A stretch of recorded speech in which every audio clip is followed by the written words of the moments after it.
These are all of the lore videos so far that I've made tackling Baldur's Gate 3. Moonhaven is where understanding the wilderness of Act 1 begins, with a small Selunite village that hides more secrets than its butterflies and chalk hopscotch would ever suggest. Within the pages of one of the books you can find in Baldur's Gate 3 is mention of a grand Selune temple. This temple is described as having not insignificant splendour and as being the heart of the enclave of Selune worship of the area. Between the lines, Moonhaven is a footnote. It's a small village that was established around the worship of Selune and was merely a pit stop for those pilgrims on the way to the much grander, more impressive temple just down the road. By the time Tav finds this temple in Baldur's Gate 3, it is beyond ruined, but its splendour can still be seen in the sheer size of the thing. However, we're not talking about the Selune temple today. We're talking about Moonhaven. I'm Zoe, I make videos about video game lore, and if you're as interested in finding out all the nitty-gritty details as I am, then please do give this video a like and subscribe to my channel. Now, let's talk about the devastating story of how Moonhaven became the Blighted Village. This book I mentioned was an entry in the Traveller's Guide series. By the time Tav finds it, it's well thumbed and noted as being out of date, and it's one of the only sources we have in Baldur's Gate 3 that give us a direct insight into how Moonhaven was seen when it was at its peak. And that's as nothing more than your ordinary village. It's described in the book as catering to those who are passing by, so we can safely assume that it wasn't really of any note, at least not to those outside of it. But for those who live in Moonhaven, it was much more than just a pit stop. It was the very heart of their community. Even without comparing it to the Selune temple that was just down the road, Moonhaven was a humble spot. Pilgrims and travellers came from all over the Sword Coast to worship at the temple, and Moonhaven likely started as many villages too, just a single inn there to cater to those who only meant to spend a couple of nights at most there. In time, the inn would be joined by a blacksmith's, ready to sharpen travellers' weapons, fix their carts, shoe their horses, anything they might need for the long journey back home, wherever that was. Soon a carpenter would appear to help repair those broken carts or create furniture for the local temple, maybe an apothecary to heal those injured on their journey, a baker to work the local windmill and provide bread to those who are hungry, and, in time, the hamlet of Moonhaven, which started with a single inn, would become a village in its own right. These settlers ended up sticking around, had kids of their own, and in Moonhaven generations of Selunites lived and died.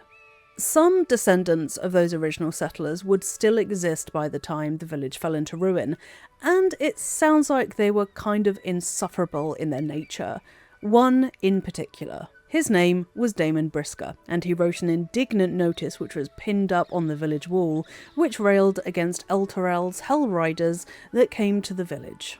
Hellriders are Elturel's elite militia protectorate, and their main job is to patrol the roads around Elturel and make sure everything is more or less as peaceful as it can be. With Moonhaven being on the Risen Road in between Elturel and Baldur's Gate, it fell in a bit of an awkward spot about whose job it was to protect it. That might be why, centuries later, when Ketheric Thorm's Dark Justiciars came knocking, there was no one there to defend it. Moonhaven was far enough away from Baldur's Gate that it didn't warrant sending people to protect it, and frankly, this small hamlet/village wasn't that important, so it likely wouldn't have even been a consideration who should be sent to patrol its streets. Plus, Moonhaven also wasn't inhabited by enough tieflings for Elturel to take an interest in patrolling there, and that's even before Elturel got transported to Avernus and was largely seen as a more or less typical city. Honestly, to me, it just sounds like the Hellriders were patrolling Elturel's borders,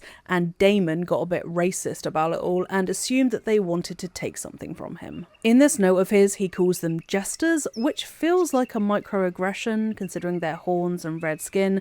All in all, he sounds insufferable. In this notice, Damon writes, proudly, that a lot of people know that his half-elven great-uncle will swear to the Briskers being one of the original Selunite settlers, as if this gives him more right to say how Moonhaven should be run. And I think it's safe to say we've all run into one person like this at one point or another. I'm betting that Damon Brisker was one of those people who used any excuse to bring up his ancestry, whether that was trying to get a good price for bread at the baker's or arguing about something in the pub. Someone clearly didn't share Damon's disdain for the Hellriders, as it is noted in the game that a tear at the top of the notice suggests it was once pinned for display and was torn down. The capitalised nouns at the beginning of the notice is reminiscent of 18th century pamphlets and is an ingenious way to communicate the age of this notice in Baldur's Gate's lore, that so much time has passed that the best practice for using typeface has changed dramatically. But that's just a nerdy thing that I really wanted to point out. Anyway. Certain citizens of Moonhaven might not have gotten along well with the Tieflings, but Moonhaven was cordial with the nearby Emerald Grove Druids. The Druids themselves kept an eye on the comings and goings of the small, cosy village and its petty squabbles. Under their watchful eye, the decades ticked by, wind blowing through the drying washing on a line, and children playing hopscotch in the street. Even though the Druids watched over them, Selune was part of the Moonhavians every day, and periodically those who worshipped the Moon Maiden would be sent off on their rite of passage. After surviving a night in the wilds, youngsters would have to use Selune's sacred navigational abilities to find their way back to their flock, i.e. Moonhaven, and after that they would be embraced as a true Selunite. By the time Tav reaches Moonhaven, there's only one reminder that this Selunite rite ever took place. Inside the Owlbear's cave, there's a locked chest that only opens when you read Selune's prayer right in front of it. Inside is a moondrop pendant with an inscription on the reverse. It reads, "You're a novice no more, Robin. It's only right you should carry a little of Our Lady's light with you." This is the culmination of someone called Robin's successful rite of passage. Inside the blacksmiths you can also find a half-finished Selune necklace, showing just how deeply ingrained Selune worship was in all mundane aspects of industry in Moonhaven. The Moondrop pendant itself is imbued with a charm that prevents the wearer from provoking attacks of opportunity when they have less than half their hit points. For us as players that sounds pretty dry, pretty ordinary, but you can interpret that in a different way when you consider that it was given to someone who had just passed their coming of age rite. To me, this sounds like a final act of protection from Selune when her followers were most in need of it. When they were injured, it meant that they could flee enemies without them lashing out one last time.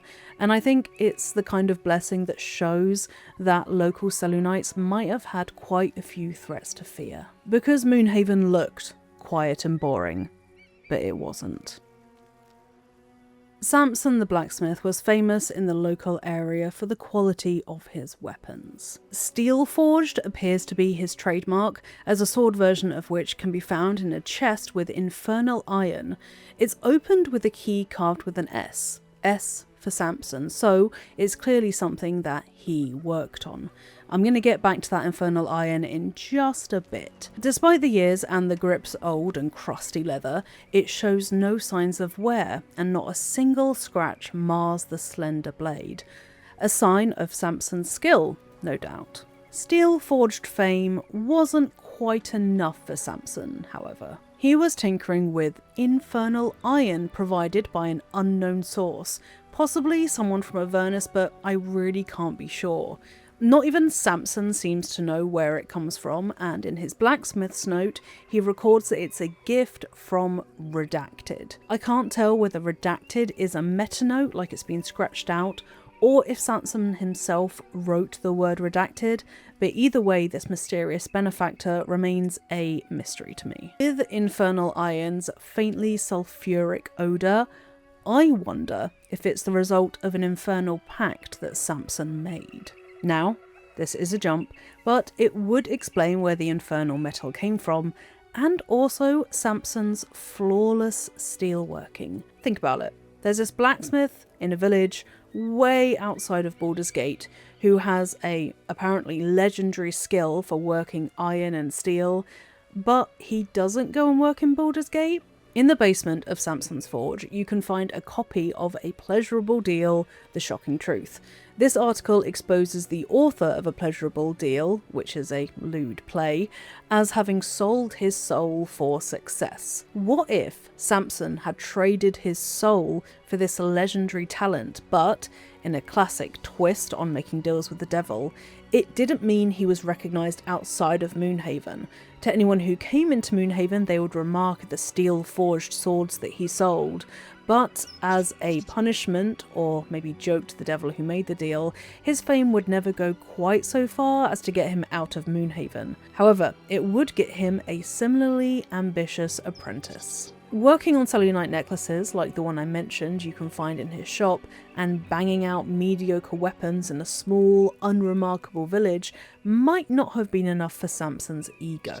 Another more mundane explanation for this infernal iron is that it may have been a gift from Lenore de Hurst or Ira, as they were both in the Underdark around the same time, and you can find Ira's boots in Moonhaven's Windmill's basement, which proves that they did encounter Moonhaven at one point or another. So it stands to reason that maybe they bought the famous talented blacksmith a bit of infernal iron just to see if he could do anything with it. But try as he may, Samson could not forge anything out of the infernal metal. Standard temperatures weren't enough to melt or even warp the ore, utterly confounding the blacksmith. Fresh air provided some respite when Samson needed to draft weapons and think about how on earth he could work with this infernal iron. Up against a wall outside of the blacksmith is the remains of his desk, with blueprints still attached to the stone wall opposite it, so he could contemplate them while thinking up his next design. You would think he would do his planning in the forge, but I really like this small quirk of humanity that shows Samson thought best while he was out in the open. His fame and purse were substantial enough that he could even afford an apprentice, Dider Highcliffe. Although his apprentice would acknowledge him as a legend, records of Samson's creations have been lost, hence all of these jumps I've had to make in assuming certain things. However, his apprentice's journal was not lost at all. Dider was ambitious, fearless, and careless. She visited the apothecary frequently, seeking care for her many burns as she worked eagerly over the forge, indicating that she was a bit reckless in her blacksmithing, but couldn't you say that of all true passions we have? Once Dider started working at the blacksmith's, Samson began to relax. A little bit too much. He now had an apprentice who could do the bulk of the mundane labour, and as long as the weapons kept coming out of his forge, people would continue to buy them at a bit of a markup to account for his legendary status, of course. Dider was doing all the hard work, and he got too comfortable letting her take the brunt of the business's responsibilities. Samson's newfound good life of red meat and ale day in and day out gave him gout. Above the forge in the shop, Samson drank his fill and probably tended to customers, while down below Dido was working on her own project. She had got her hands on Sousa bark and was using it to design a weapon that could negate any magic at work. Coming into Moonhaven as Tav means that I don't think as players we truly appreciate just how powerful that would be in a weapon. The ability to silence targets on hit is an unbelievably powerful skill for a melee weapon to have, and Dider seems to have known this, as she certainly kept these works to herself nice and secret. But if this had gone further and she had maybe made her plans public and took them to Baldur's Gate, I don't think it's an exaggeration to say this would have changed the course of Faerun's history. I don't know how she got her hands on Sousa bark exactly. Sousa bark is found deep in the Underdark.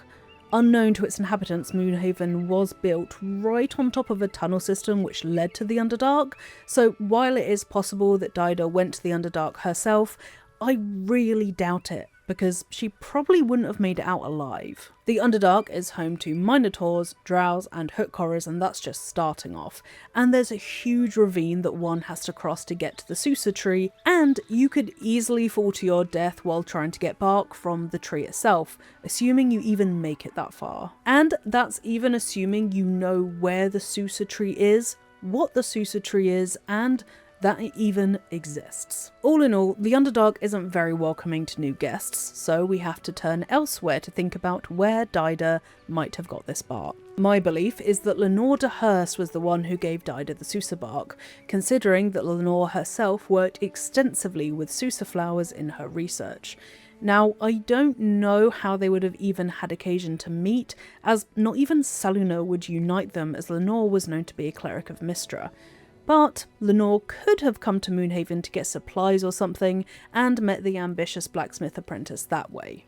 No matter how Dida got her hands on Sousa bark, once she realised its potential for silencing any magic wielder on hit, she dedicated herself to finding a way to combine it with molten metal. To even attempt this marks Dida out as a visionary, and accordingly she named her theoretical weapons her masterwork weapons. For a century or more, these plans would lie safe and sound in her booby-trapped chest, while Dida slept only a couple of meters away on a tatty bedroll underneath the blacksmith's. Only once did Dida open up to Samson and show him her prototypes and blueprints.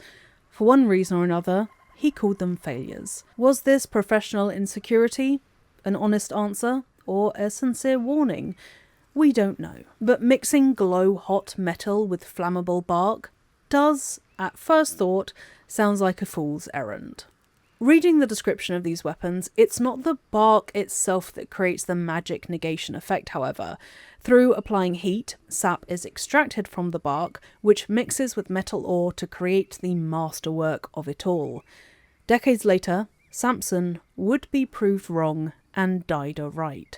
He was simply unable to see the vision that she did. And as for why he didn't support Dida, perhaps Samson was jealous of Dida's discovery, or too close-minded to see their potential, or he might just have been threatened by his talented apprentice while he suffered from gout above and worried about his steel-forged legacy failing.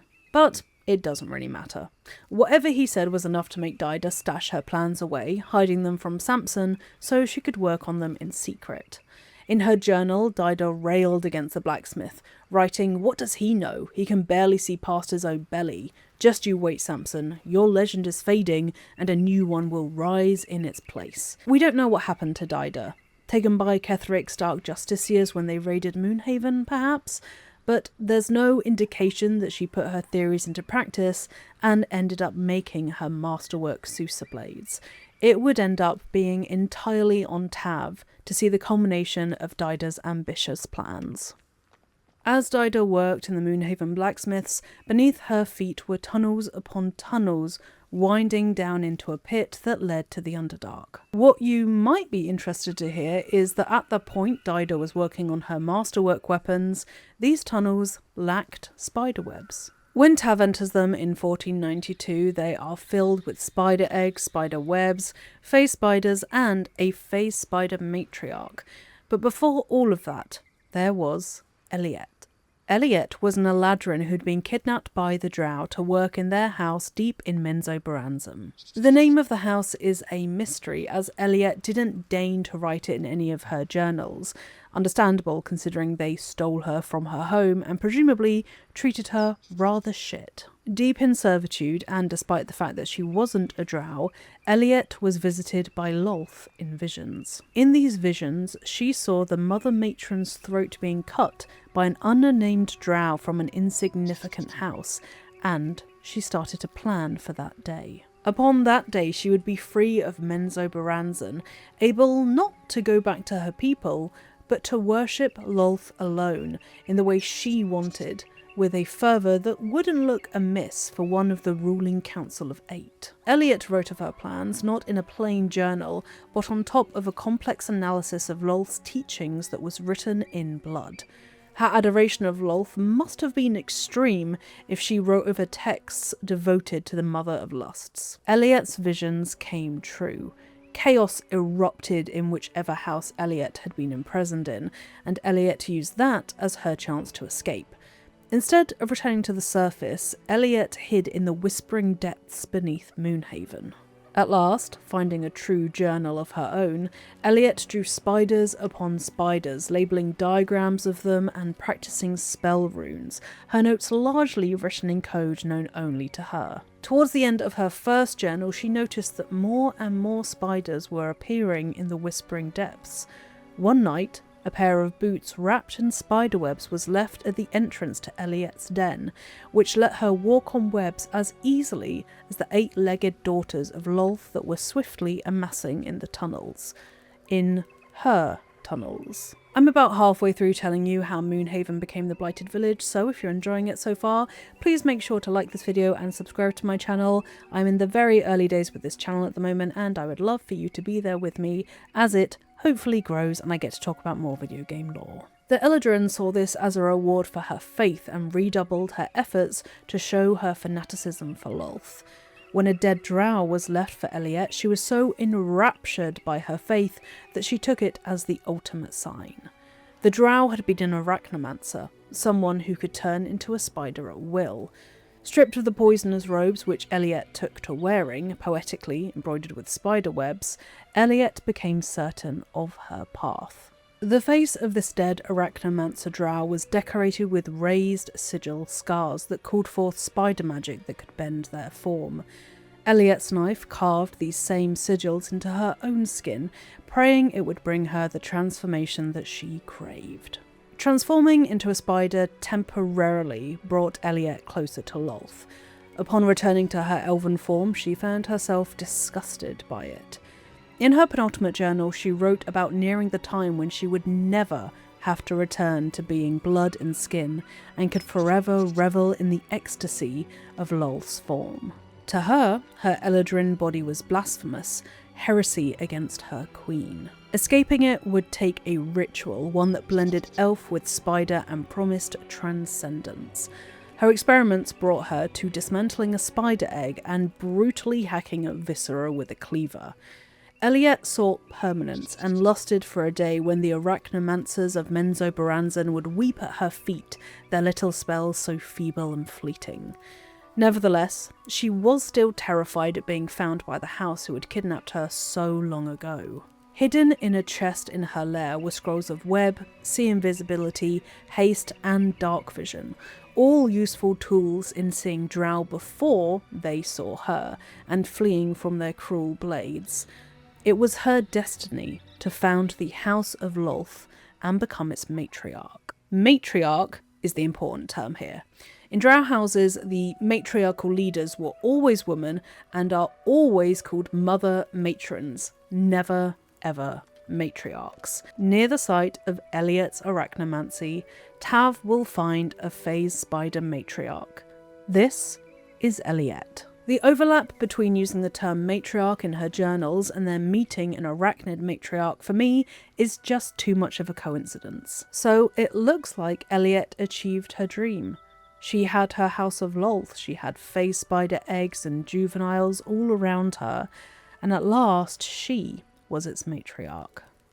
Above ground, at some time before the 3rd of Oktar 1371, a new healer arrived in Moonhaven with his apprentice. Soon the doors were opening to a new apothecary opposite the blacksmith, selling herbs and healing whoever came through the door.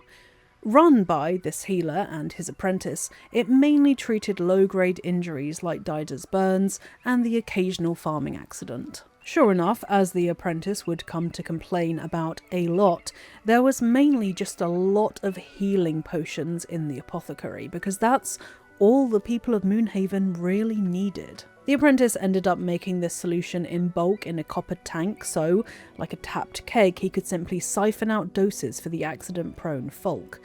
Under the apothecary shop floor, the healer performed minor surgery.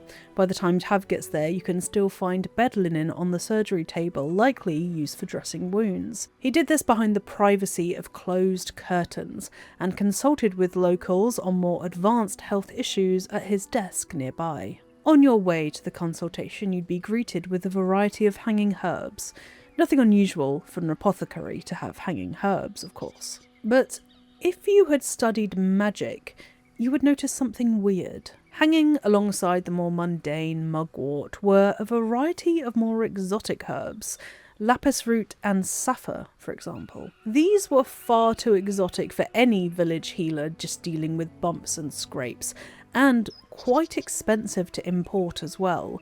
Why would a humble healer need such rare items? If you were partial to insomnia and midnight walks, you would perhaps notice a small shape darting alongside the ramshackle cottages. If you were very unlucky, that shape would come to pay you a visit. Because no, this was not a healer, even though he could heal. This was Ilin Toth, Red Wizard, Necromancer from Thay, and his oath-sworn apprentice. Ilin had stolen the Necromancy of Thay. The tome itself was only reluctantly created by Thay, as Thayans don't like writing down their necromantic magic, preferring to hoard their knowledge. To steal the tome that could spread the precious teachings outside of Thay and threaten the Red Wizard ruling class invites a fate worse than death. And Red Wizards, being necromancers, undoubtedly have plenty of ideas about how that could be achieved. The Necromancy of Thay is guarded by the very spirits that it ripped from their bodies, so it wouldn't give up its secrets easily. It could only even begun to be open when you had the Dark Amethyst key gem. Once opened, Ilin was not skilled enough to know how to navigate the tome safely, and yet was senior enough in Thay to have had an apprentice. While he studied the book, he hid his tattoos and red robes, and burrowed into Moonhaven like a tick. By the time Baldur's Gate 3 takes place, the Zulkirs of Thay have long been overthrown by the Lich Zas Tam, of whom Ilin was not a big fan. This implies that he wasn't part of Zas's faction in the war against the Zulkirs, which is more the shame because Ilin's necromantic experiments would have been tolerated under Zas's regime. Underneath the apothecary, he tried his damnedest to open the Necromancy of Thay. For a Red Wizard, he was really bad at it, and he was also not being nearly as discreet as he thought. Genius as he was, he wrote to the High Heralds in Moonrise Towers, asking to borrow their copy of necromantic codexes and their enigmas. And I'm sorry I'm smiling, this is just so stupid. The librarian sniffed out Ilin's true intentions and wrote that his request, which he had the audacity to call urgent and use his real name for, said his casual interest in the notorious Necromancy of Thay is a clear warning sign that his interest is anything but casual. Because who even knows this book exists if they aren't into necromancy, and then admits they have a casual interest in the Necromancy of Thay? That's like saying you have a casual interest in creating rune powder. To even get to that point, marks your interest as being anything but casual. He was so stupid that Ilin didn't even twig that the book he actually wanted was the Tharkeite Codex, which the High Heralds did not have, mercifully. All of that is funny, but Ilin did have a cruel side. The young stuffed cave bear in his lair betrays this more vindictive nature of his. The bear was killed before its teeth were fully grown, made to look terrifying in taxidermy, but really killing this bear is no feat to be celebrated at all. Whoever slayed the bear was preying on a young cub who hadn't even been blooded, much like how Ilin Toth preyed on the locals of Moonhaven. While his healer act might have fooled those living in Moonhaven, rumours of a red wizard made their way to the Druids in the nearby Emerald Grove. Halsin wrote that he sent 3 rangers to investigate and intended to contact the House of Sylvanus if they found that Ilin was indeed a red wizard. There's no record of whether the House of Sylvanus was contacted at all, but with Ketheric's first Dark Justicia raid occurring a fortnight later, I would wager that this got forgotten when the Druids realised they had much bigger problems on their hands in the form of Ketheric. And if you want to know just how big of a problem Ketheric was, I have another video on my channel titled The Ruin of Wraithwyn, which will tell you about how we completely screwed up that region. I hate Ketheric Thorm. Moonhaven bubbled over with life. Children were playing in the streets, Dida was hammering furiously at the forge, and a teacher proposed to her girlfriend. And underneath it all, Ilin was in his lair, bent over his copy of the Collectanea Rubrum, the Red Collection. The pages are heavily thumbed, the strange alchemical sketches and formulae about plenty the red wizards involve themselves in. Transmuting metals, recipes for weapons of war, but more than anything else, reanimating dead flesh. Ilin was trying to bring his love back to life. Under a ray of sunlight just outside his lair is a single coffin, different from the rest. It has a cross standing guard over it and is surrounded by flowers and candles, a single gold piece inside. Weave moss grows just a stone's drop away.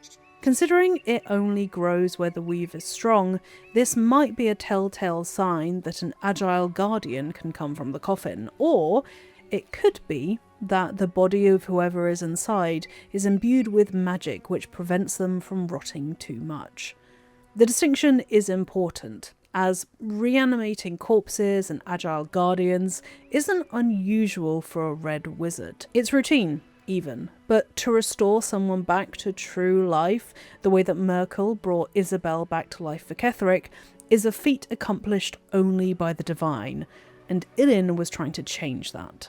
On his desk, under the distilling glassware, is a scroll of featherfall and the exceptionally rare basilisk oil. This substance unpetrifies the petrified.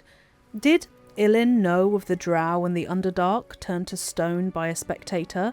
Perhaps he planned to gently descend into the depths and quiz the drow on what they knew of necromancy. Reluctantly following Ilin to Moonhaven, and in his endeavours to restore life to his love, was his nameless apprentice. This guy hated the village. Margins around the recipe book that he used frequently are filled with complaints, furious that he's reduced to making healing potions, that his oath meant that he had to follow Ilin into exile, that this hogpox-ridden primitive village is below him, and even that someday he planned to kill his master.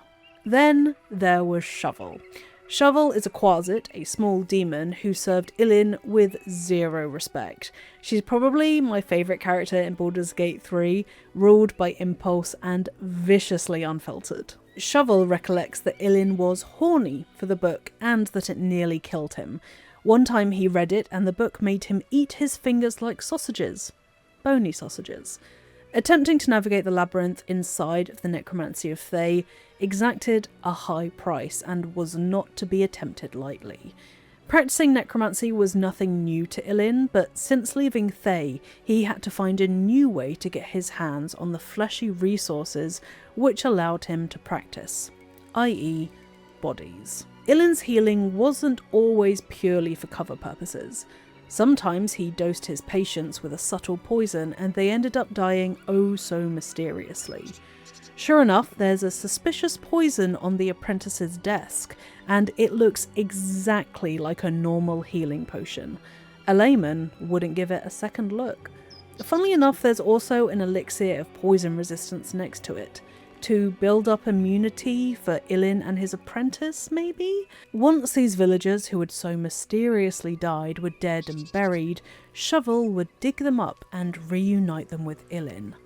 I don't know whether this was an above ground activity or not. You would assume so, because digging up coffins is usually something you do in a graveyard, but a scroll of shatter is in the chest where the coffins can be found, and there's a plethora of shovels and pickaxes, which to me all hint that Ilin might have been tunnelling towards the coffins from underground rather than digging them up.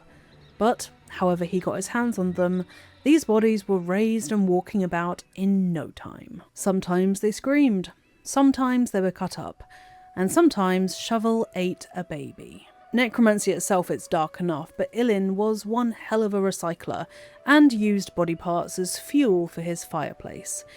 He kept the braces of defence in a gilded chest just in case the Zulkirs came knocking. As long as he was unarmoured and wasn't using a shield, those braces increased his armour class by 2, and considering we're talking about a red wizard here, I think it's safe to assume he was a clothing only type. All of this proves that Ilin was terrified that the Zulkirs would come to find him one day, but if they did, he would be ready. However, none of this preparation would save his life in the end. Shoved inside one of the caskets of his victims is the scroll that summoned Shovel the Quasit, put inside for ready access when Ilin needed to call upon his demonic digger. Shovel's goodies were inside the casket too, which included a revolting dagger called the Poo Scraper, 2 bottles of Alchemist's Fire, a little rock carved with the words Nutbuster, and I don't think you need to imagine at what part of the body this was thrown, and a shovel named Shovel's Friend Finder. An artist has to have her tools. Upon the streets of Moonhaven trod bodies just waiting to be accessed. The blacksmith, the teacher, the grocer, the baker. All of these names are given by Shovel, straight up telling us that Illyn was not nearly smart enough to avoid taking people directly from the village he worked in and relied upon to keep his cover intact. There's no signs of suspicion left that the dwindling Moonhaven population was being puppeteered out of their final rest, but we are talking about the events of 100 years ago by the time of Baldur's Gate 3. Documents have a very hard time surviving that long. Nevertheless, Illyn was paranoid. Antidotes to multiple poisons can be found in Illyn's lab, along with a crystal ball with notepaper beside it that recorded the comings and goings of villagers, merchants and travellers. The chest next to the apprentice's workbench has a potion of read thoughts in it as well. Illyn probably used this to probe the minds of the locals to make sure they weren't onto him. The Necromancy of Thay was locked behind an iron grating and protected by plenty of traps. Terrified his apprentice was going to steal it from him and rat him out to the Red Wizards, I bet. While one teacher looked upon their apprentice with trepidation, across the road the other teachers of Moonhaven looked upon dozens of tiny, rambunctious apprentices with affectionate trepidation. Enough children lived in or near Moonhaven to warrant building a small school. In the morning, while they waited for the school to open, they played on the faded chalk hopscotch. Outside, a sign swung in the wind, an owl atop a quill, looking down on the children filing into the schoolhouse. Amanda was the name of one of the teachers, and a hidden note remains from when Moonhaven was bustling with energy. The painting it's paired with is long gone, but it depicts Amanda on one knee as she asks her girlfriend Flora for her hand in marriage. Her proposal wraps up rather quickly as she notices that the classroom next door is suspiciously silent. A silent rabble of kids is usually a sign that they're doing something they shouldn't. This short letter lets us know not only that kids will be kids in every timeline, but also that Amanda suffered from something I can definitely relate to.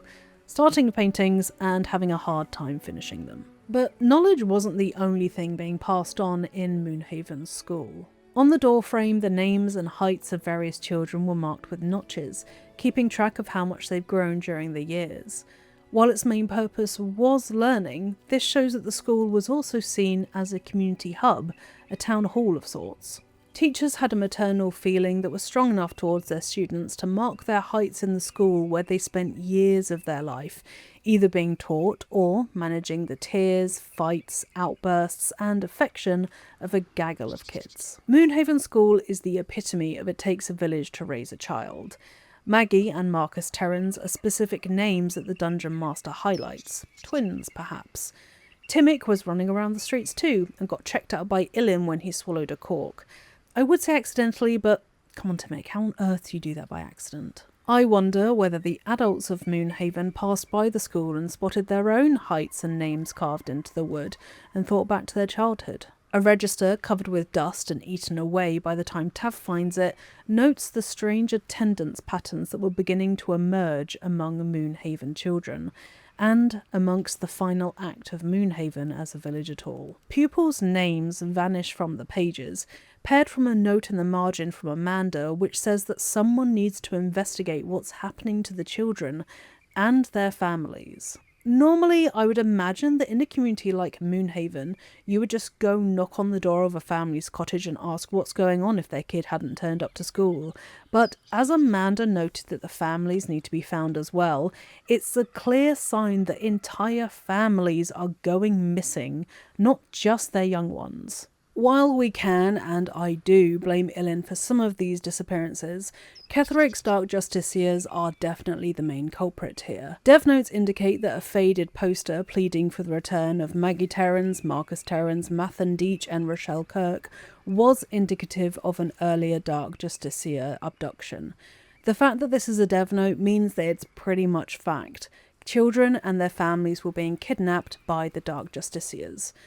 I think that they were abducting these families on purpose. Having Moonhaven's children gave them leverage over any worried parents or relatives left behind, which got them to toe the line of the uprising of Shar worship in Wraithwyn, potentially preventing them from going to the Druids for help. These children could then be simultaneously indoctrinated into Shar's embrace and turned from Selune, pleasing the Lady of Loss twice over, because we can't forget that the Selunites, who had strong footholds in Moonhaven, were the arch enemies / nemesis of Shar and those who worshipped Shar. So converting children of Selunites would have been a major boon in Shar's favour. I have a video all about Wraithwyn and the Thorms which explains how Shar spread her influence through the Risen Road, so if you want to hear more about how Ketheric Thorms doomed the area and the role that his other family members had to play in that, then it is there already on my channel for your perusal. It is an hour and 40 minutes long, so you might want to settle in with some snacks for this one. Ilin was paranoid, but despite his twitching curtains and his propensity for being a bit on edge, on average from Eliasis to Uktar, which are Faerun's months, he only noted down one observation per month. Only once a month did something unusual enough happen for him to think it was worth jotting down. This also speaks to how isolated Moonhaven was, that only once a month did someone new come through that he felt it was worth mentioning. Oliver Singe, a merchant, spent a night in Moonhaven on the 26th of Iliasis, probably on his way to set up shop in the trade hub of Wraithwyn. Wraithwyn was home to a port, a flourishing masonry guild, and the Thorns, which brought a lot of foot traffic into the area, so it was probably a fairly lucrative place for a merchant to set up shop. However, 3 months later he would pass back through Moonhaven, this time without stopping overnight. I think he saw the way the wind was blowing in Wraithwyn with Ketheric's worship of Shar and got out of there sharpish. Ilin should have taken a page from his book, but he didn't. On the 7th of Elient, a stranger passed through who may have been Rashemi. This could have been Minsk, but you think Ilin would note down Minsk's distinctive tattoos if it was him. Dark tides came to Moonhaven on the 14th of Marpanoth, when 3 men in black armour passed through. These were Dark Justiciars, who were on their way to fight for Ketheric and their goddess in Wraithwyn. Just over a month later, on the 30th of Uktar, Dark Justiciars raided Moonhaven and caused, quote, some damage. This must have been terrifying, but even worse was to come. 14th of Nightal was the day when Oliver Singe passes through Moonhaven without slowing his stride, and it's here when everything starts to kick off. Ilin's apprentice steals the key gem that opens the Necromancy of Thay and hides it in the tunnels the same day. Almost a week later, on the 18th of Nightal, Dark Justiciars raid the village. This time, they abduct townsfolk and take them back to Wraithwyn. Why? Moonhaven was a Selunite village. To become a Dark Justiciar and receive Shar's blessing, one has to kill a Selunite. Maybe the queue to Aelin was getting a bit too long, and Ketheric was too impatient. Or maybe Ketheric just wanted to stamp out any influence Selune had in the region to please his Lady of Loss. In just 2 days, Moonhaven would cease to exist. Come nightfall, a silent retinue of Dark Justiciars came to Moonhaven, Ketheric encouraging them to kill in merciless silence. Ilin saw smoke on the horizon but didn't have time to document the raid. The Dark Justiciars fell on the villagers swiftly, taking some and murdering most. It's likely that the smoke on the horizon was from Selune's splendid temple just down the road being raided, rooting out every last bit of Selune worship orbiting Wraithwyn. Ilin ended up being stabbed by a Dark Justiciar and left to bleed out.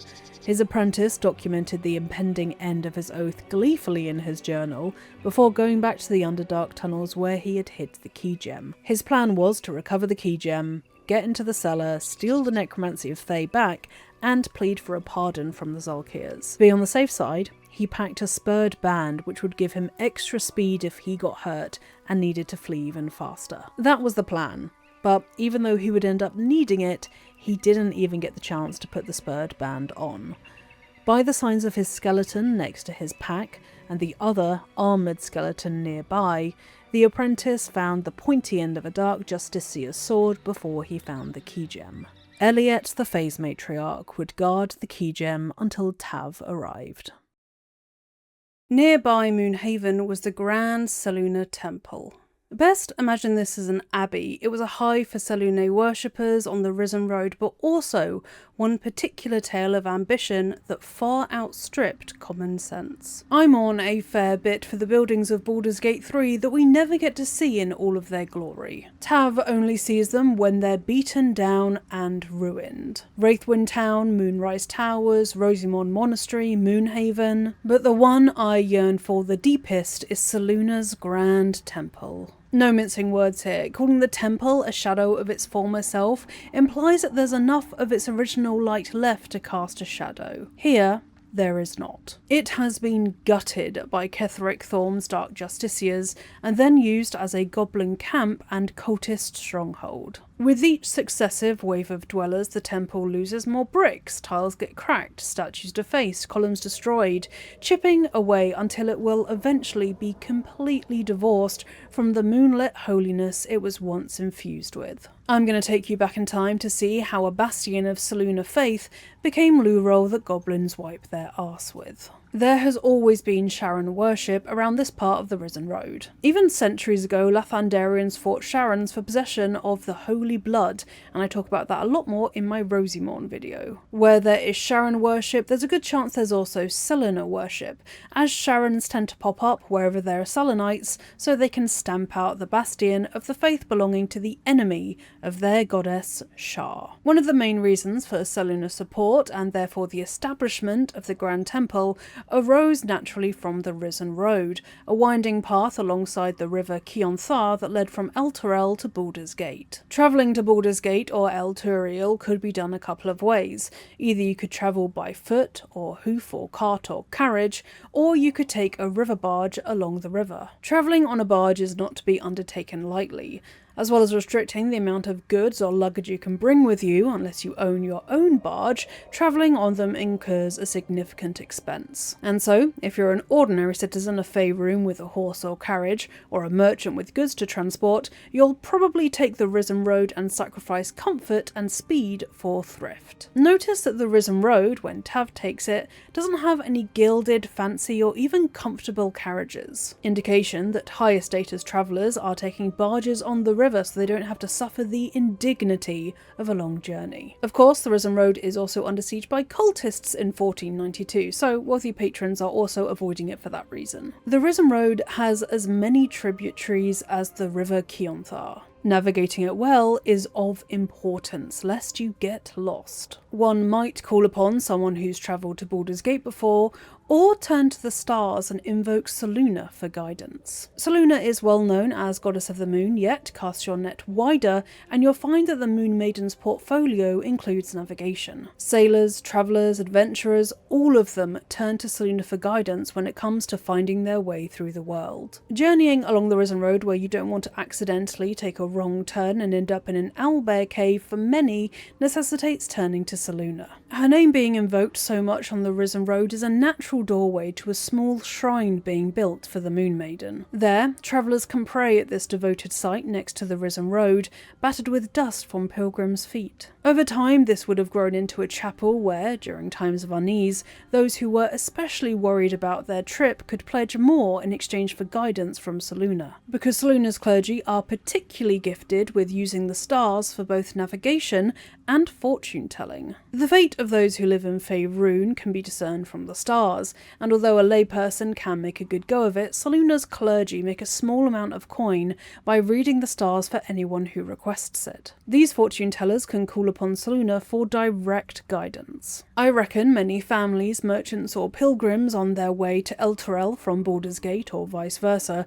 would want some kind of security about their future, as such a journey is rarely one undertaken on whim alone. There's often some kind of stake in a successful trip of that length. And so, the chapel grows to accommodate fortune-telling and navigational blessings. Clerics of Selune are commanded by their goddess to be generous with their healing, so out in the wild they rarely ask for more than a meal or a bed to sleep in exchange for their services. If their bed is already provided by a chapel, they probably don't charge anything, if at all, to travellers who seek to be healed of a sprained ankle or broken limb, courtesy of their trip. Over time, more people hear of the Chapel of Selune welcoming donations, a chapel that tends to anyone on the Risen Road. Soon, this chapel brings in enough coin to warrant attention from Selune's wider organised clergy from the House of the Moon in Waterdeep. Plans for a grand temple are drawn up, one that can cater to anyone travelling the Risen Road. Construction begins of what would eventually become known in the Traveller's Guide to the Sword Coast Volume 4 as a temple of not insignificant splendour. All of that is pure speculation on my part, apart from the fact that the House of the Moon was indeed the one who funded the building of the temple, as confirmed in one of the sendings sent by the head of the temple. Aside from that, I don't know anything else as fact, but I'm trying to think of how a grand temple to Selune comes to be built in such a location, and that's the logical series of events that makes the most sense to me. But if you have any other suggestions about how you think the grand temple came to be built, then please do let me know. Selune's clergy were humble, but their temple was not. This thing was huge. The House of the Moon sent building supplies, builders, masons and worshippers galore to make sure that the temple could stand alongside Waterdeep's spectacular House of the Moon. For starters, there's a large gated wall before you even enter the temple proper. Passing by this wall, the stretch of land in between before you get to the temple doesn't look to have been built upon and then destroyed or uprooted by time. To me, it very much looks like it was always this kind of stretch of natural land, but why would you keep it that way and not just build the temple there? I wager this area was either used for growing crops to sustain those serving in the temple, or a camping ground for travellers to stop by at on their journey. Having a free camping ground run by a temple might sound a bit too generous, but that's not the case for Selunites. Selune commands her faithful to treat other worshippers as dear friends who were to be aided freely, so setting aside a plot of land for overnight stays for travellers is a small favour to ask of such a huge temple. The wall itself was also strategic. It meant that it could be barred if there was an attack, and it was useful in setting apart a part of the land that belonged to the temple itself for really exciting things like land boundary laws and stuff like that. It also drew a firm line on where the worshippers at the temple and the clergy itself were meant to keep an eye on, otherwise you could just argue that they should be catering to the entirety of the nearby woods, when really that's not the case.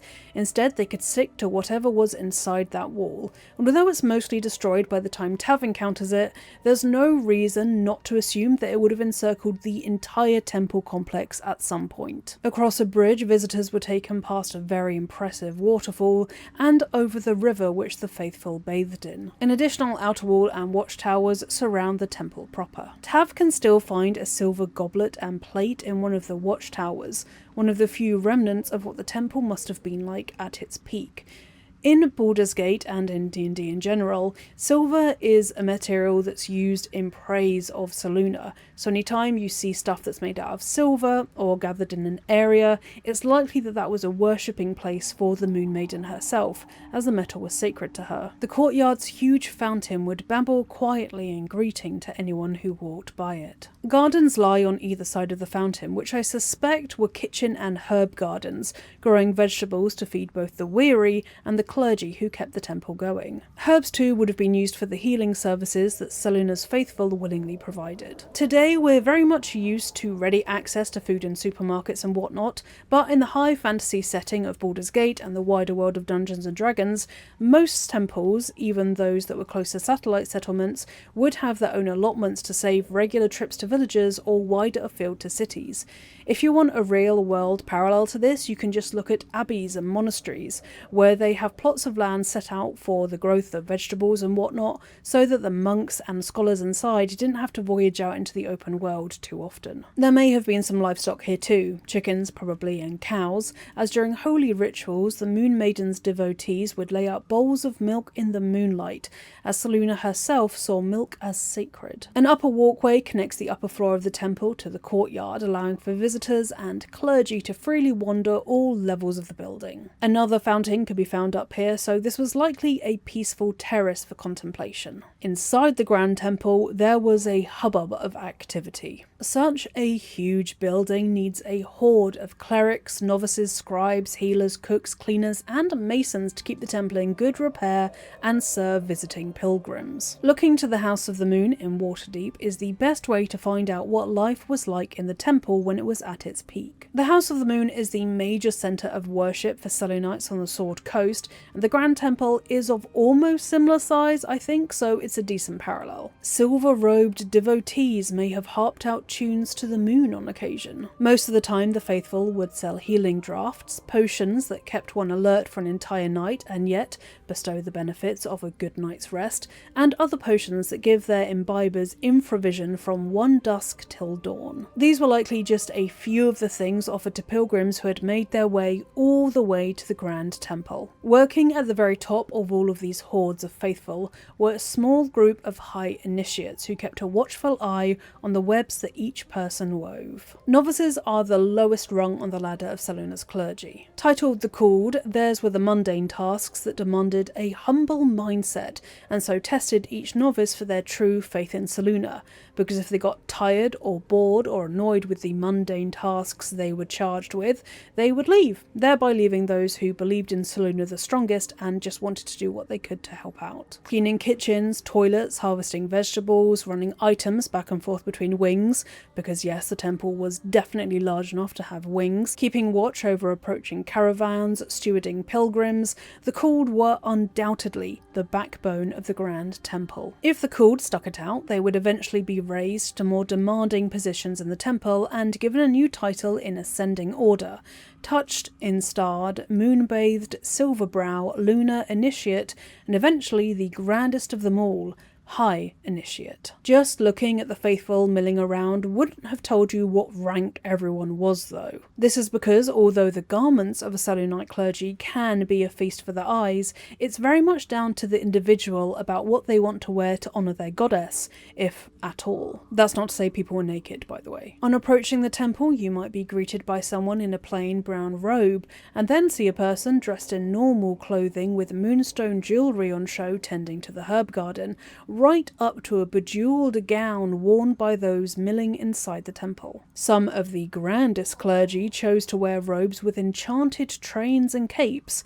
topped with a moonstone crown. There is no uniform whatsoever, as Seluna leaves it up to her faithful to decide how they want to honour the Lady of Silver through their garments, and she doesn't appear to have minded whether that meant they went really exquisite and luxurious with it, or whether they wanted to stay more humble and just have a moonstone necklace. Morna, the head of the Grand Temple, appears to have been a practical sort. I doubt she emulated other high-tier clergy like Nanethia Cyril of Waterdeep's House of the Moon. Nanethia wore a wide-bottomed, whalebone hooped skirt with a ruff, set with clusters of pearls and moonstone, which gives a pretty blatant example of just how extravagant some of these outfits could be. Touched and above devotees would have been the ones conducting the religious ceremonies inside the temple. There are two main areas for this: the foyer, to receive worshippers, and beyond it the worship hall, complete with a raised balcony to preach from. Again, these aren't the formal names of these parts of the temple in Baldur's Gate 3, they're just the names that I've come up with to denote their purpose, and again the ones that make the most sense to me, as someone who loves walking through churches and cathedrals. Just look at the architecture. To the left of the foyer are temple kitchens, and beside that a storeroom. By the time Tav arrives, the storeroom is being used by the Zentarim to store smoke powder barrels. Considering its position, I assume the foyer and the landings above it also doubled as a dining hall on occasion, because otherwise you'd have to run the food from the kitchen a really long distance, and it just makes more sense to have dining benches and tables right outside of the kitchen for ease of Pretty much everyone, to be honest. Beside the kitchen was the route to the High Initiate Priestess's office and living quarters, and through there, the hidden route to the Underdark. The gated area in the Priestess's headquarters I will get onto in a later bit of the video because that bears quite a bit of explaining. Some of those who remained faithful and served Selune with all their heart would have had the fortune to be interred in the Grand Temple. Next to the archives where the temple's records are kept, a mausoleum was built. There, past worshippers of note were buried. Underneath the mausoleum was, I think, stairs down to a training wing for the called and the temple's vaults. Desks and pews are still strewn about when Tav arrives in this area, in 2 small rooms that are the perfect size for teaching classes. Below are gated areas likely used for storing the valuables the temple amassed through donations. Larders beside these vaults act as food storage low down in the underground section of the temple, where the cool earth acted as a joint natural preservative and refrigerator. This kind of technology has been used for centuries in something called ice houses. These were structures built over large, deep holes that were manually dug and then surrounded with stone, which would keep ice in its ice form during the hot summer months, as the cool earth acts as a natural way to make sure the ice doesn't melt. There are a fair few National Trust properties that still have ice houses that you can go and look at, so if you're interested in this very particular bit of ancient history, I would recommend checking them out. Finally, below the foyer was a gated area. The portcullis is dropped when Tav arrives and has remained that way since the building of the temple. This was the ill-fated route that initiate Jarrus had taken to create a Selunite outpost in the Underdark. The tunnel Jarrus had used intentionally collapsed and the surrounding area forever sealed off. It remained in sight for anyone coming into the temple, a potent reminder for those not to mistake their own ego for devotion to the Lady of Silver. At the very head of the Grand Temple was High Initiate Morna. She would guide it through the decades to become an unwavering devotion in both brick and faith to the Moon Maiden. A deadly event at the nascence of the temple's existence would haunt her throughout all of these years. Morna's responsibilities were many, chief among them to guide the settlers of Moonhaven. One of the chief responsibilities of the Grand Temple was to guide these settlers who were in the process of building the small Selunite village nearby. I have a video all about Moonhaven's descent into becoming the Blighted Village, and I urge you to watch it if you want to know why Moonhaven is the Village of Secrets. Moonhaven and the temple were both in their infancy during Morna's tenure, and the pressure on her was immense. To recruit faithful to run the temple, establish it as a beacon of worship, and ensure that the nearby villagers and druids saw them as neighbours, probably facilitated by outreach events run by Morna. Despite the masses of work to be done on the surface, one initiate took it upon himself to explore the Underdark. Below Selune's temple, the caverns of mushrooms and stalactites stretched onwards. Jarrus was an arrogant and overconfident initiate of Selune, and the Underdark was a powerful lure for his ego. He had somehow uncovered a tunnel in the bowels of the temple that led directly to the Underdark. It was his aim to establish a Selunite outpost in the Underdark where his goddess's moonlight didn't reach, becoming famous in the process. Morna issued sendings to Jarrus below as he explored the Underdark, furious that he was choosing to ignore the pressing priorities of the Grand Temple to pursue his pet project. She calls his actions scrabbling in the dark, which to me indicates that she was being kept in the dark about what he was up to, as she couldn't name his exact purpose of being in the Underdark. The Grand Temple had literally just been finished. Instead of focusing on making that a success before starting a new, demanding and dangerous architectural project, Jarrus had taken it upon himself to direct building materials meant for the finishing of the temple into the Underdark. New worshippers were turning up to see the temple, pilgrims were stopping by on the risen road, everything needed to be got up and running, and a village nearby was in need of guidance that would determine the fate of generations to come. So honestly, I'm not surprised at Morna's fury at Jarrus. Honestly, I would feel the same. Selune's clergy were supposed to practice humility and self-reliance, as they often trod the roads of Faerun as a wandering priest.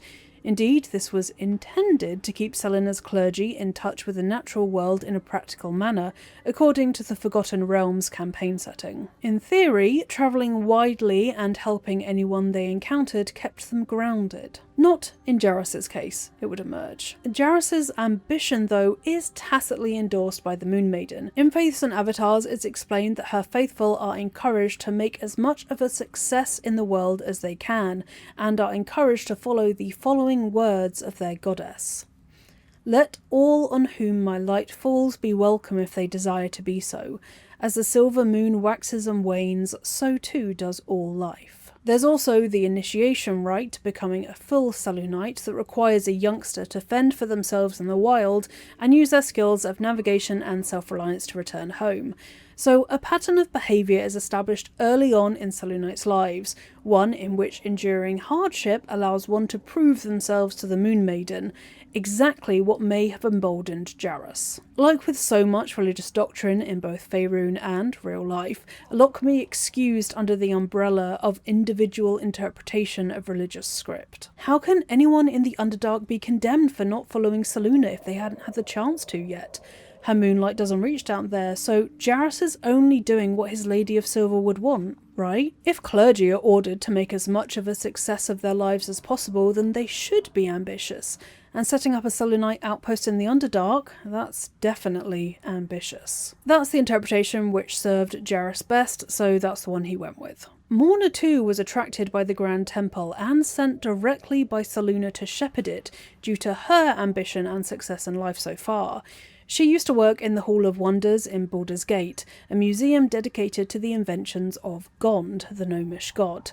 The subtext that emerges later is that Morna is an inventor herself, an engineer of impressive skill, although she doesn't realise why Selune has called her to the temple at first, but within time, her skills would be needed for a rather morbid reason.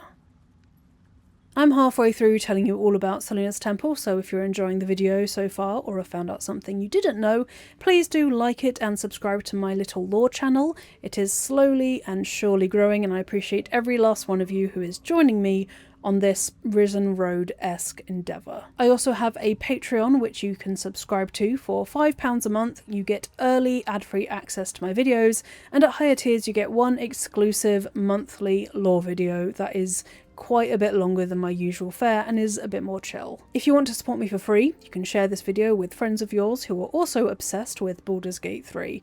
I make a pledge not to use any AI in life in general, but especially on this channel, as I loathe it. I was made redundant earlier this year, so that's why I'm able to devote so much time to trying to make this channel a success, so I invite you to come along with me on this journey. The Underdark outpost was well-intentioned and ill-fated. The logbook of sendings between Morna and Jarrus grew increasingly fraught as Jarrus refused to return to the surface. With him he brought a novice who wielded the staff of the Moon Maiden, a quarterstaff inlaid with black gems and moon-shaped ornamentation. Long after this novice had fallen, the staff of the Moon Maiden would shine away quietly in the dark. When Morna tried to get Jarrus to come back up to the surface, Jarrus argued that the Underdark was a path that Selune's light hadn't touched yet. He was flippant and jovial, inviting Morna to come and debate theology with him in the new underground chapel. Morna was astonished and outraged that the materials she had intended to be used for the main temple had been used to build an entire chapel underground. She did not relish the fact that she would have to report how the supplies were used to the House of the Moon in Waterdeep. In her eyes, these supplies had been essentially wasted in creating the outpost and its poor attempt to shine through the Underdark's gloom. Each wall is marked by torches, braziers are in the middle of the rooms, candelabras are dotted throughout. Keeping the light shining to accommodate the eyes of those who live on the surface was a priority for Jarrus. The necessity of dotting so many torches around didn't make Jarrus wonder if this was a wise expedition to begin with, how ill-suited he and his fellow worshippers were to the Underdark from the very beginning. Jarrus had the audacity to send Morna the following message. Tell them, the House of the Moon, to start packing. There are caverns down here to dwarf the inner cathedral. The builders are almost done, and so we go deeper. Jarrus had not only endangered himself, but also the novices, builders, and others he brought down to the Underdark to build this memorial to his ego. Under a statue of Selune and her moonstone staff, he had built a font, ready to receive milk for Selune's rituals, in hope that it would be blessed by the goddess and turned into moonfire. This silky, sacred liquid glowed, destroyed undead upon contact, while it empowered Selune's faithful with merely a touch. Jarrus clearly expected the outpost to be worthy of such a blessing. Mind you, he wasn't satisfied with the outpost he had already built in the depths. He wanted to go even deeper, which is just asking for trouble. Soon he would find out how much. From afar, the outpost had been noticed. Not by anyone who wanted to walk in Selune's light, but by those who wanted to extinguish it.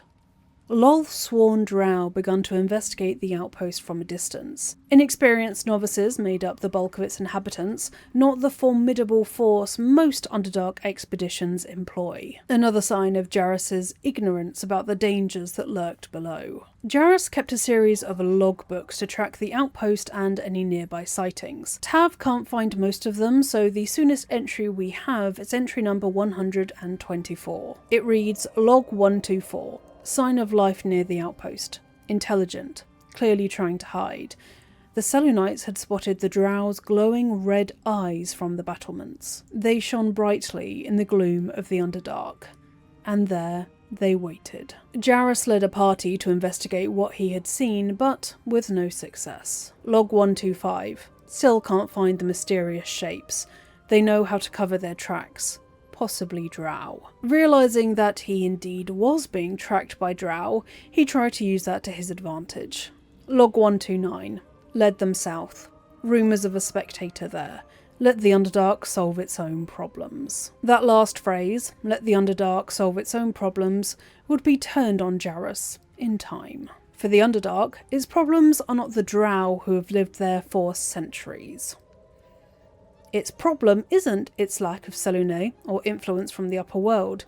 Its problem is Jarrus and the ignorance about the danger he was about to face. That problem would solve itself in time, using the denizens of the Underdark. For 2 more days he saw no more sign of drow. On the 3rd, his novice, Mintha, saw statues down south shaped like drow. Even though Jarrus knew a spectator shouldn't be able to petrify, more on that later, he shrugged it off, writing, "Either way, that's one less problem to worry about." An aside here, I don't know how those drow, Dawn, the Mage's bodyguards, the remnants of the expedition to find the Grimforge, were petrified. Spectators cannot petrify. Beholders can. Spectators can paralyse, but they can't cast flesh to stone. So how were Dawn and his bodyguards petrified? Maybe Zargrim, another part of the Grimforge expedition, cast flesh to stone once the other drow were paralysed by the spectator he summoned. However, this must have been the legacy version of the spell before 5th edition, where the petrification effect lasts beyond 1 minute. In 5th ed, the petrification lasts 1 minute or for the duration of the caster's concentration. But that's me getting into the weeds. Anyway, by log 182 the outpost was under siege and Jarrus couldn't keep the logs anymore, as he was trying to fight back against the swarm of drow amassing at the gates. His last entry reads, Log 182. I was wrong. Should have paid more attention to the drow sightings. Should have known they were only a prelude. Stupid to think we had outsmarted them. This will be my last entry. Minth will keep the records from now on. Minth is the one who saw the shining red eyes from the battlements. She worried about having committed blasphemy at a young age. Sleep deprived, she wrote. I can't sleep without the moon and stars. As a child I prayed to them before I ever knew Selune's name. Is that blasphemy? Fretting that all of this was a punishment for her perceived blasphemy as a child is tragic. Minth maintained faith in Jarrus, who to the novices had styled himself a high initiate. Not initiate as Morna had addressed him. Minth wrote, I know the High Initiate is making a plan. He'll get us out of this. Up in the temple, Morna was growing worried. She wrote, Enough, Initiate. The Underdark is no place for games. Those are novices with you, not silver stars. Return. immediately. Silver Stars are the most prestigious of Seluna's clergy, experienced in battle and invoking Seluna. Perfect accompaniments for voyaging into the Underdark. Jarrus didn't reply. Morna wrote, "Initiate, don't ignore me. I know you took ample components for ascending. Respond." Still no reply. Morna grew furious. Her next sending was to the point. "Jarrus, respond." Jarrus had started a journal, even though he used to think of journals as vainglorious. He wrote about what happened as Morna worried above. "As I watched the drow mass outside our gate, I realised my arrogance is already of a far costlier sort. I see no harm in tipping the scales a little further."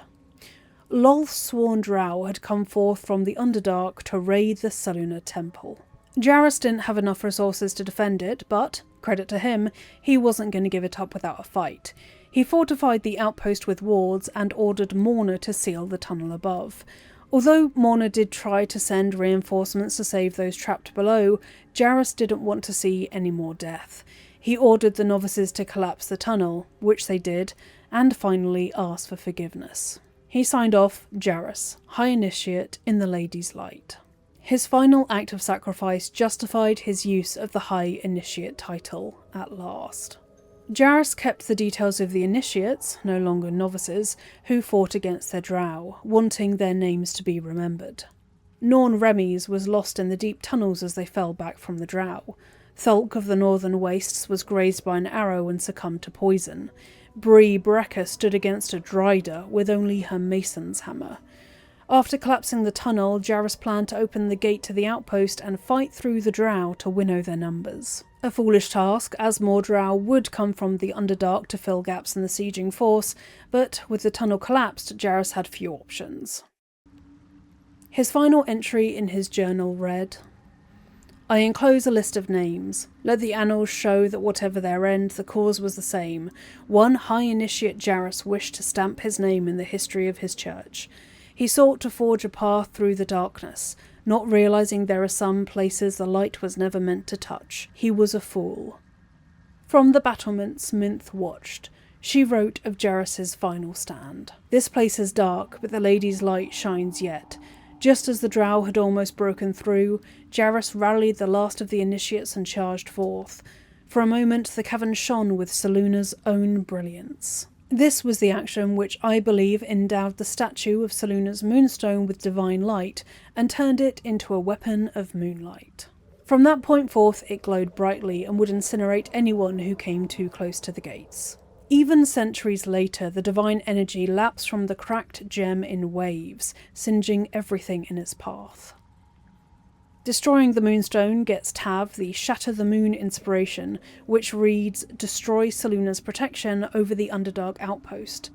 Seluna waited too long to protect the outpost, but only in the direst moment did Jarrus's pleas to the Moon Maiden become strong enough for Seluna to hear them. One initiate was left on top of the battlements. Injured and unable to fight, they sat on the ramparts as bidden by Jarrus, waiting to open the gates for a force that never returned. Their last thoughts are written on a few sheets of tattered paper. Minth had died by then, the responsibility of keeping the records passed on to this unfortunate soul. Jarrus ordered them to hold the gate until he returned, but in the darkness they couldn't see what had become of Jarrus and his initiates.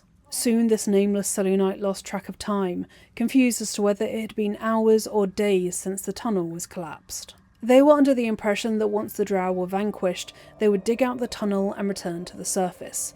I think they're young because this naivety could only come from someone too young with too little life experience. In the dark, Jarrus's forces were dead. Jarrus was dead. The drow were not. They started to strip the dead of their possessions, and on the rampart the lone Selunite quietly listened. They didn't know the death rites they should be reciting for their fallen faithful, but they promised to keep the gate. Soon after, their strength sapped from them completely, and they left one final word in goodbye: sorry. Morna was left on the surface to make sure no one repeated Jarrus's mistake. Replicas of the sendings were carefully made and stored in the temple archives as reference material for cleric scholars. These would keep a record about why the temple didn't go into the Underdark and their failed attempt at building an outpost there. Morna sealed off the route that Jarrus had used to access the Underdark by lowering a portcullis to the room housing the collapsed tunnel. This would become the spider pit that poor Smithin was shoved into. Another route to the tunnel was found in the priestess's quarters, and a slipshod floor was put in to cover the tunnel from sight, a gate put in to further block access to this floor. The ladder to the Underdark in the priestess's quarters was sealed off using Morna's engineering knowledge, but to retain it as means of escape from the temple, should it be sieged, it wasn't completely destroyed. Morna left a puzzle covering the ladder itself that any faithful, or any desperate soul, could master should they need to. Morna wrote of this final attempt of hers to seal off the Underdark in her Selunite journal, which you can find nearby. Thus the interlocking circles will bring the full moons to match the stars, while casting darkness where it belongs at the bottom. That chasm to the Underdark will stay sealed. I confess the design is not foolproof to outsiders, but I had to sacrifice complexity for material resilience. I've always wondered why Selune took me from the Hall of Wonders to serve at this temple as a priestess. Perhaps this was the reason. The Hall of Wonders in Baldur's Gate displays holy relics belonging to the Church of Gond. As well as a holy site, it's a museum, its objects, gadgets and inventions studied by Morna when she worked there. Little did she know how Selune planned for her talents to be used. A Selunite above ground wrote a brief eulogy for Jarrus, or one of the other men who fell in the Underdark. A son of Selune fell here in the dark below, and we sealed his grave in her holy glow. May the full moon never touch the stars once more. May darkness never conquer the Moon Maiden's door. This is also a eulogy for my knowledge of the temple when it was in its full resplendent glory. At Ketheric's behest, the temple was raided by his dark justiciars from Wraithwyn. The Temple of Selune had a direct path to the Grimforge in the Underdark, so securing access to the place that Ketheric craved above all would prevent his enemies from gaining a foothold against him. At that point, Ketheric worshipped Shar, Selune's mortal enemy and sister, so eradicating a bastion of her support would have pleased his goddess to no end. From Moonhaven, the necromancer Ilin Toth watched as black clouds bloomed in the air from the raid on the temple. The Dark Justiciars then moved on to Moonhaven, kidnapping and slaughtering its inhabitants, burning and destroying buildings.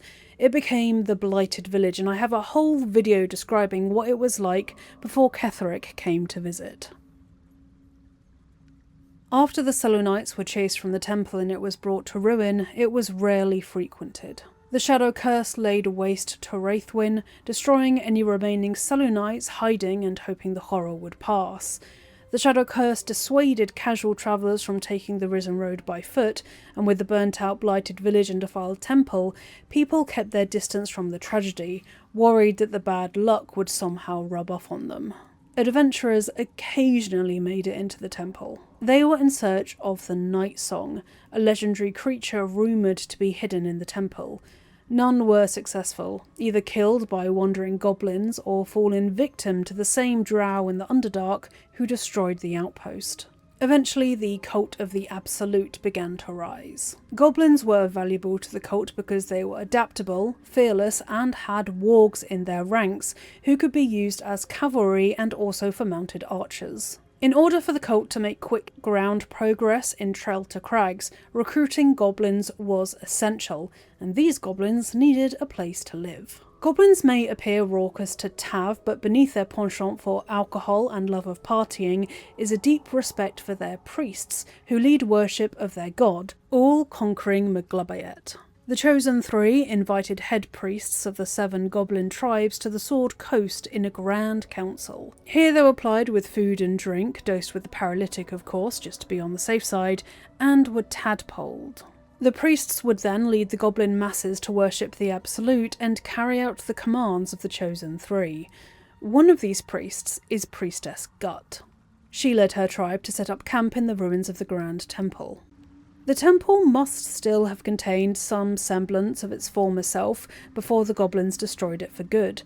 On the garden balcony there are luxurious chairs, paintings and furniture thrown willy-nilly on the ground. These are in too good condition to have been enduring the elements for over 100 years, so I take from their condition that there were still remnants of the temple's former glory inside when the goblins arrived. Furniture, paintings, bed, tapestries were all still in place inside, having survived the Dark Justicia raid. The goblins, to make space for their own decor and buildings, threw these outside to rot. Once they had built suitable structures for their smaller frames, Priestess Gut was able to take charge as the tribe's faith leader. Inside the temple she branded those loyal to the Absolute and threw one hell of a party after a successful raid on Waukeen's Rest. Side note, I absolutely hate how goblins are portrayed in Baldur's Gate 3. They're consigned to the role of filthy, dumb, evil, violent brutes who just like to get drunk. In current D&D 5th edition, they're chaotic neutral and delight in recklessness and chaos, not necessarily evil chaos. I wish there were more morally neutral goblins in Baldur's Gate 3, as having a chaotic neutral goblin companion sounds like a hell of a lot of fun. Under the eyes of all of the statues of Selune and Priestess Gut, the goblins partied and had fun. They captured and ate anyone who came too close, such as the dwarf who was trying to find the Night Song, and the carpenter Taglin who was travelling to Baldur's Gate. You can't argue with Priestess Gut's devotion, but the goblins were in need of a disciplined leader to direct their chaos. Minthara, after being tadpoled by Orin, was sent to bring something resembling order to the camp. She would clash with Dror Ragslin, leader of the goblins. Ragslin is listed in Baldur's Gate 3 code as the Goblin King, but he's not a goblin per se, he's a goblinoid, a hobgoblin. Hobgoblins serve Maglubiet like their smaller kin. However, Crusher, the goblin with the foul toe ring, resents Dror Ragslin for being the leader of his goblin tribe. He believes that he should be the boss as he's the strongest goblin, but Ragslin being a hobgoblin means he gets to be leader, as Crusher sees it. Ragslin brought his pack of hobgoblin rangers to the Cult of the Absolute, although we don't see any of them in the temple, only bugbears, ogres and goblins. Ragslin is the only hobgoblin. There's actually only 3 hobgoblins in the entirety of the game. They probably met a foul end at the Knolls that Ketheric sent them to convert. Legends of the Night Song would continue to bring adventurers into Priestess Gut, Dror Ragslin and Minthara's Embrace. Back in Baldur's Gate, it was Lorroakan who funneled these adventurers to their deaths. He was appealing to these fighters to bring him the Night Song in exchange for a staggering reward, but like Jarrus, the only thing that these adventurers would find in the Grand Temple of Selune was death. Although Moonhaven regularly turned to the nearby Selune Abbey for guidance, the Druids of the Emerald Grove kept a watchful eye over the village. But with one great loss in particular came fear, which rotted the grove from within.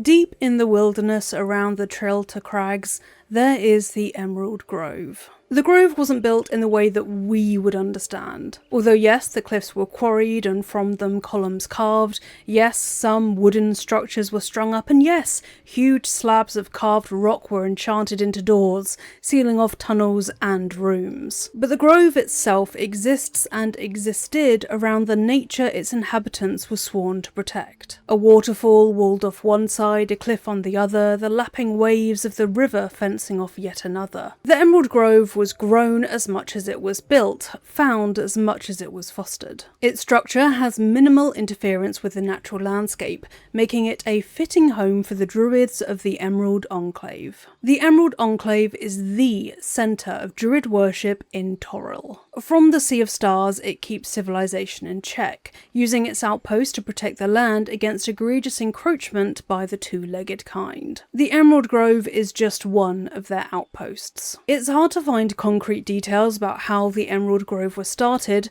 but the frescoes on the wall of the inner sanctum give us a little bit of insight into the Grove's establishment. Wildlings were the ones who established the Emerald Grove. There's no formal definition for wildlings in Dungeons & Dragons lore, so I do have some assumptions to make here. I wager that wandering druids were sent by the Emerald Enclave to establish the Grove, or the Enclave recruited some local druids around the area to do the same. time. The sacred pool can be seen beneath the feet of the wildlings in these frescoes, the very same that's at the centre of the grove that Tav visits centuries later. There's a very small tree stump in the centre of the sacred pool in this fresco, which may be the beginnings of the altar that the idol of Sylvanus would eventually be placed upon. Way back then though, it was not crowned by an idol of Sylvanus. This small pool may have emanated a sacred aura nonetheless, as the accompanying plaque reads, "By claw and tooth, from root to thorn, the old oak's grove to wildlings sworn." The grove may already have been sacred to Sylvanus through this small, inconspicuous pool. Along with the animals of the forest, the Druids worked hard to turn the grove into a reputable sanctuary from civilization. Ladders and hatches were built to provide access to a platform which provided a valuable vantage point over the risen road and all its travellers, while hiding observers behind a gentle waterfall. The gentle river flowing beneath the grove and encircling the inner sanctum is another sign of the grove's good fortune.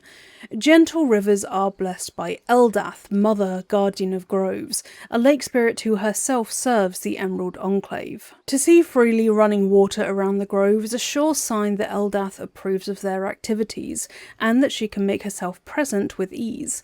If Eldath didn't approve of what was going on in the grove, there's a good chance that she would make her freely running water and the small streams and rivers. Part of the attractiveness of this site for a druid's grove is probably due to this underground river and all the streams coming from it, as having such small, babbling, quiet water would be a sign that the area is blessed by Eldath, and considering her strong link to the Emerald Enclave, that's definitely a bond that you would want to not exploit, but definitely bear in mind when you're building somewhere that may require the forces of nature every now and again. To navigate the doors and hatches of the grove, the key of the ancients was woven, a circlet of branches studded with rubies. The stones of the grove are connected to these rubies. Whoever wears the key of the ancients can roll these doors aside no matter their strength. The wreath is forever linked to the grove's lands and would be passed down through generations of druids.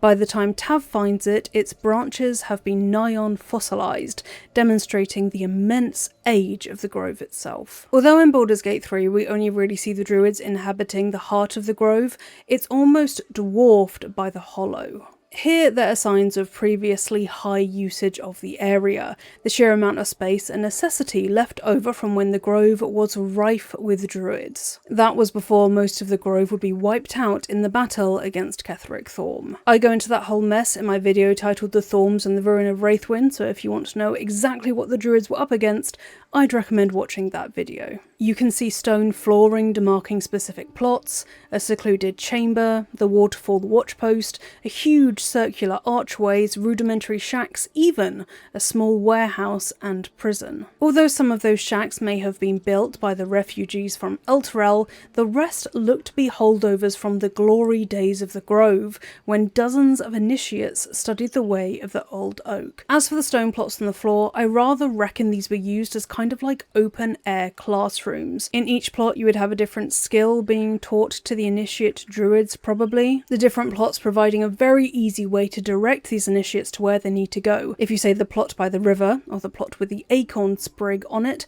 they would know where to go with a little other direction. I find the secluded chamber especially alluring. Asunder from the heart of the grove where the most important rooms are, yet this appears to have been a ritual room. Although Zevlor is using it as a desk, I wager that that's an altar right in the middle. To me, it appears that the secluded chamber was once used for ritual worship, sacrifice perhaps, or sanctification in the name of the Oak Father. If it was in regular use, the refugees wouldn't have been able to set up a semi-permanent base of operations there. I do not know. Perhaps the secluded chamber was for rituals that were so holy and secret that they had to be hidden behind their own isolated stone door. Either way, its purpose may be lost, but the secluded chamber shows that the grove used to be bigger, its glory days long behind it. The sacred pool area is surrounded by evidence of those past glory days. It used to be a 2 stories tall circular alignment of blocks,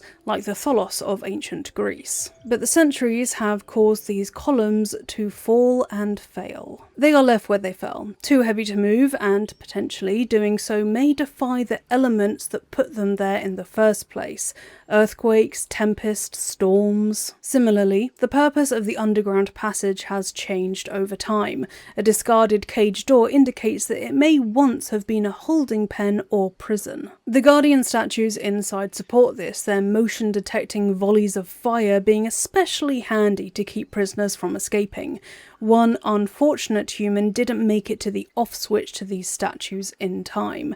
Having locked and trapped a chest with nature's snare quarterstaff inside at the entrance, this sod tried to turn off the statues but failed in the attempt. Ironically, he would perish from fire damage on top of a buried chest that contained an elixir of fire resistance. On the left-hand side of the inner sanctum, there's a mural showing those whom the Druids have fought against over the centuries: ogres, goblins, and gnolls. Gnolls in particular appear to induce an exceptional level of anxiety among the Emerald Grove Druids. I know this because there are multiple copies in the Grove of the Lords of Madness Volume 4, which details the demon Yeenoghu. Gnolls are born from and burdened with hunger incarnate, spawning directly from the demon Yeenoghu. Their reckless hunger, which destroys any living creature in its devouring, is the antithesis to the protective stewardship of the Druids, and they appear to have a fervent hatred for, and anxiety about, all gnolls as a result. Hence why the Emerald Grove appears to have so many materials to educate its initiates about the dangers of gnolls. At some point the Grove was blessed with an idol of Sylvanus,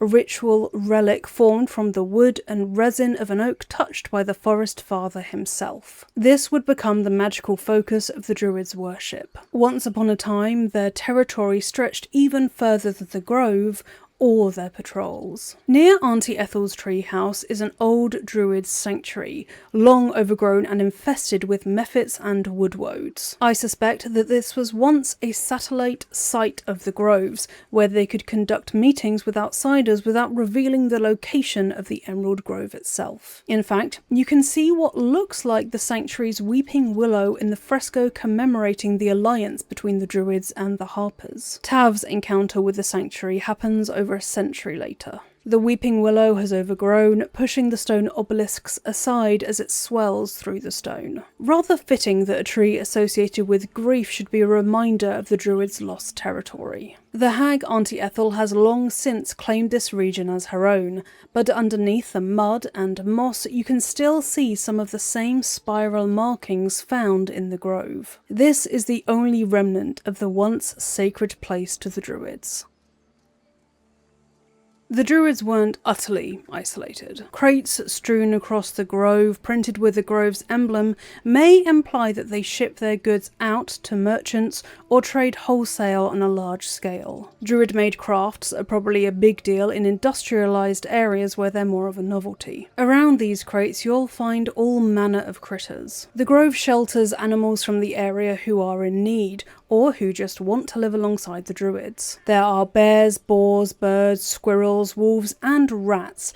Proper rats, not the dodgy kind that I'll get onto later. These animals are welcome inside the inner sanctum and sometimes sleep among the two-legged Druids, as this bed indicates.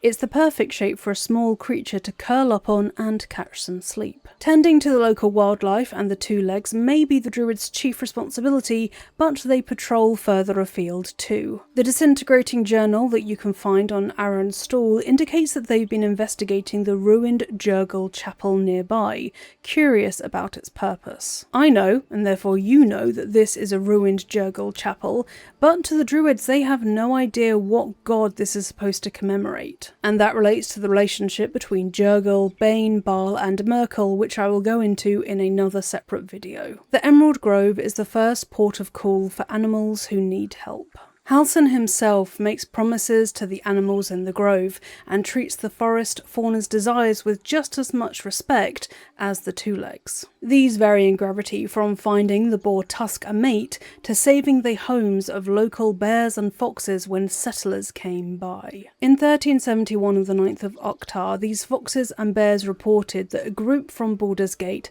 had burnt them out of their territory, killing the foxes' cubs and proclaiming that they were going to farm the land and make a new city of their own. Despite being warned away by the Archdruid, they persisted, so the Archdruid sent a mudslide to bury their farming equipment and shoo them out of the area. It worked. The Grove also acted as a shepherd for nearby villages who were much more respectful in their overtures. The Archdruid sent 2 new Druid recruits to a village up north to help them with their crops, to make sure they got a harvest and could survive the cold winter. It's likely that nearby villages knew they could call upon the Druids for matters relating to the natural world, and, unlike the settlers who came from Baldur's Gate, knew very well the risks of upsetting the local fauna or the Druids who protected them. Moonhaven was also kept under a watchful eye too, being the nearest settlement. I have an entire video about how Moonhaven became the Blighted Village, so you should watch that if you want to know exactly what Moonhaven might have needed some help with. Upon hearing rumours that a red wizard had made his home in Moonhaven, the Archdruids that decided instead of sending Druids to investigate the matter, they would send rangers. This was a strategic decision. Instead of sending Druids, they sent rangers, and this provided a degree of separation between the Grove and Moonhaven, and meant that Moonhavians wouldn't look in the direction of the Grove and think that they were sticking their noses where they didn't belong. Though they threatened to, there is no sign that the Archdruid actually sent word to the House of Sylvanus that a red wizard was nearby. The House of Sylvanus, also known as Oakenhall, is a major Sylvanus temple on the Isle of Ilagon, in the Sea of Fallen Stars, far east of Baldur's Gate. It is the heart of the Emerald Enclave, and so it's no small decision to invoke their aid. A quick caveat here, by the way, on the wiki it says that Logbook 12 from 1371 is written by Halsin, but back then Halsin was an apprentice, as 1371 predates the Shadow Curse, and Halsin only became Archdruid after the Shadow Curse fell in Wraithwin. So this logbook must have been written by the Archdruid or a senior druid. As an apprentice, Halsin wouldn't have had the authority to order around druids and rangers, so just to make it clear why I'm saying Archdruid instead of Halsin. The very first Archdruid of the Grove may have been the long-lived red-haired elf in the frescoes, making her Halsin's master, whom he and Jaheira occasionally refer to. By the time Tav arrives, the Archdruid title has been passed to Halsin. He seems to have learnt from his predecessor's mistakes. In personal account, the Archdruid laments that the Druids should have done more to help Ketheric before he fell to Shar in his grief. 100 years later, Halsin is taking a much more proactive approach, going so far as to infiltrate the local Seluna temple to try and figure out what the goblins are doing there. If the Archdruid that he had taken over from would still be in charge, there's a high chance that the Archdruid wouldn't have gone to Wraithwin with Tav, and therefore wouldn't have saved the spirit of the wilderness, Thaniel, and resuscitated the region of Wraithwin. No matter who the Archdruid was, they would have known the 3 tenets of the Emerald Enclave off by heart. 1. The natural order must be preserved no matter its form. 2. Forces that would disrupt the natural order must be destroyed. 3. The Emerald Enclave must offer aid to the weary and injured. Bearing in mind the 3rd tenet, it's especially disappointing that the majority of the Druids in the Grove are xenophobic and straight up racist towards the Tiefling refugees. Under the 3rd tenet, the Druids would be beholden to offer them aid, but it appears that it's only Halsin and a few other Druids that are actually happy to do so. This behaviour goes directly against the tenets of the Emerald Enclave, and their bigotry was exploited by the Shadow Druids, which I'll cover later on in this video. The Druids' isolated role, secluded from civilization, has filled some of the Druids with contempt for any person not of their own circle. As for why they have this approach, there is a line spoken by one of the Druids that sheds some light on this. Inway remarks on the Rite of Thorns that, "To think we almost finished the ritual. I felt honoured when I was chosen to participate. Now I feel guilty I didn't object." She inadvertently demonstrates that Druids focus on the Grove's hierarchy, which blinds them to thinking critically of what they're actually being asked. It's the same navel-gazing that lures them into spouting racist nonsense that the refugees Halsin has the good sense to protect. A table in the centre of the inner sanctum even has a copy of A Warning to the Sword Coast, a racist inflammatory pamphlet on the refugees from Elturel. It reads, "Tieflings, wearing their devilish heritage for all to see, walk among us as if they didn't owe their existence and allegiance to the lords below. These hell-touched peoples have infiltrated our cities, our organisations, even our families. They can claim to be good all they wish. Would you believe the tiger who looks at you with dripping fangs if he said he ate nothing but vegetables? No, we can see their true nature plain as day. Obviously, I am not saying they should be cast out. Obviously, I am not saying we should drive the tieflings back to the hells they came from. But be wary of these people, my friends. Be suspicious when you see them, and especially suspicious when you do not." The pamphlet's description indicates that it's not widely read, so the Druids having a copy is especially alarming, as it implies they may have gone out of their way to find a copy. Distributed by the Shadow Druids to fan Kagha's fear, I would wager. Halsin's alarm at these attitudes is partly why he brings in Druid Francesca from the High Forest to become Archdruid when he leaves with Tav to go to Moonrise. He knows that the morals, ethos and priorities of the Grove have been corrupted, and it needs a significant rejig from someone from the outside. If he were to do it, there's a good chance that the Druids, knowing him well, wouldn't really take his requests as seriously, but when someone new comes in to not clean house but tidy up the house, it's much more likely that the Druids would actually follow suit. And as if that xenophobia wasn't enough, the Druids are also not particularly effective at keeping their sanctum sanctified. By the time Tav arrives, they've not only let in a nearby hag under the guise of a potion trader, but there are also shadow druids in disguise as rats, an ooze disguised as an ox, and a clan of harpies about 100 feet away from their sacred pool. Aunt Ethel is the most embarrassing of all. They know she exists. She sent them a note via one of their reanimated bird scouts, but have apparently done nothing to get her to leave. I have an entire video about Auntie Ethel, and I think now she is my favourite character in Baldur's Gate 3, so if you want to know more about her and her missing coven, go and check that out, but rest assured, the Druids not taking care of her when they could have is a massive red flag. Hags are an affront to the natural order, so the fact that there's no sign that the Druids challenged her even slightly is disappointing. Maybe her takeover of the satellite sanctuary was formidable enough to make the Druids wary, but still. The impotency of the Druids is shown further in Nettie, Halsin's apprentice. In her pockets, Tav can find a scroll of animal friendship, almost as if she's insecure about her druidic abilities. She may want the safety net of compelling animals to help her, rather than asking them as a druid and risking their refusal. Perhaps the shiny chest on the west side of the grove belongs to Nettie. It contains arsonist's oil, an elixir of the Colossus, an elixir of Altane cultivation, a bronze ingot and some gold. Nettie, being a dwarf, may plan to use the elixir of the Colossus to make herself more foreboding on the battlefield should she need a helping hand. She appears to be insecure about her abilities without any aid at hand. Nettie is healing a bird when Tav meets her for the first time. Birds are almost honorary members of the Grove in their own right. They're used by Halsin, Apicusis, and Halsin's predecessor as scouts. With their ability to get a literal bird's eye view of the land, they are invaluable intelligence gatherers. I think they can be quite canny in their own way. A nest on top of one of the columns has a ruby ring and a piece of onyx in it, as if the birds have taken their own reward for helping the Druids.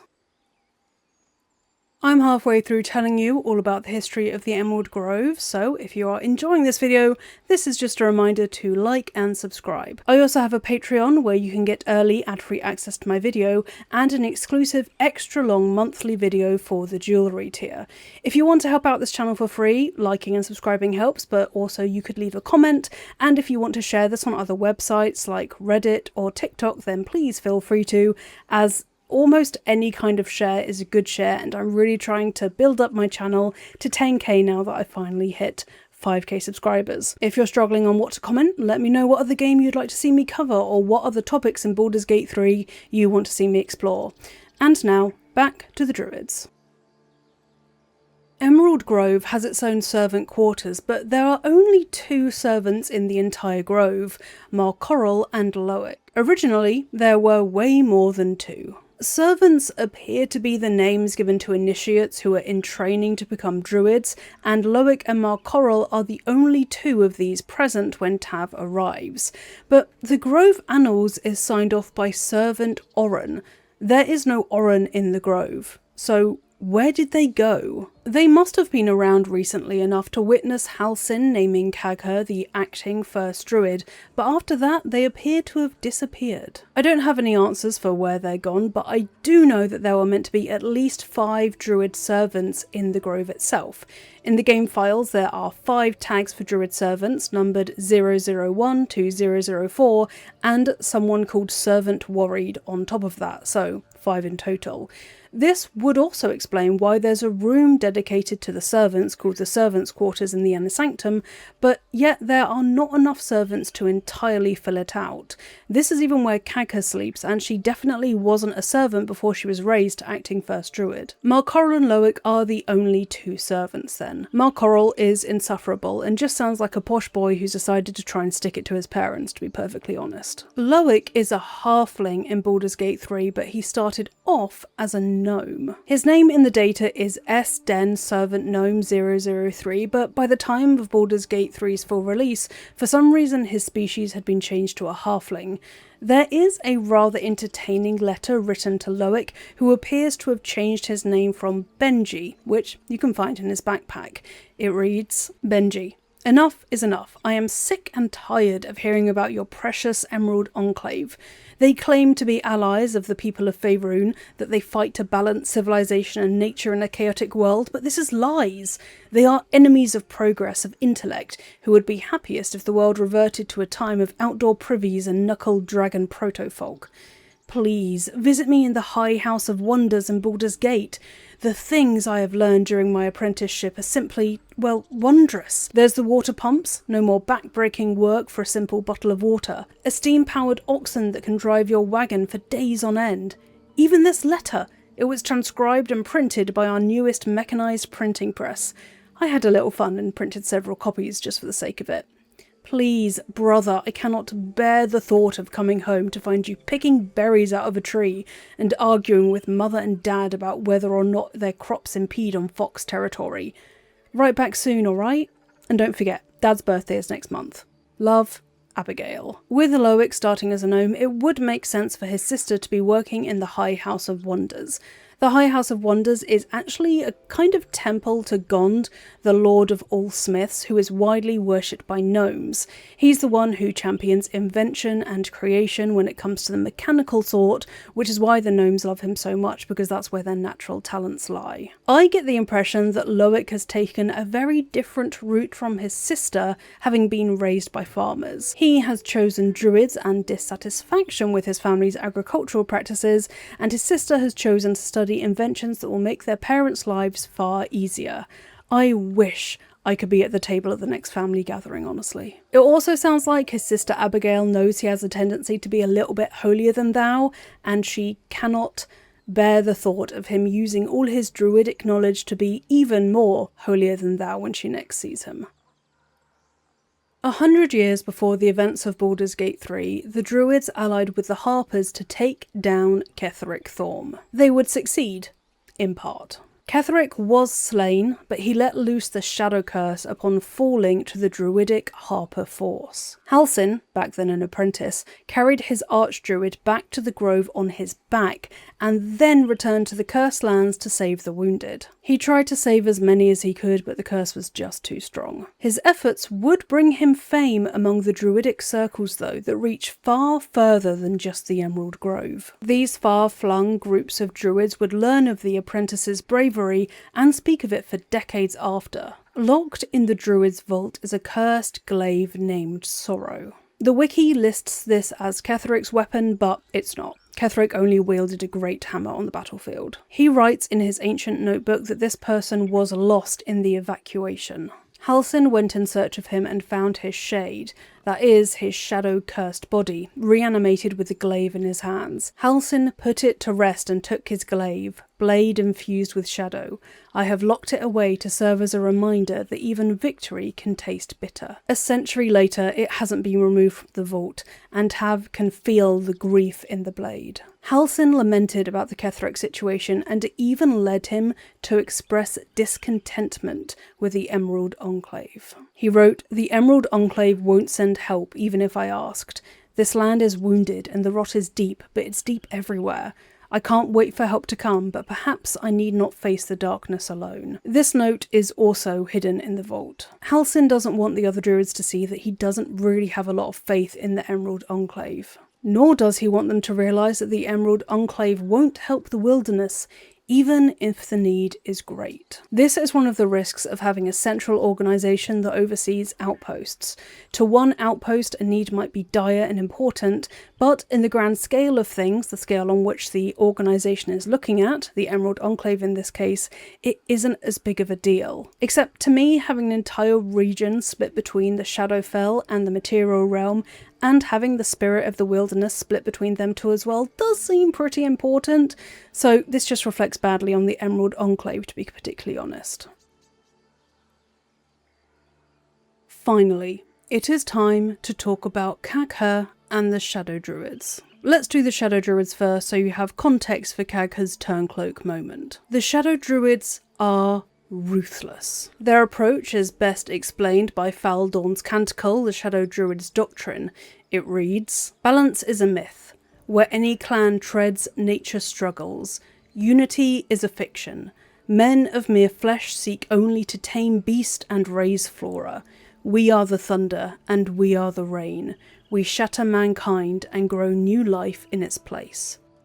Shadow Druids believe that civilization should be rooted out from Toril and burnt in order for Druids to protect the wilderness. There is no idea of balance for these Druids. As long as a city or village or hamlet or a single farmstead stands, it is an affront to nature. Shadow Druids will only be happy when every village, every house is burnt to the ground and the ruins reclaimed by nature. Secret Societies of the Sword Coast Exposed goes even further into detail. Weigh the life of a man against that of a sapling oak. Which do you value more highly?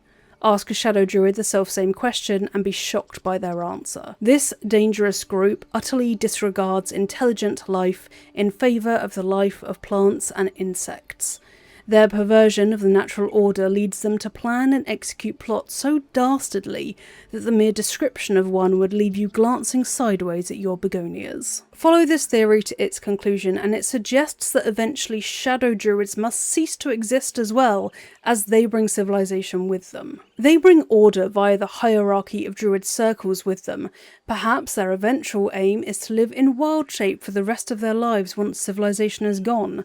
Anyway, a small moment in Act 2 implies that the Shadow Druids have recently come into a huge slice of territory. Their home turf is Cloakwood, a forested region along the coastway, and known for housing many ruffians who will attack any merchants along the road. In the Last Light Inn, there is the stuffed body of Darkmoor the Wicked. Darkmoor was a ferocious bear who claimed the Wood of Sharp Teeth to Cloakwood as his hunting ground. It took a small army to take him down, and now he's stuffed in the Last Light Inn. I take it from this that, as a result of Darkmoor's death, the surrounding area of Cloakwood is up for grabs by other factions, such as the Shadow Druids. Darkmoor's absence would cause a power vacuum, and as the Shadow Druids operate from Cloakwood, there's no reason not to believe that they would seize the hunting grounds that the bear once trod. By the time the Cult of the Absolute is rising, Ketheric has decided to bait the Shadow Druids to coming out of the woodwork. In taking the groves off the table, he observes that although Druids value the balance of natural forces over the welfare of humanity in general, and in the extreme this is expressed by the faction historically known as the Shadow Druids, who favour complete separation of the circles from what they regard as the ills of civilization. We shall identify the current leaders of the Shadow Druids, cultivate them with gifts while intimidating them with threats, and encourage them to see that the wisest and most prudent course is for the Druid circles to stand neutral as the army of the Absolute marches on the blighted cities of the civilized. Ketheric is wary of underestimating the Druids after the events of a century ago. The Shadow Druids are easy targets for the cult, not to join the cult of the Absolute but to stand aside. The cult of the Absolute will raze down villages and towns and cities that don't stand with it, and this is something that the Shadow Druids definitely want to happen, so it's entirely possible that they would stand down knowing that their aims are being furthered by the cult. But then again, that poses the question of what they do exactly when the cult decides to come to their forest of Cloakwood. Ketheric reaching out to the Shadow Druids may have been the action that emboldened them to reach out to Kagha at the Grove and provide her with the Rite of Thorns. Although they do look to have been intimidated by Ketheric, the Shadow Druids also got valuable information out of his parley. Now knowing of the threat the cult posed, the Shadow Druids would likely predict that Halsin, the hero that he is, would leave the Grove in order to eliminate Ketheric once and for all, thus it being the perfect time to take over. With leadership distracted by Ketheric, they could see discontent among the ranks to get a foothold in the Grove, and that's when they found Kagha. The Shadow Druids infiltrated in their rat form and listened. They probably noticed Kagha's love for her circle and her fear that it would be taken from her. Maybe they orchestrated her finding a copy of Faldorn's Canticle, as Tav can find it in Kagha's pack. After she read it, they made contact and promised the safety of her circle, through the Rite of Thorns, in exchange for turning the Grove over to them. The Rite of Thorns would summon thorns and brambles from the earth, protecting anyone secluded or trapped inside. Giving Kagha the rite itself is tactical. Yes, it may protect the circle, but the physical and mental effect it has on the Druids of the Grove is just as important.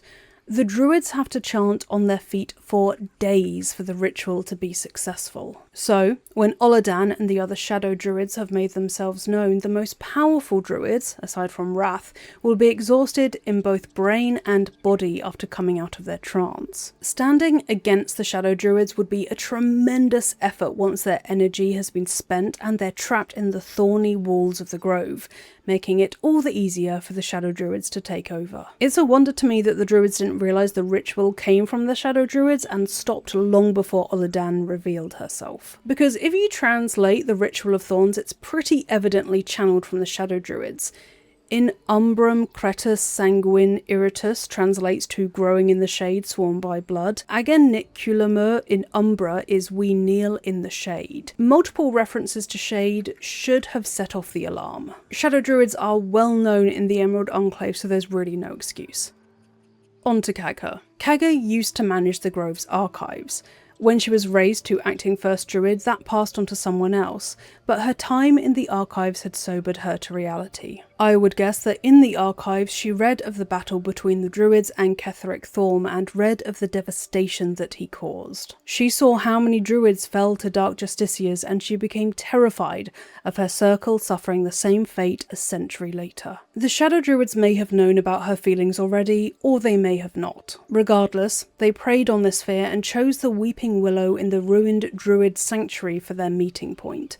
Among the dead trees and woodwoads and ruined Druid obelisks, they proposed a plan to her. And surrounded by evidence of the Druid's failure, Kagha accepted. Surrounded by evidence of the Druid's impotency towards a hag presence really made it the perfect place to instill the final bit of fear into Kagha. If the Druids had once lost territory to a hag, they could lose it again to Ketheric or to refugees. Kagha was born into the circle, as she puts it, so she was raised from birth to see the circle as family and outsiders as dangerous. She probably had never lived anywhere apart from Druid outposts, so she had no understanding of what people who live in villages and towns and cities are actually like and how they don't spend their time daydreaming about destroying nature. Even when Oladan reveals herself, Kagha is still unsure if she's doing the right thing. Reading her thoughts reveals that she's thinking, "With the grove taken for Cloakwood, the circle will see that I'm right. The Great Mother will guard us from all danger." The Great Mother she's thinking of is Shantea. Shantea is a nature goddess of many things, second to Sylvanus. However, she is a neutral good deity, so I very much doubt that she would approve of Kagha's actions. This just shows Kagha's desperation. She lacks the critical introspection that would tell her that the Great Mother would disapprove of what she's done. Instead, she consoles herself with Shantea's protection, compartmentalising her behaviour. Kagha's snake companion, Tila, is also not at all as evil as she first appears. Like her mistress, she is under a flood of assumptions when Arabella is brought close to her fangs. If you speak to Tila before she has the chance to attack Arabella, you can tell her that Arabella is a child. Tila, being a snake, finds it very difficult to distinguish between children and fully grown adults. She comments, "A new hatchling? Yes, they can be foolish. Korga sine, wukskiafula warfanor." That roughly translates into Kagha, I will not, you will release the girl, as in she will not harm her. If Tila does bite Arabella, Kagha says Athias, which means shit in Draconic. No!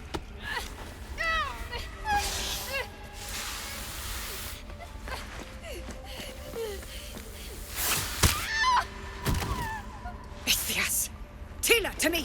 Kagha didn't realise that Tila would strike at Arabella, Tila didn't realise Arabella is a child and therefore shouldn't be struck. After Kagha swears, the dev notes have a revealing direction for the voice actor. After the line, we see Kagha rubbing her head and considering what to do. This should be a nice long pause. Then, she becomes evil for good. Gone? By the gods, Korga, what have you done? Bury the remains. Continue the rite. Before this point, Kagha may have been unsure whether she would truly side with the Shadow Druids even after doing so much to aid them. But, having killed a child, she believes she has no choice but to become truly evil. You could interpret this the same way that I personally interpret Bill's cipher from Gravity Falls, in that he accidentally killed his entire 2D dimension, so he felt he had no choice but then to become evil, because otherwise he was just a kid who made a stupid mistake, and not an evil being from the very beginning who of course would act as an evil being does, if that makes any kind of sense. The extent of Kagha's betrayal is not to be underestimated or forgiven easily, however. Her actions would imprison her fellow druids into a crucible run by the Shadow Druids, and her actions have already brought the Shadow Archdruid Alis to Baldur's Gate. That is a very, very bad thing, although we never actually meet Alis in Act 3 whatsoever. Upon redeeming Kagha and having her turn against the Shadow Druids,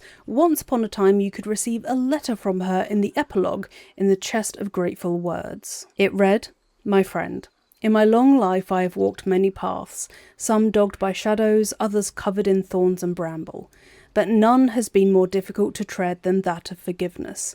Sylvanus's forgiveness, my fellow druids' forgiveness, and I hope your forgiveness too. Where I was the roiling storm, Archdruid Francesca of the High Forest is the warm afternoon sun. She has named me Initiate once more, a title I accept with grace. I fancied myself a mother, yet she has taught me that I am still the greenest of shoots. Still growing, still reaching for the light. The emerald grove hums with a new harmony. How I wish you could hear it. With undying gratitude, Kagha." Kagha acknowledges her weakness here. Though she thought herself ready to be the broodmother to the Circle, that was easy. Being feared and ruthless and vicious and violent is easy. Being forgiven is much, much harder and took a braver soul than Kagha thought she would ever be. I really do believe that the Shadow Druids preyed on her fear and her naivety when they approached her.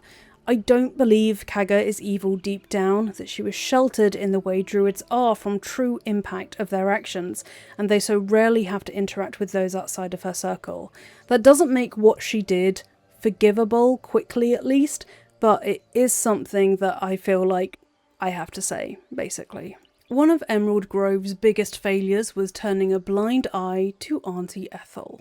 She preyed on the most vulnerable of society, worrying at the edges of the druid's domain like sharks tearing blubber off of a floating whale carcass. I love talking about hags. They are, without a doubt, my favourite creature in the Dungeons and Dragons pantheon, and you're about to find out why, courtesy of Auntie Ethel. Throughout the events of Baldur's Gate 3, she's trying to resurrect the Seeing Pearl and become lead of the Coven in the process. There are signs that a hag known only as M is the other surviving sister of the Seeing Pearl, but by the time Auntie Ethel makes it to Baldur's Gate, it's pretty obvious that she's been killed, as we hear nothing more from her. Hags are a fertile, rotting web for quests, and, once upon a time, Auntie Ethel was at the centre of her very own Coven questline that was far bigger than the one we ended up getting in the final game. Larian cut this questline from the final release of Baldur's Gate 3, but they didn't get rid of all of the evidence that it ever existed. So, this is why Auntie Ethel is way more powerful than most people, including Tav, truly realise,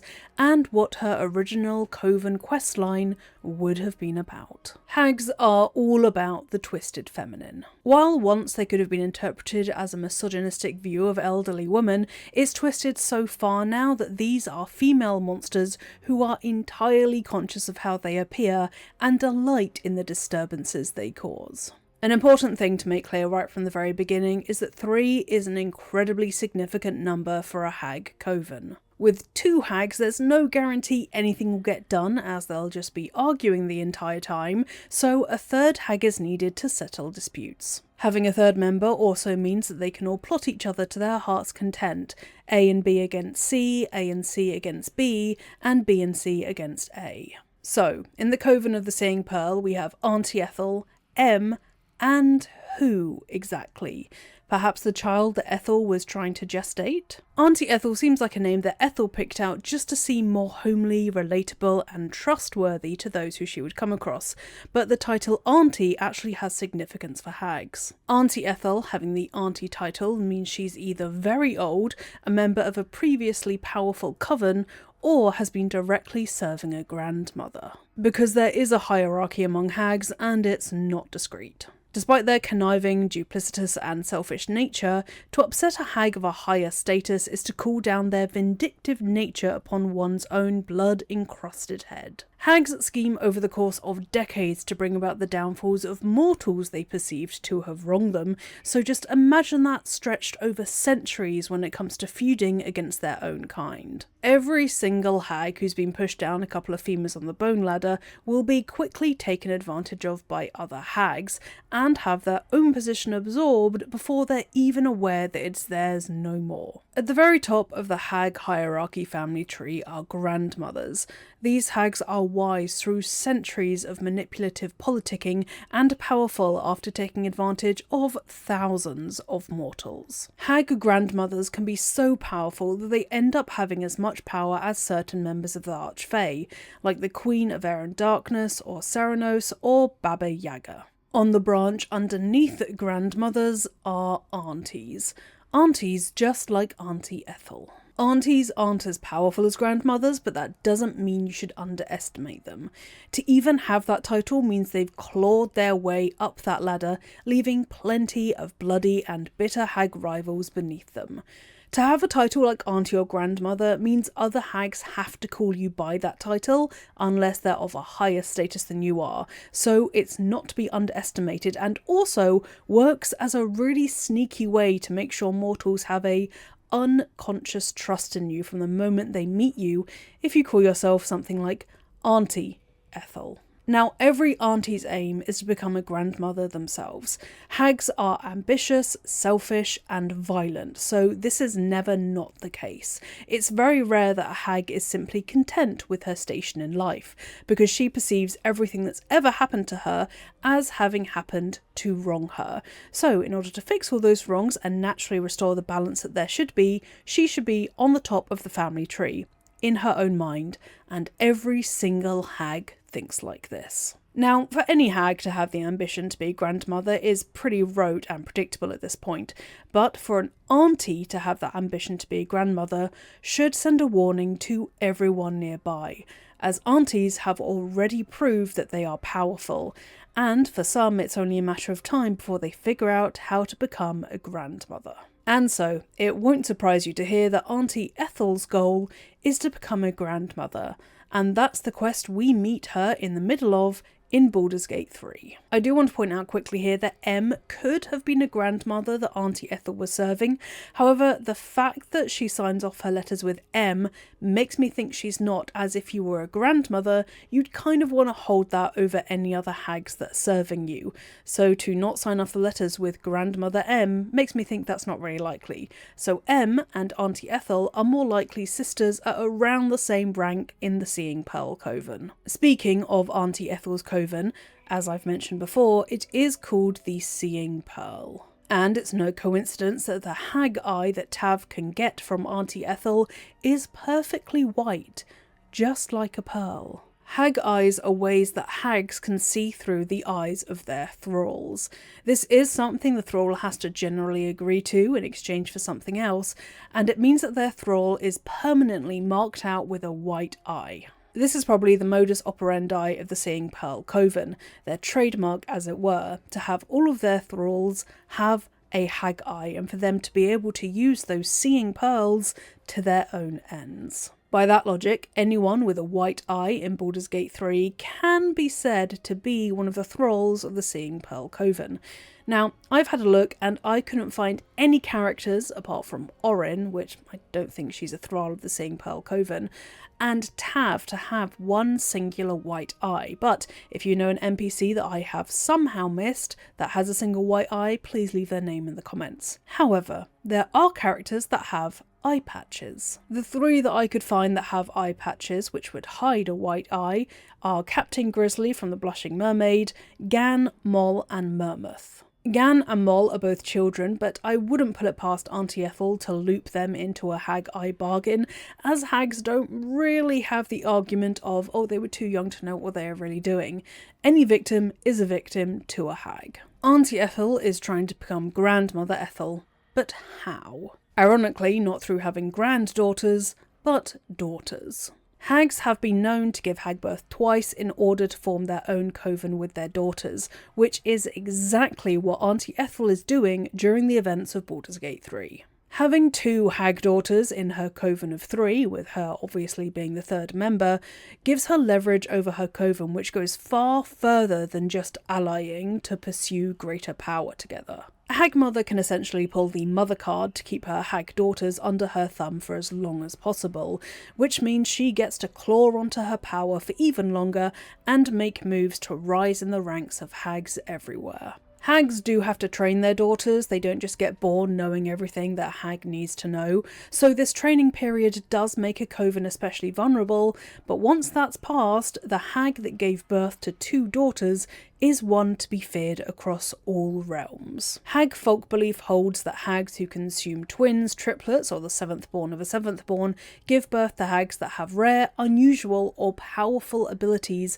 in addition to their typical hag magic.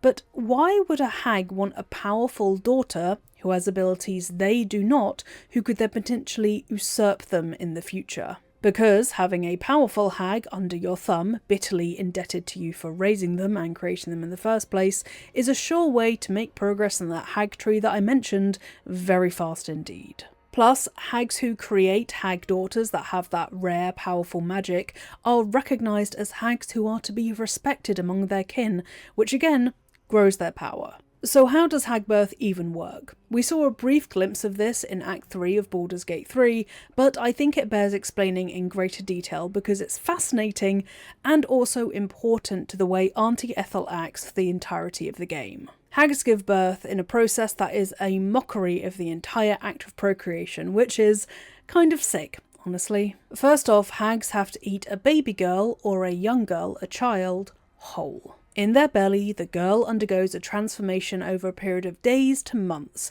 and when they're fully hag-blooded, the hag mother then vomits up their brand new hag daughter. This is what Auntie Ethel is trying to do with Mayrina's baby and Vanra in Baldur's Gate 3. And yes, it has to be a girl. Mayrina knew her baby was going to be a girl, which is why Auntie Ethel targeted her.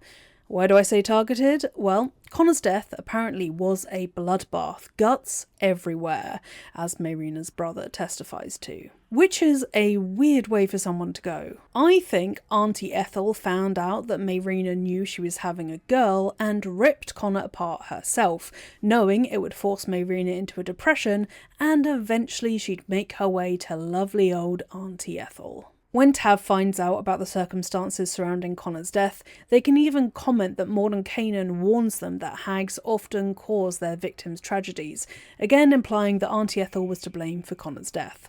But it all kind of worked out for Auntie Ethel in the end, so it was a bet well made. But why don't hags just eat a boy instead and have a hag son? Well, male hags do exist. They often occur when a hag has sex with another race and then gives birth to a boy instead of the girl they crave. Male hags are called hagspawn and are not nearly as powerful as the daughters that hags desire so fervently. That's because hagspawn are half whatever race their father was, which dilutes their hag blood for the worse.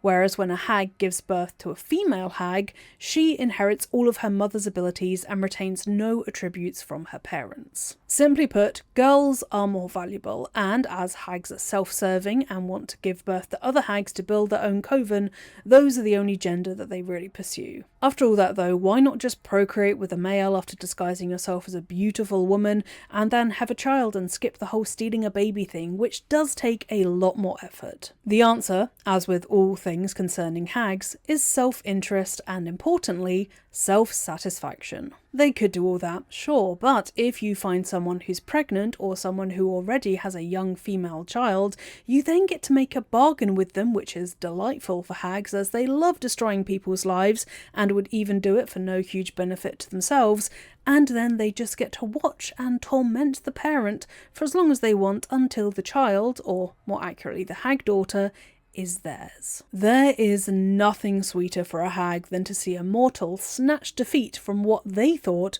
were the jaws of victory. As for what happens when a hag ingests a trans, intersex or non-binary child, I have absolutely no idea. Wizards of the Coast's writers haven't addressed this, and that's a whole other video essay. One of the things that bugs me out the most is that I don't know what a hag's childhood looks like, or if they even have one, and trust me, I have tried to find out, but nevertheless, the whole process of hag birth is extremely draining and makes the hag vulnerable for as long as it lasts. Bearing all of that in mind, it's exceptionally rare for hags to give birth to two daughters in quick succession, marking Auntie Ethel out as ambitious and powerful to even be able to attempt such a trying ritual. So short story long, that's why Auntie Ethel wants daughters of her own.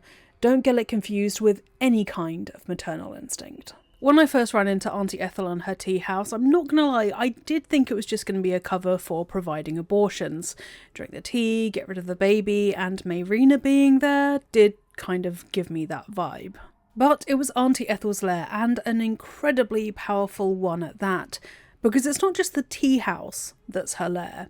The entire region of the Putrid Bog is Auntie Ethel's lair. Auntie Ethel having her own region in the Putrid Bog marks her out as being incredibly powerful, even for an auntie. Hags pick locations based on where the veil between the mortal world and the Feywild is thinnest.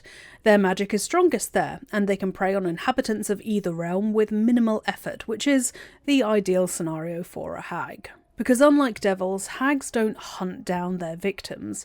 They prefer them to come of their own accord on their hands and knees through their threshold, as it makes their downfall all the sweeter to know that their victims came to them out of their own volition, because that thought will eventually be just torturous to the poor sods. It's even better if that lair is near a civilian settlement, just far enough that mortals don't see a hag as an immediate threat, but always close enough for a hag to be a viable last resort for the unfortunately short-sighted of their ilk. The entire Putrid Bog has marks of it being dangerous.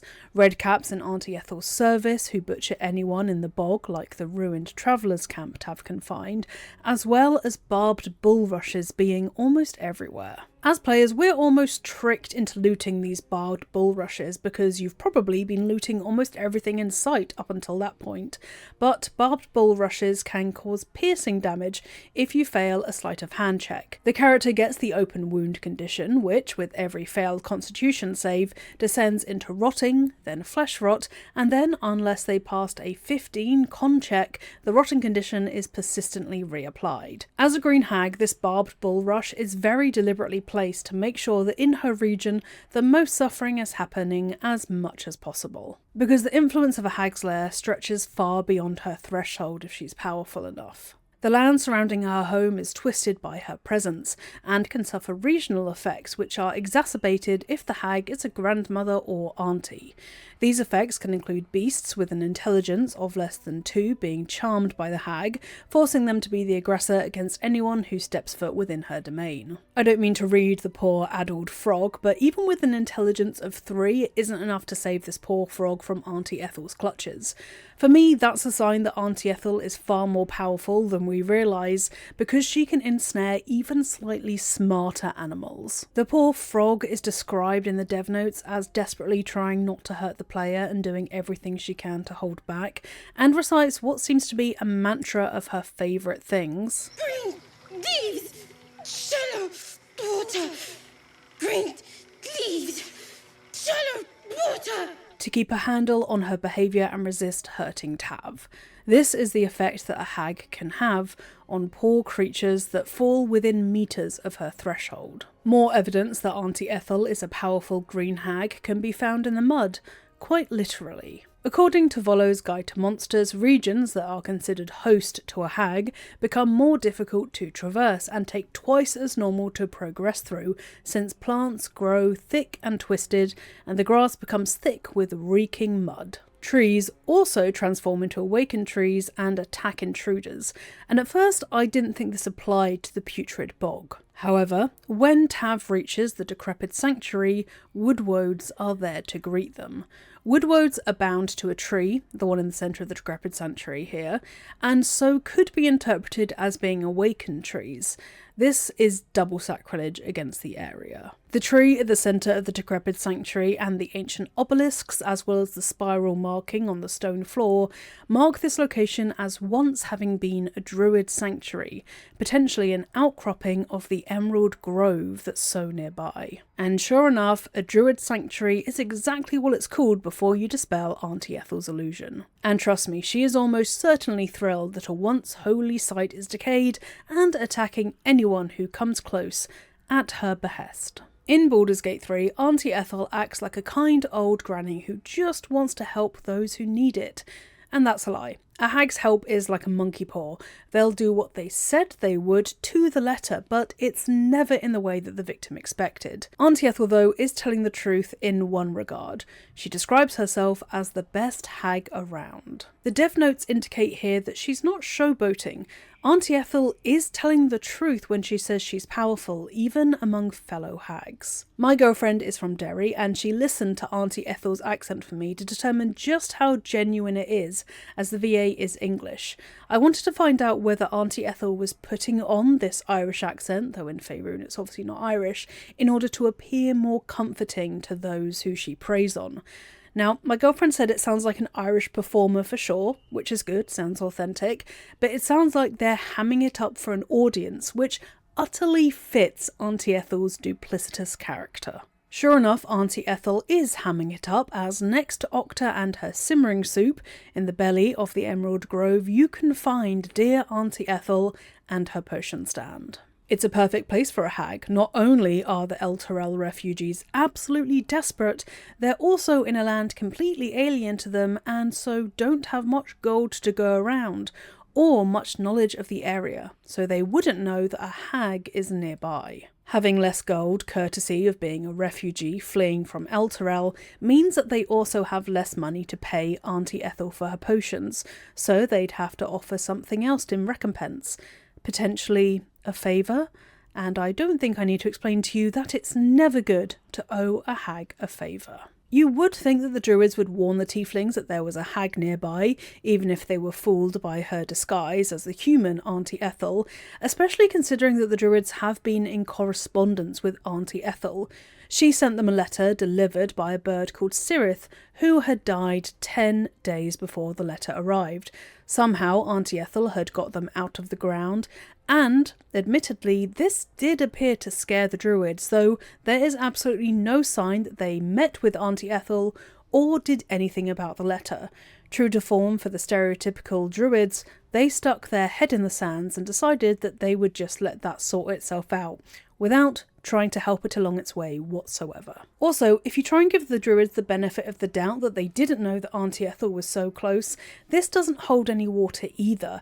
As stewards of nature, they would have been able to pick up on the corrupt energies of a hag disturbing the local flora and fauna, especially because she had such a huge region under her control in the form of the Putrid Bog. And as if that's not enough, a copy of The Evil Eye can be found in the Emerald Grove, which details the qualities of various different types of hags. So even if they weren't talking to Auntie Ethel per se, someone must have had a suspicion that a hag was nearby and been trying to do some research on them. And then, if you go even further, Sylvanus would have seen the presence of a hag nearby as an affront to the natural order. Perhaps the Emerald Grove didn't think they were powerful enough to cast out Auntie Ethel, or they didn't want to invite her wrath upon the Grove. But it is weird that they didn't mention her at all to the tieflings. The pessimist in me wonders if Cagher specially wanted the tieflings to fall victim to the hag, which would rid the Emerald Grove of them, even though this is incredibly dark, though the fact that she was in league with the Shadow Druids makes this a bit easier to believe. One tiefling in particular got caught in Auntie Ethel's web. Her name is Pedirna. Pedirna drank a potion from Auntie Ethel that was supposed to make her as strong as a bugbear, and the potion did work, to be fair. Pedirna became as strong as a bugbear, but couldn't put that strength to use because the potion also paralysed her legs. Classic hag behaviour.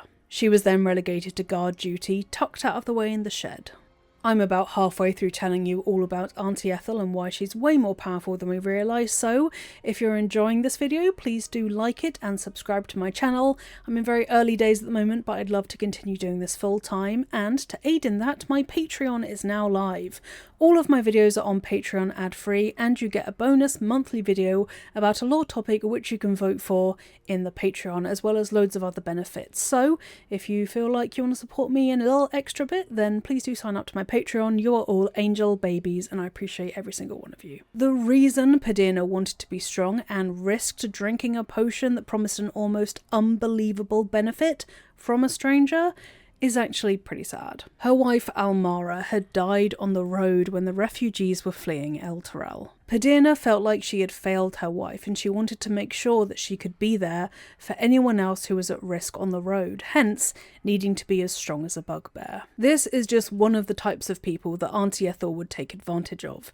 Desperate, hurt, and vulnerable, though don't get me wrong, selfish people also seek out hags too. When the Emerald Grove wasn't home to trusting folk, Auntie Ethel had a tea house to run. Inside the cosy tea house, people were lulled into a false sense of security, as they would be served tea, which also gave Ethel the perfect opportunity to slip something into the brew. On a balcony table in the tea house, and also in her potion stall in the Grove, you can actually find a teapot made out of a real toad. This is a very subtle hint that Auntie Ethel isn't what she seems, and you maybe shouldn't trust anything coming from someone who's turned a real-life frog, flesh and all, into a teapot. I can imagine Auntie Ethel absolutely delighting in seeing her victims drink out of it, potentially completely unsuspecting, as her illusion would have made it look like a normal ceramic teapot. Utterly vile. When Tav makes it to the tea house, you can see that people have tried to kill Auntie Ethel before.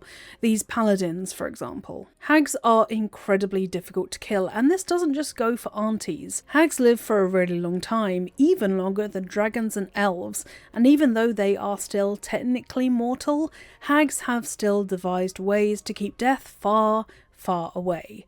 Death may be the only thing that a hag truly fears, as to die is to lose. And hags just hate to lose.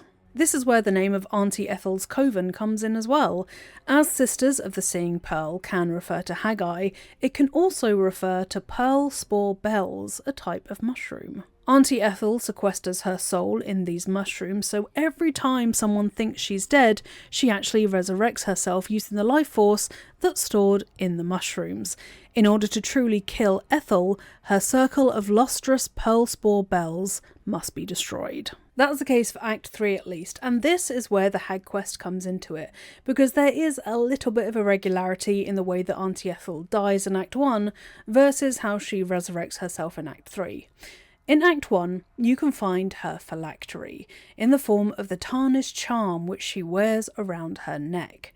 You can loot it from her body, and interestingly enough, it results in some different Speak with Dead dialogue if she doesn't have it on her body. And I know this is her phylactery because there's a dialogue object flag which reads, Object hag, hag state has phylactery, character has Ethel's phylactery true in the game files, which basically means that if Ethel has the tarnished charm, the phylactery on her, her responses are different. And it's called phylactery in the game files, so that's definitely what it is. If you read the description for the tarnished charm, it confirms it even more as it reads, a menacing cackle emanates from this twisted charm. It whispers to bite, to maim, to kill. That is Auntie Ethel's soul, and she is chatty. The tarnished charm grants the condition Fey Life, which reduces the DC of death saving throws for the wearer from 10 to 5. The subtext of this is that it's really easy for Auntie Ethel to survive death saving throws and thus resurrect herself via her pearl spore mushrooms. After killing Auntie Ethel, you can use Speak with Dead on her. With the tarnished charm on her corpse, her responses are as if she is still alive, vicious, petty, and threatening. A charm on the hag's body flashes a faint glow. Oh, you knuckle-dragging gobshite! You will bleed. You will choke on your own guts for this. That's a clue that Auntie Ethel isn't dead, and that her soul remains close to her body. But if you've looted the tarnished charm from her body, her responses are different. Without her tarnished charm, Auntie Ethel is forced to resurrect herself elsewhere, and therefore can't puppet her body as strongly as she could if her soul was skin to skin with her corpse via the tarnished charm. Auntie Ethel messes with the characters in Baldur's Gate 3, but also with us as players. Borderline breaking the fourth wall makes Auntie Ethel very powerful indeed. Auntie Ethel's ability flavor text speaks directly to us as the player. The Necromancy of Thay is the only other item in the game to do this as far as I can tell. Whereas a spell like Tasha's Hideous Laughter has a description of leave a creature prone with laughter without the ability to get up, Auntie Ethel's spell, A Coven of Hags, reads, you'll never find your Auntie Ethel. Polymorphed condition reads, creature is turned into a harmless sheep with 3 hit points for 5 turns. If the sheep's hit points are reduced to 0, the creature reverts to its original form with its original hit points. These descriptions tell you what the spell does, because as the player, you want that info. However, in the hands-off petal condition it reads, Ethel disapproves, dearie. Both the spell and the condition break meta. We, as the player, are reading this description, and Auntie Ethel is speaking directly to us. Her potions are unique in Baldur's Gate 3 too, in that their effects aren't listed underneath their name. Tav, we, have to drink them to figure out what the hell they do, and by the time they're down our gullet, it's too late to escape the ramifications. Each potion has effects that are a play on its name and shows Auntie Ethel's twisted sense of humour. These are 3 of the best ones. Boon of the Hag gives the condition Auntie Ethel's Special Brew, and whoever drinks it takes 2d6 poison damage at the start of every turn until they pass a Constitution saving throw. If Auntie Ethel is killed in Act 1 and her corpse is brought into Act 2, her body will be replaced by this Boon of the Hag potion the first time the party long rests, implying that Auntie Ethel has resurrected herself and fled the coop.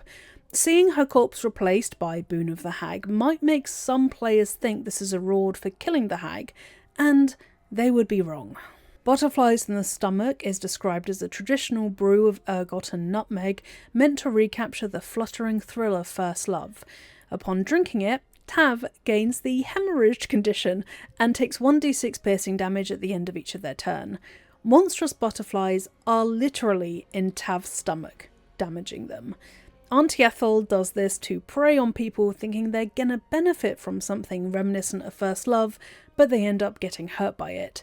And now they'll forever associate their first love with being hemorrhaged by a hag, which is just excellent psychic torment, really. Finally, there's the Missing Pets potion. It's filled with the sounds of thousands of little legs skittering inside, seeking an escape. This one is actually pretty sad. It grants the Missing Pets condition, where Tav cannot move, is frightened, and gets disadvantage on ability checks and attack rolls.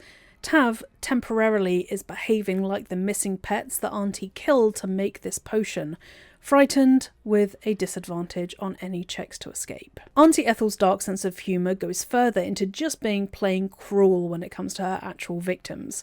So the wand used to control Connor is called Bitter Divorce, which is mocking Mayrina's painful separation from her husband. This dig is for Auntie Ethel's benefit alone, like a bully with their own burn book. And it even goes a step further, because if Tav uses the Bitter Divorce wand, the ability to summon Connor is called Second Marriage, implying that Connor has ditched Mayrina in favour of now being married to Tav, which just... ouch. Now onto Auntie Ethel's abandoned Coven questline. The biggest evidence that this ever existed and is immediately visible is the hag eye you can get from making a bargain with Auntie Ethel, even though she can't hold up her end of the bargain, mind you, though that has never and will never bother a hag. When Tav asks Auntie Ethel to get rid of the tadpole in their eye, Auntie Ethel will try her hardest but will be repulsed, and scared, by the Netherese magic pulsing through the tadpole. She refuses to meddle with it completely, saying, God's damned wretched! Ah! You little shit! You didn't tell me it was Netherese! I'm not touching that! Filthy shadow magic brings nothing but chains and misery! How could I have missed that stink? Like blood and piss congealing on my tongue! Ah!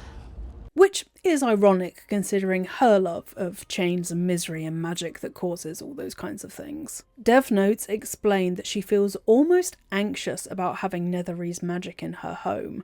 Now, I couldn't find a clear answer about why Netherese magic in particular grosses Auntie Ethel out, so this might just be a plot device. However, I can theorise. As a fey creature, Netherese magic may unsettle hags because they see it as mortals' attempt to shackle magic itself, and hags, being fey who channel their inherent weird magic, see that as disgusting. If you have any theories about why you think hags hate Netherese magic so much, please do share it with me in the comments, because I want to know. Anyway, when Tav taunts Auntie Ethel by accusing her of not being powerful enough to remove the tadpole, Auntie Ethel threatens to kill them, but acknowledges that she needs to honour her debt somehow. Dev notes write that Auntie Ethel can't have her reputation tarnished. Interesting that she spares consideration for her reputation, as she needs mortals to think that she can do her job, so they keep coming to her. So, even though Auntie Ethel can't remove Tav's tadpole, she still turns one of their eyes into a hag eye. As I explained before, hag eyes are used by hags so that they can see through the eyes of their thralls. Only a hag coven can create a hag eye, a hag can't make it on her own, and if the hags creating the hag eye take any other action aside from performing the ritual, they have to start all over again. So, to create a hag eye isn't something to be undertaken lightly. So considering a hag eye takes a coven to make, for Auntie Ethel to be able to wield this magic on her own marks her out as being incredibly powerful. Having a hag eye grants the condition paid the price, otherwise known as hag-eyed in the code. A hag eye cannot be removed, and so in the game it grants a permanent condition called paid the price or hag-eyed. Now, it's unusual for Tav to suffer a one-off condition that doesn't have persistent consequences. Paid the price, for context, gives Tav +1 to intimidation checks, but disadvantage on perception checks and attacking hags. Even in Act 3, when Tav meets the hag survivors, they only comment once on the hag eye, whereas you'd think that would be a reason for them not to even let Tav in the door, that they know Auntie Ethel can see through their eye. And Dolly Dolly Dolly, a pixie in Act 2, doesn't comment on it either, and as a fellow fae creature I'd expect her to have something to say about a hag eye, but apparently not. The pixie living in the printing press in the Baldur's Mouth offices can be revealed with the hag eye, but that's about all the hag eye does. Now, the hag eye would make a lot more sense if Tav was originally due to run into Auntie Ethel's sisters. The hag eye would warn them that Tav was coming, as they'd be able to see through it, and Tav would be able to see signs of the hag's fey nature and the fact that they were wielding magic that would otherwise pass unnoticed. So basically, why would you have a permanent condition if that permanent condition didn't come with permanent consequences for Tav? To me, this is a remnant of the original Hag Coven questline. The second clue about the cut Hag Coven questline is the Staff of Crones, found in the treasure room of Auntie Ethel's lair. The description gives a clue that the staff was originally much more significant. It reads, "Live worms wriggle beneath the crumbling surface of this half-rotten staff.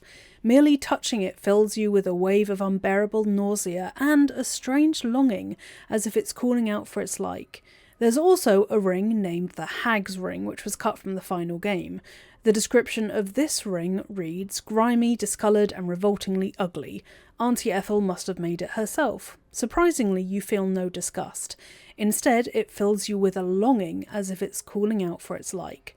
The longing in both item descriptions to me sounds like they would both do something when a hag was nearby, like shudder potentially or vibrate, which would warn Tav that one of Auntie Ethel's sister was nearby, revealing their disguise and preventing them from getting the jump on Tav. The hag eye and the Staff of Crones can be dismissed honestly, like those are just theories, but indisputable evidence comes in the form of the dialogue.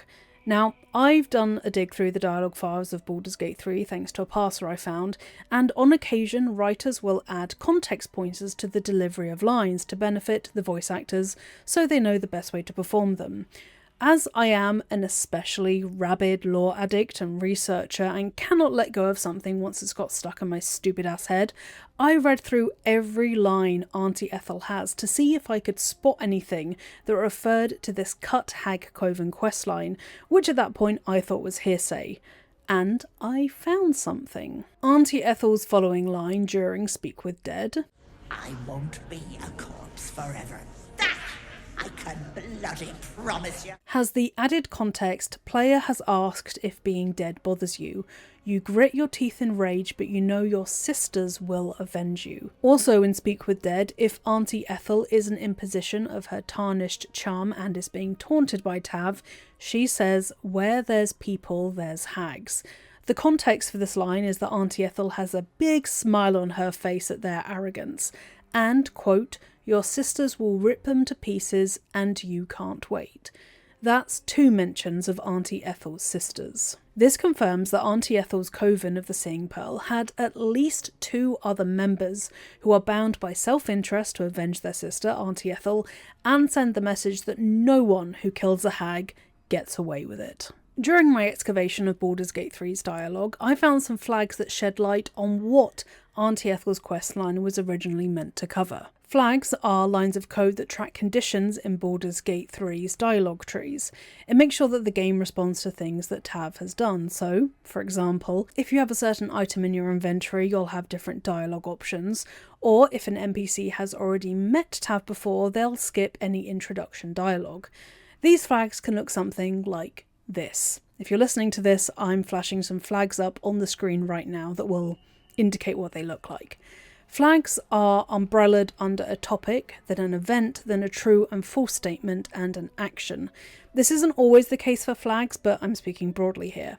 So, this flag occurs under the hag topic, is triggered when Mayrina's brothers ambush the hag, and Tav has read Mayrina's letter. Looking at these dialogue flags is a sneaky way for me to figure out where Tav could have gone and what they could have done. All the ones I found are labelled unused, so they didn't make it into the final release of Baldur's Gate 3. The pieces are jumbled and entire chapters are missing, but I can fit together a semi-coherent quest line. Here we go. First off, Tav would have still had their first encounter with Auntie Ethel in the Druid's Grove, which, in the game's dialogue tree, is called the Den. Auntie Ethel is still disguised as a kind old granny and is worried about her missing nephew, a halfling named Denon Wimner. She asks Tav to find Denon and bring her beloved nephew back, and offers Tav a poison to coat their weapon with, which I think will probably put Denon to sleep on a hit, allowing Tav to deliver him to Auntie Ethel, or maybe just kill him because Auntie Ethel wants him out of the way. Auntie Ethel gives Tav a code phrase to say to Denon to know that Tav has been sent by Auntie Ethel, and I think that code phrase is Harpy Meal, as that's in some of the flags for the dialogue. I would wager that Auntie Ethel framed this as, oh, poor Denon is such a paranoid sort, so to reassure him it's just his Auntie Ethel who wants to make sure he's okay, say Harpy Meal to him and he'll know you've met me and can be trusted. When, in reality, this would be a warning to Denon that Auntie Ethel is on his trail, and he'd better come back sharpish for his own good. Or Denon might have been captured by the harpies near the grove and he's about to become a Harpy Meal, which, yes, is a play on Happy Meal. Tav would meet Denon, say the code phrase, and then Denon would affirm that he knows of Auntie Ethel. After that, Auntie Ethel would leave the Druid's Grove and be on her way to her tea house, I assume with Denon. Later, Tav would meet Auntie Ethel in the forest undergoing a fight, and Auntie Ethel would call upon some spiders to help her. These spiders might not be spiders at all, but disguised redcaps, just like the sheep, although another sign that a region is host to a hag is that it's propagated by spiders and toads in greater quantities than usual, so these could literally be spiders. Tav would have made it to Auntie Ethel's lair, at the entrance to which is a trap waiting in the brambles, and one of Auntie Ethel's victims is stuck in the entrance and Tav could free them. Auntie's Ethel lair then would have a pen and a puzzle to solve, and has the same sentient door as we meet in the final cut of Baldur's Gate 3. Giving Auntie Ethel one of your eyes in Act 1 is the price for removing your tadpole, but this wasn't the case in the original plan. In exchange for releasing Mayrina, Tav would have given Auntie Ethel their eye, who I'm almost certain would have turned it into a hag eye, hence the paid the price condition that we still find in the final game. Making it through Auntie Ethel's lair, if they go the hostile route, Tav would have encountered one of her flock, those masked poor sods, and found out that Auntie Ethel is not working alone. She has sisters, and therefore a coven to back her up. In Act 3, one of these hags would have even made an appearance, but unlike Auntie Ethel, she wasn't going to be a green hag, she was a sea hag. Data miners have found her face and hair deep in the game files, unused, but proof that once a sea hag roamed the streets of Baldur's Gate. Her presence was no secret to a certain beggar found outside of the Baldur's Mouth newspaper building, but they would only hint twice that the sea hag had made her home in Baldur's Gate. Considering that Baldur's Gate is bordered on its western side by the Sea of Swords, a sea hag making her lair in the city makes perfect sense, and there are even caves where she could have lived. It would probably be somewhere similar to the underwater cave by Umberlee's temple. And hags of any kind can work together in a hag coven. Once united in sisterhood to prevent the coven from fracturing, they're bound to treat each other as equals, so it doesn't really matter that a green hag and a sea hag would be in a coven together. Those are all the unused flags I could find and give a fairly good idea of the story beats that Auntie Ethel's original quest would have had. The Putrid Bog would have been much more significant in the original quest too. Tav has two ways to get to the Shadow-Cursed land in Baldur's Gate 3, via Rosimorn Monastery and the Mountain Trail, or via the Underdark through the Grimforge. One scrapped route went through Auntie Ethel's bog. A boat on the beach could have been dug up, and Tav would have set sail for the Shadow-Cursed lands, arriving not on foot, but via the Kionthar River. In these flags that I'm putting on screen, SCL refers to Act 2's Shadow-Cursed lands, Shadow-Cursed lands, SCL. And I have an entire video about how the Shadow-Curse came to be, so make sure to give that a watch if you're hankering to uncover its secrets. Tav would have also been able to destroy the boat to prevent anyone else from using it, and I wonder if this was a means to prevent Auntie Ethel from escaping Act 1 and making it to Act 3 intact, but I really can't be sure. While misty stepping over the roofs of Baldur's Gate city proper, I found what I believe to be leftovers from the hag questline. There's a picnic atop of a roof that overlooks an area where coffins are being built, which is creepy enough, but this picnic blanket is also scattered with purely green items. There's grapes, kiwi and sunmelon, as well as a wand that looks very similar to the bitter divorce wand that controls Connor. A tribute to a hag from one of her victims, maybe, or just a sign that something is up in Baldur's Gate. Something potentially for Tav to see that would instantly make them suspicious that a green hag was at work in the city streets, thanks to all of the green items on the blanket. Back in Act 1 in the Underdark, there's a fairy circle that leads to an otherwise inaccessible area of Auntie Ethel's lair. It's fronted by a door that looks exactly like the sentient door that protects her lair proper, but this one is inactive and you can't walk through it. It feels strange and out of place. Maybe it was once used so you had another route into Auntie Ethel's lair that bypassed her tea house, trophy room and masked victims, but the fact that it has a sentient door, just like the other one, is a telltale sign to me that this was originally a lot more significant. Speaking of Auntie Ethel's victims, it really feels to me like one in particular was meant to make an appearance in later parts of the game. Ephraim Hammerborn is a gold dwarf petrified by Auntie Ethel to prevent him from dying to Ladger's bite, which is a Dwergar disease. Except it's not Ladger's bite that he's sick with. It was magic polluting his body that was put there by, wouldn't you know it, Auntie Ethel, who relished his desperation when he came seeking a cure. Upon freeing him, as long as Auntie Ethel is dead or he'll die from this disease immediately, Ephraim will solemnly promise to pay Tav back for the kindness they had shown him, like he's really serious about it. So I wonder if he was meant to reappear in Act 3 in the old Coven storyline. This next thing is more of a plot hole than anything, but there's also no indication of what happened to Marina's daughter if you meet Auntie Ethel in Act 3 after letting her have Marina's baby. Marina herself is nowhere to be found, but there's no sign of her daughter / Auntie Ethel's hag daughter either.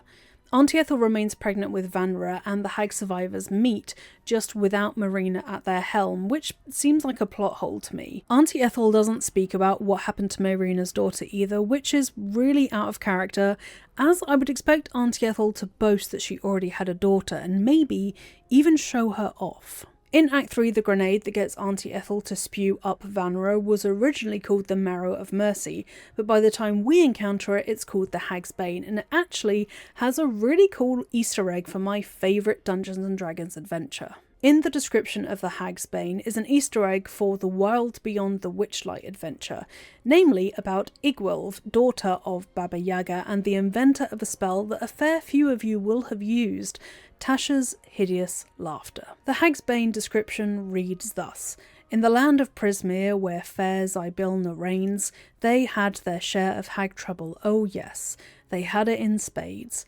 Hags have a special predilection for children and the power inherent to innocence. Disrupting one in the consumption of that power could be cataclysmic for the hag." Igwilv is one of my favourite characters in D&D, but before I get distracted talking about her, it's her, under the guise of Zybilna the Archfey, who's implied to have benefited from the Hag's Bane. Zybilna rules the Feywild land of Prismere, which had plenty of hag trouble, as Zybilna's hag sisters, Scabatha Nightshade, Balvlorna Blightstraw and Endelyn Moongrave, froze Igwilv in her court and then carved Prismere up into 3 domains for themselves to rule, Hither, Thither and Yon, which are just amazing names for domains anyway. The Fae of Prismere had to come up with a grenade that would deal with the hags, and thus the Hag's Bane was born. Was that an excuse for me to talk about my favourite D&D adventure? Maybe. Okay, so now I make it onto the topic I'm sure a fair few of you have been thinking about. Who on earth are Auntie Ethel's sisters? We know that one has a name beginning with M after all, so that does narrow it down. Auntie Ethel is midway through replying to a letter from M when Tav interrupts and breaks into her lair to free Marina. These letters give a small clue about M's status. She doesn't address Auntie Ethel as Auntie Ethel, foregoing the prefix entirely. This may indicate that M is a superior status to Auntie Ethel, or that she's being intentionally snide by not using this deferential, which is likely. Ethel's replies call M Sister Dearest, which I do think would be replaced by a more deferential title if M was a grandmother. Considering everything I've said about hags in this video, the pettier reason seems like the wiser assumption to make. The letters themselves illustrate that M's masquerade as a harmless woman in Baldur's Gate is being disturbed somewhat. Her first letter begins in an elegant cursive hand, but by the end has descended into a harsh, sloping scrawl as M's fury overwhelms her. Things went downhill for M, and she was forced to send this letter to Auntie Ethel to ask for her help, as M reveals that some mewling wretches are trying to edge her out of her own territory. 4 agents have been sent after her, and she's killed every single one of them. While originally I thought this might be the hag survivors at work, the use of the word agents and wretches to me suggests that another coven is trying to muscle in on M's territory and help the citizens of Baldur's Gate and therefore themselves in return. The second letter is written in elegant cursive. M in this letter is perfectly in command of herself and her disguise, keeping her temper in check, and is in the worst possible position for a hag in a coven, needing help from her sister. M writes to Auntie Ethel to inform her that one of her clients has fled Baldur's Gate without paying her and will be making his way through Auntie Ethel's territory. M indicates that Auntie Ethel is welcome to do whatever she wants to with her client. Hag etiquette prevents Auntie Ethel from meddling in her sister's affairs without permission, because as written in the monster manual, hags don't like each other, but they do abide by an ageless code of conduct. Hags announce their presence before crossing into another hag's territory, bring gifts when entering another hag's dwelling, and break no oaths given to other hags, as long as the oath isn't given with the fingers crossed. Auntie Ethel herself discreetly warns other fae that a hag is at work in the area of the putrid bog by leaving a note with some poison apples in a basket, with the note signed off by Auntie Ethel. Any fae creature would see the fact that the note was signed off by someone called Auntie, immediately know that that meant a hag was at work, turn a 180 and go in the opposite direction. From this I can infer that it's wise for a favour asked by one hag to another to be paid back swiftly, in the same sentence if possible, which is what M does. In exchange for the subtext that Auntie Ethel will take care of M's problem client and thus be doing her a favour, M sends the green hag a girl whose mother's mind is failing, which of course Auntie Ethel rubs into her face. Nevertheless, Auntie Ethel catches Hydrangea Wubb, who becomes the Mask of Regret, and puppets her into one of the hag lair guards. So, who is M? I think she's Maud, the humble flower seller you can find in the city cemetery. A hag looking for people to take advantage of who just need someone to talk to couldn't pick a much better place than a cemetery. Especially when they're selling flowers, almost trapping grievers into unburdening themselves onto such a kindly woman. Staking out a cemetery is pretty much a guarantee that you're going to find some people who are down on their luck or who are missing a loved one, so it's a pretty safe bet for a hag. Plus, Maud always sells oleander and belladonna, which is a bit weird. Belladonna flowers are poisonous, and black oleander can be used to keep necrosis from spreading, and combined these two flowers seem like suspicious things for a harmless flower seller to be hawking, don't you think? Depending on Tav's actions, Auntie Ethel gets her coven in the end. With both Vanra and Mayrina's child as hag daughters, she's laying low so as not to overwhelm her girls, preparing for their debut in the background. She writes that the Sisters of the Seeing Pearl will be whole once more, just as she wanted. With both daughters in her coven, Auntie Ethel is especially happy with Tav, and she even says she regrets not climbing Tav like a tree when she had the chance. You do have to be truly evil to get that epilogue letter from her though.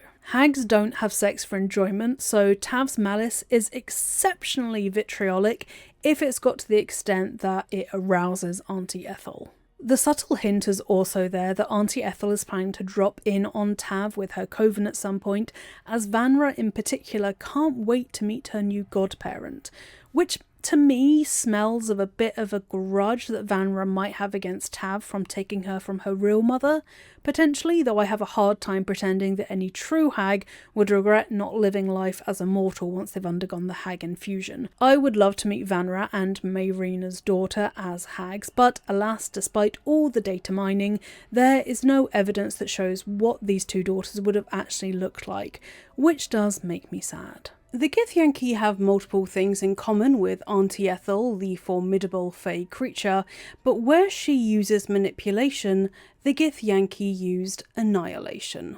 This is the tale of the Rosimorn Monastery, from Lathandarian Hub to Githyanki Kresh. To explain Rosimorn Monastery, I need to take you back to 916 DR, almost 1,000 years before the events of Baldur's Gate 3. Samaster, a lich with a nightmared history, was on a journey to attempt to personally convince 2 dragons to become Draco-liches.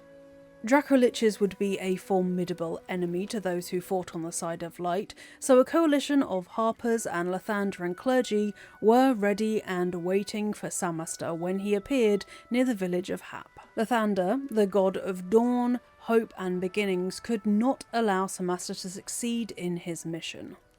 Things got so dire that the god intervened personally, fighting Samaster through his own mortal avatar, Lathander's power made manifest in flesh and blood on the material plane, and wielding power channeled directly from the god. During their fight, Samaster was vanquished, but not before managing to strike the avatar of the Morning Lord, shedding some precious drops of his godly blood. Drops of blood fell from the avatar's wound and struck the earth, and a holy relic was born, the blood of Lathander, his ruby red drops preserved in a chunk of amber by his faithful clerics. Dawnmaster Dover built a chapel in Hap to house the holy blood and commemorate the site where it fell. Dawnmasters are the most esteemed members of Lathander's clergy and are given direct responsibilities that involve leading Lathander's most faithful and pursuing the faith propagating itself in whatever region the Dawnmaster happens to be situated in. Dawnmaster Dover, therefore, was in stewardship of the chapel and the blood itself when, somehow, the holy relic was stolen. I don't know exactly how this happened. In later records, Dawnmaster Vased says that they can't believe the blood of Lathander was left out in the open, so it may have been as easy as stealing in during the dead of night and seizing the relic from its reliquary, where it was proudly displayed to any visitor of Hap. Saying it was stolen during the dead of night isn't just a turn of phrase in this example. You can actually take it literally, as Sharon's the one who sees the relic from under Dawnmaster Dover's nose. There's no better time to steal a holy relic to please Shar, the goddess of night and darkness, than when utter darkness has fallen over the Morning Lord Lathander's sanctum. Shar and Lathander despise each other.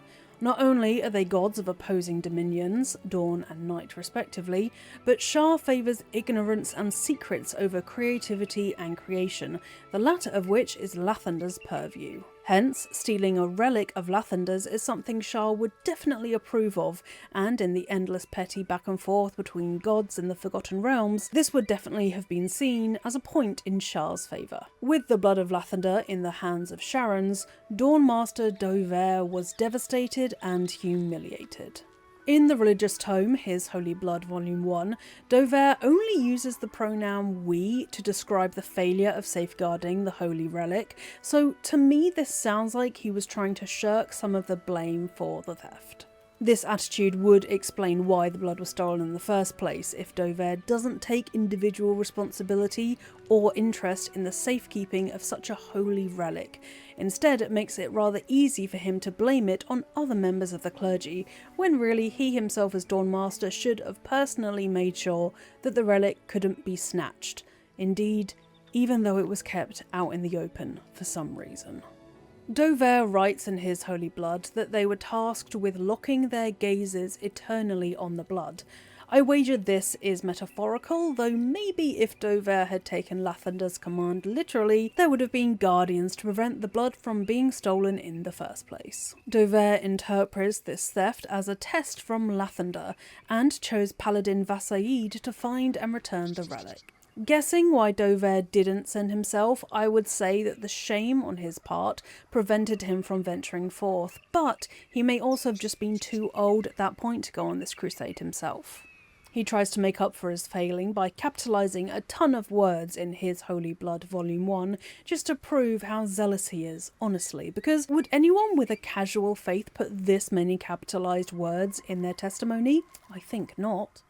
He writes, and I'll put emphasis on the capitalised words, "His radiance has faded from our unworthy gazes, O ye lightless wretches.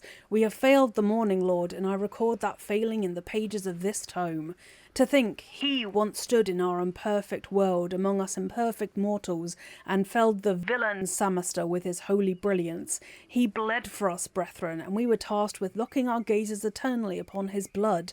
We let those gazes falter, and the blood was taken, wrenched from our sight. It is a test one this chapel is duty-bound to undertake.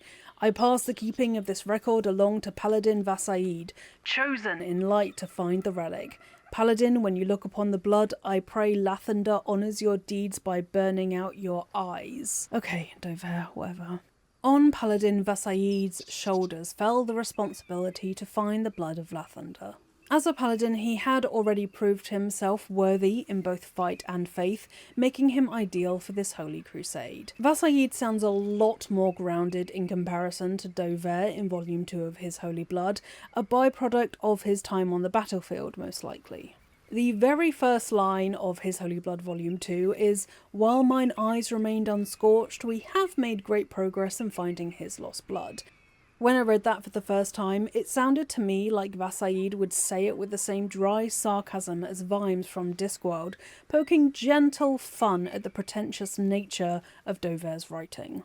Vasaid tracked the Sharon thieves throughout Faerun, west from the Dalelands all the way to the Sword Coast. For over a month he gained on their trail. It was only due to an accident, though, that he became certain that they were the ones who were carrying the holy relic. One night they dropped the cargo trunk carrying the blood, and Vasaid wrote the entire riverbank was aflame with a soothing radiance, the same rosy light of a summer dawn. I could practically hear his morning song bouncing between the valley walls. Light shone forth from the blood of Lathander, which was, apparently, very poorly secured by those who had stolen it. A Sharon outpost was keeping the holy relic within its walls, and I think this may have been a satellite stronghold of Shah worship in Wraithwyn. I have a full video all about Wraithwyn's worship of Shah and the role that Ketheric Thorm played in its destruction, so if you want to know more about why I'm pretty sure that Wraithwyn and Shah are linked, you can watch that video on my channel right now. Vasaid ambushed the Sharon outpost with his battle axe held high, and brought Lathander's rosy golden glory of dawn to destroy them. In desperation to destroy the holy relic before it could be reclaimed by the Lady of Loss's enemy, one Sharon hit the amber with a mace of pure void, likely a gift from the Lady of Loss herself. This strike split the amber, and the exposed blood burnt the Sharon horde to ash, washing harmlessly over Lathander's faithful, Vasaid among them. As the amber encasing the blood was damaged by this mace of pure void, it became far too volatile to transport back to Hap and the chapel where it used to be housed. Vasaid knew that they had to find some way to preserve it with minimal interference, and to protect it from being stolen ever again. Along with his clerics, Vasaid built a simple chapel around the amber. With the help of some very talented and very brave blacksmiths, the holy blood was encased within a mace, which fittingly had spikes jutting out from its centre, much like the rising sun of dawn that symbolised Lathander. The paladin then set about the much larger task of building what we now know as Rosimorn Monastery. Eventually, Vasaid's devotion was recognised by the wider Lathanderian clergy, and he was anointed Dawnmaster to watch over the growing Rosimorn Monastery and the relic it housed. From the very beginning of Rosimorn Monastery, Vasaid intended the humble chapel to become an estate for worship.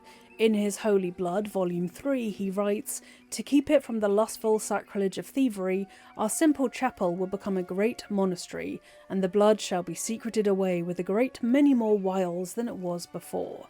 At the beginning of the same volume, Vasaid uses the we pronoun correctly, not to shift blame, but instead to share glory. He writes, "For my sins, it only just occurred to me that I had lacked in my record keeping of late, but then we have been busy." He then goes on to list the outcome of the fight and the building of the chapel. The victory over the Sharons is depicted by Vasaid as a triumph of the many, ensuring that he didn't take all of the glory for himself. Dawnmaster Dover, take note. Vasaid learnt from Dover's mistakes and secreted the mace underground, protected by traps and tricks. He included another little dig at Dover when noting how the blood needed to be protected, writing, "I find it hard to fathom that we left such an artifact in such an obvious open space to begin with. Alas, his light singes away the mistakes of the past, leading to a more fortuitous dawn indeed." Vased would eventually become famous enough to have parables written about him, tales of his achievements immortalised in stories and popularised, which is a great way to spotlight worship of Lathander to bolster his devotees' ranks. Rosymorn would be built into the Trail to Crag's mountain pass, its natural defences leveraged to protect the monastery and therefore the holy relic hidden within. A chasm underneath the main building was built into anti-theft traps. An abbess of Rosymorn inscribed a warning to any intruders from proceeding further, if they even managed to make it under the cloisters in the first place. Rosymorn's greatest deterrent was on the roof, the Dawnstar, a beacon to Lathander's faithful, and a horrifyingly powerful weapon of solar might. From the outside, the Dawnstar looked like a defensive measure to dissuade Sharons from even looking in the direction of Rosymorn. Truly though, the Dawnstar was part of a hidden mechanism that would cause the destruction of the entire monastery if the blood of Lathander was stolen ever again. Without the correct safeguards in place via the Dawnmaster crest, when the mace was detached from its pedestal, the building would crumble in on itself, destroying the thieves and protecting the holy relic for good underneath a shattered mountain. With the blood sealed behind multiple chasms, a puzzle, and a keystone failsafe that could only be found by someone who knows about the Dawnmasters of Lathander, it would remain safe for centuries and eventually become somewhat of a legend throughout Faerun. The real blood would remain safe for centuries, I should say. Learning from the mistakes of the past, the Lathanderian clergy had a fake replica made of the Amber Relic. This relic was proudly displayed in the apse of the monastery right in front of the narthex doors. Finding out names for different parts of cathedrals is so fun, seriously. And pilgrims journeyed from far and wide to worship what they thought was the genuine article. When Tav finds something that looks suspiciously like the holy blood of Lathander, they pick it up and are confused that it doesn't feel that ancient or holy, because it's not.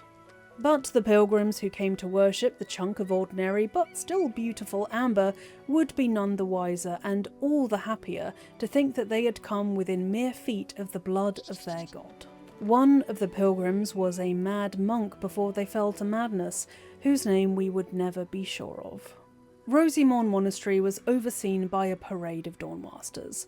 Their deeds would be immortalised in stone plaques within Rosymorn's dome, and their likenesses preserved in stained glass, just like Lathander is all around his monastery. First there was Vased, and then Seed, who led the reconsecration of Rosymorn.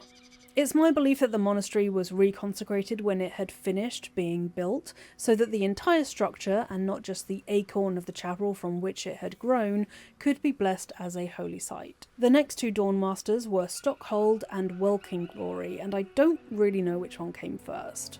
Welkin Glory is the one I know the least about, and may have been the Dawnmaster who kept the lowest profile, as all that's written on their commemorative plaque is Dawnmaster Welkin Glory beckons forth the rising sun in Lathander's name.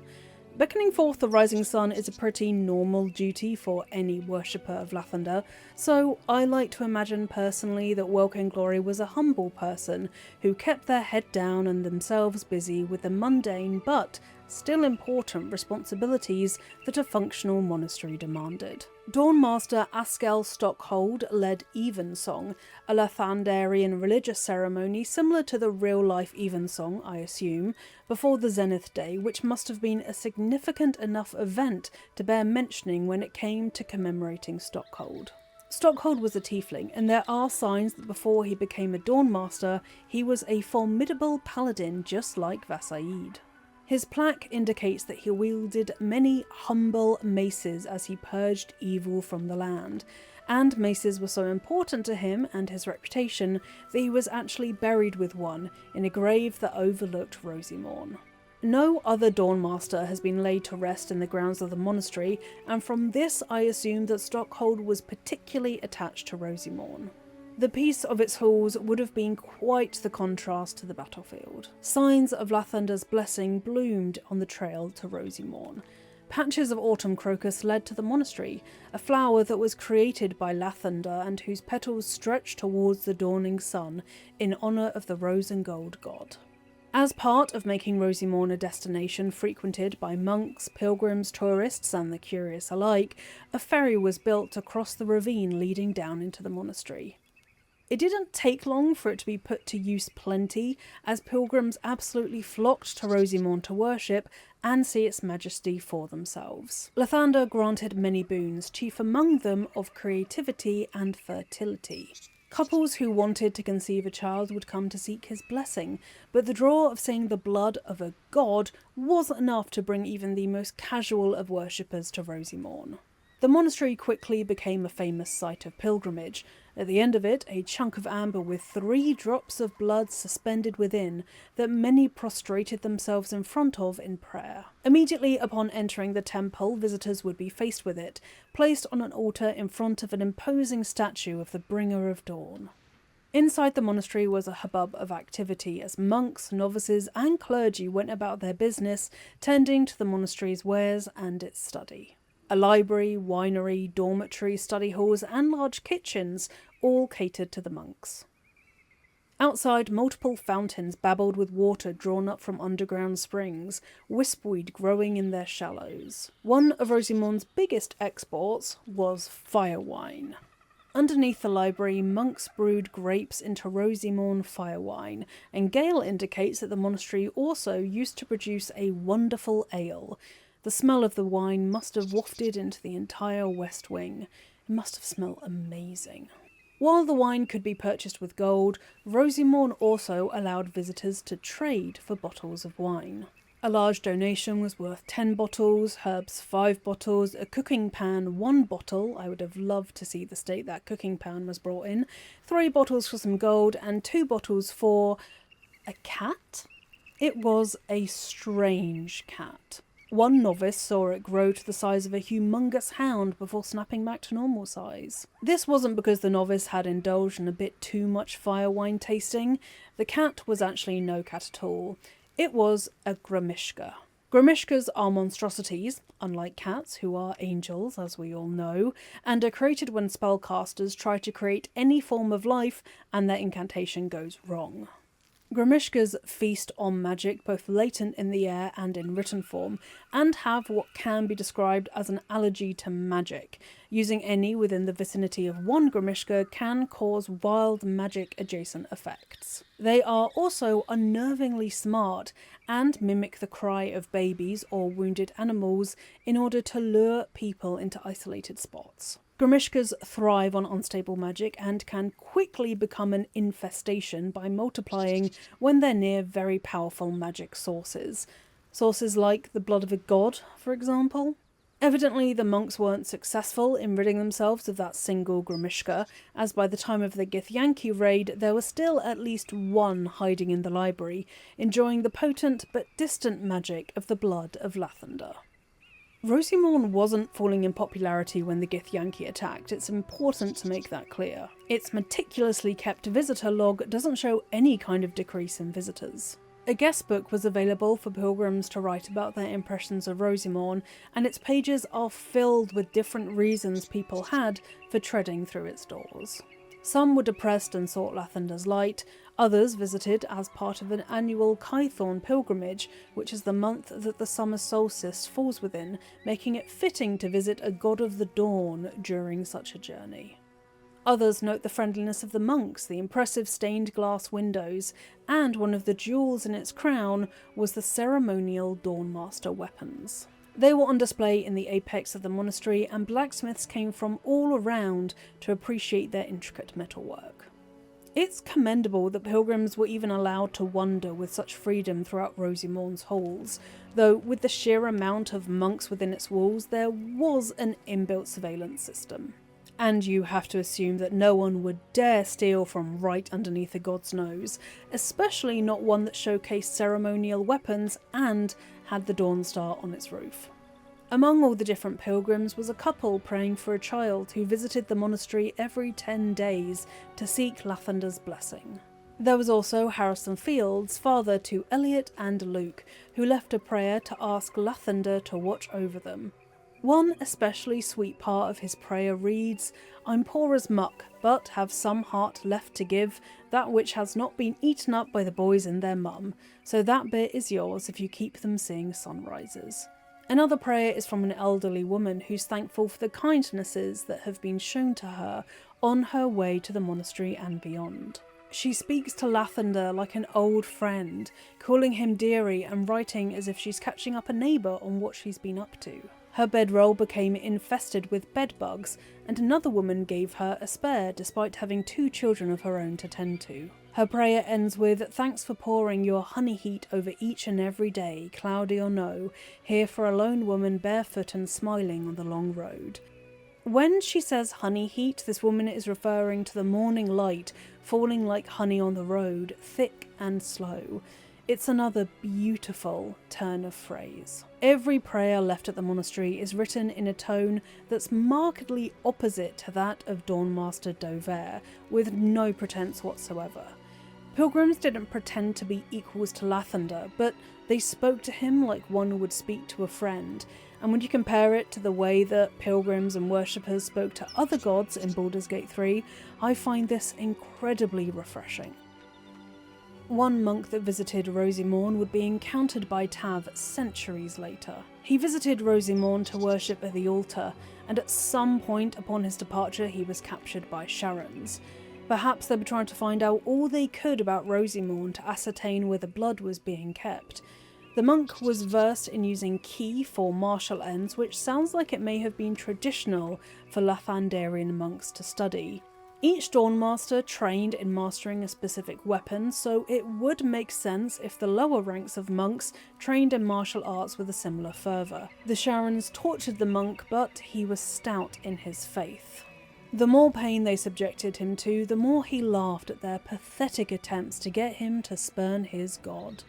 He found it hilarious that they thought pain would make him give up Lathander. He gradually descended into madness because he didn't know where the relic was, but he was sure that he wasn't going to give any kind of information that could give up the one he worshipped, and he was laughing all the while. Upon his death, the Sharons cursed him to an eternity of mad laughter, trapping his spirit in the amulet he was wearing when he was perished. The monk would remark later that he laughed at the pain till ne'er couldst I stop. Is there affliction more terrible than eternal joy? This is my pleasure, this is my curse. Twisted, the Sharon Inquisitor kept the amulet as a trophy. One of her foolish Dark Inquisitors stole it to try and use its power to help Ketheric Thorm, but was overcome by the monk's mad laughter. Yanked off of their neck by that Inquisitor, it was locked in an adamantine chest and remained there in the dark for years. Before his death, or during his time as a spirit, I can't be sure, the monk found out that his granddaughter Shira had pledged herself to Ilmater. Ilmater is the god of martyrdom, perseverance, and suffering. As one of his devout, Shira would be beholden to take on the suffering of others, making her the perfect inheritor of the monk's laughter. She would be freeing her grandfather from a curse and worshipping her god simultaneously. Shira would become the monk's quarry, but this appears to have been stripped of malice. He genuinely thought he was doing both of them a service. This wasn't a way to get revenge on his granddaughter for not worshipping Lathander. When Tav uses their insight to look deeper into the monk's intentions, they see that beneath the rampant joy you sense the monk's fear and sincerity.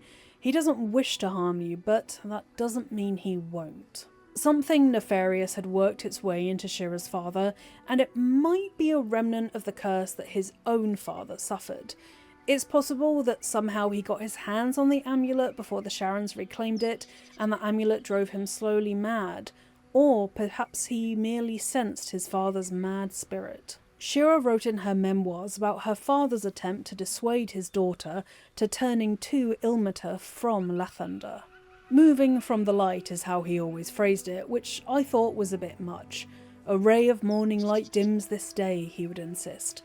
I just can't really see it the same way. I can comfort, I can listen, I can heal. Of course my talents are best suited in worship of Ilmater. I worry too. There's something that glimmers in Par's eyes when he talks about the light, and it's not something I like. I alight to Baldur's Gate the next 10 day, to the Open Hand Temple. Maybe they'll know what ails him.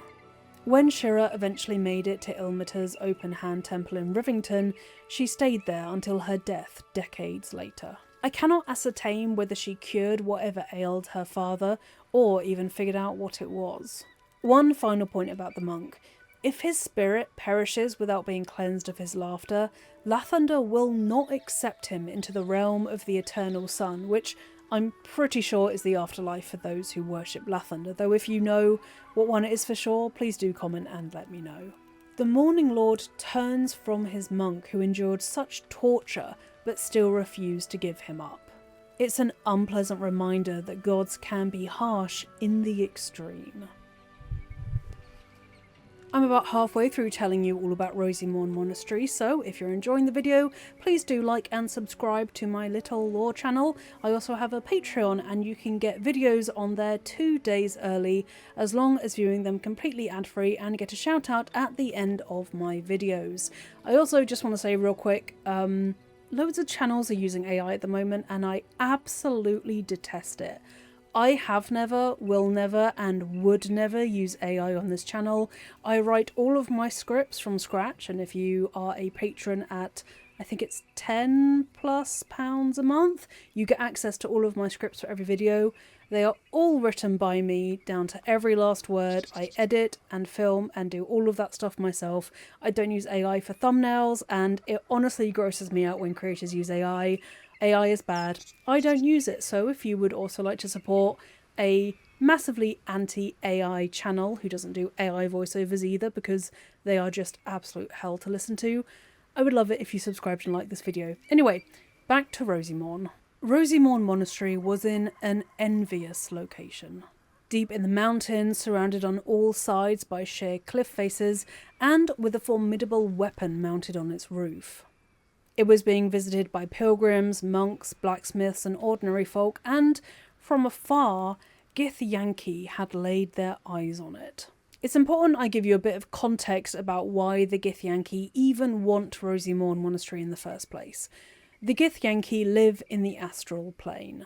There they raid from ships, kill illithids and serve their queen Vlaakith. In the astral plane, time does not pass normally, so Githyanki do not age while they go about their business in the astral plane, and thus they require their young to hatch, train and pass into adulthood in the material plane, where time ticks on by. As they do not live in the material plane, Githyanki establish creches in secluded parts of Faerun. Creches are hatcheries for eggs, but they also train Githyanki children until they're ready to leave the creche and behead an illithid themselves, marking their passage into adulthood and rendering them welcome to join the Githyanki in the astral plane. Creches are kind of akin to military training academies. They are brutal, unrelenting centres of learning for Githyanki children. Rosimorn, fortified with an underground complex, ample foraging nearby, little defence and an impressive weapon on top of it, was the perfect location for a creche. It wouldn't have bothered the Githyanki at all that it was a temple they were raiding, as Lae'zel says. In a creche there is purpose, in a temple only platitudes and unheard prayer. They wouldn't have cared at all that they could potentially be upsetting a god by destroying their monastery. The Dawnmaster's inner circle had become aware that Githyanki had been spotted nearby, and were trying not to panic. Rumours of Githyanki sightings trickled down slowly but surely to the monks in the temple. As Githyanki are essentially aliens to those who live in Faerun, no one would ever forget seeing one, no one would miss one in a crowd, and no one could stop the monks from gossiping about them. One monk wrote about the sighting rumours and was naive enough to express excitement at the idea of a Githyanki raid, because it would mean they would get to see the Dawnstar being fired. This monk was right to assume that the Githyanki wouldn't know what hit them if the Dawnstar was fired, but had a very misplaced confidence in assuming how easy it would be to even fire that thing. Ironically, the Githyanki launched their assault at dawn. Rosimorn was beset on all sides by Gith. They climbed through windows, skewered monks through their middle, tore walls apart, and Lathander's faithful fought back. One abbess used a magic mouth spell on a bust to issue commands while she fought on the front line. A brother Wellan barricaded themselves and other monks in their dormitories and summoned a guardian of faith to protect them. Like the Morning Lord in his monastery, the guardian is made out of gold and stained glass and is absolutely beautiful as it is deadly. Summoning a guardian of faith only takes verbal components, there's no somatic movements or materials required, and normally a guardian of faith would only last for 8 hours, so this guardian of faith remaining in place decades later is impressive. My personal theory about why the Guardian lasted this long is because the spell was a plea of faith from multiple people who had devoted their lives to Lathander in a building that housed his blood, and it also arose from dire need as they were under attack. All of those faith-based elements must have contributed to the Guardian being far more powerful than usual. The Guardian was needed as well because it was taking too long to power up the Dawnstar. The Githyanki fell back, and for a moment it looked like they had retreated for good, but then the Kithrak atop red dragons came. Mounted by Githyanki, their dragonfire annihilated any defences the monastery had left. The monks were destroyed by flame, some in the middle of worship to the blood itself, walls shattered, and the Githyanki claimed Rosimorn Monastery as Kresh Ilek. The Githyanki took the remaining monks captive and tortured them for information about the monastery, but they didn't find out about the blood of Lathander. Any remaining monks were either killed or enslaved and shipped off to Tunarath, the Githyanki's capital city. Before they were cut, there was one remaining survivor of the Githyanki attack on Rosimorn. A Lathandarian monk who had survived so long courtesy of the fact that he was a vampire. A vampire worshipping the god of dawn might seem counterintuitive, but I interpret this as a vampire trying to atone for any evils they've committed. Worshipping a god of everything they should rally against, dawn, renewal, children, would be a means for a vampire to repent. Unfortunately, despite lots of digging, I can't find any more information about the vampire monk, Brother Vampire, as he's known in the Baldur's Gate 3 flags, so feel free to speculate in the comments about what you think his story would have been. The Githyanki gutted Rosimorn of any valuables, and once they sold the majority of them, the most impressive spoils were shipped back to Tunarath, where they could bring glory to Vlaakith's city-state. Gith have absolutely no regard for any civilizations or cultures outside of the Githyanki sphere. They take what is useful to them with no regard to preserving to any tradition or artistry that's in the way. Once they stripped the treasure room of its valuables, it became a military intelligence office, and yet other bits of Rosimorn remained as they had been when the monks walked its halls. The Grimishka infestation in the library was allowed to continue, as the Githyanki didn't consider the Grimishka any kind of threat, but foresaw that they would be a deterrent to anyone foolish enough to approach the monastery. Likewise, kobolds had set up a clan in the winery and were enjoying the alcohol there, and they would be allowed to remain, having been drawn to Rosimorn in the first place by the red dragons that occasionally appeared over the mountains. There are other hints in the game files that originally the kobolds also played a bigger role in Rosimorn Monastery. There's mentions of sending mechanics minions to the monastery library, maybe to take out the Grimishkas for Tav. There's also a way you can convince monastery roof kobolds that they're beneath you to get them to submit to you. You can also surrender to the monastery roof kobolds and then go to the Kresh captain, which implies that the roof kobolds might have been under the employ of the Kresh captain. And then we also know that there's a water kobold who was somehow sleeping by a bucket trap. Either way, this entire questline was cut, and the kobolds remain a kind of natural pest/vermin that's infesting the winery of the Rosimorn Monastery. Tav's arrival to Rosimorn is studded with Githyanki slates that list the takings and the establishment of the Kresh in the first place. They're scattered throughout the ruin and are indicative of the uncaring attitude of the Githyanki. Once something has served its purpose, it's discarded with zero sentimentality. This lack of curiosity that Githyanki exhibit means that they were right on top of a divine weapon the entire time the Kresh was running, without even realising it.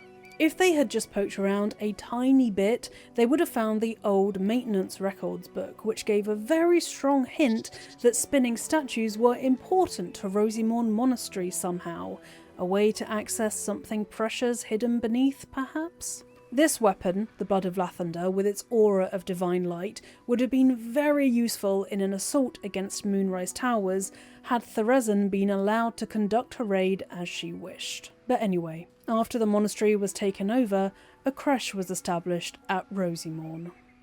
It is strangely empty by 1492.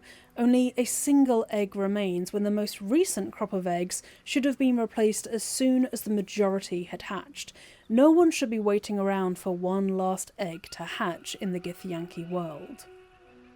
Githyanki have absolutely no patience or mercy for their young, and for an egg to take longer to hatch marks it as weaker and therefore worthless. Lae'zel explains that in her creche Kalia, 3 dozen eggs were hatched at one time, but some creches can harbour hundreds of eggs. To hatch from the same clutch doesn't give any kind of sibling camaraderie, though, among the younger Gith.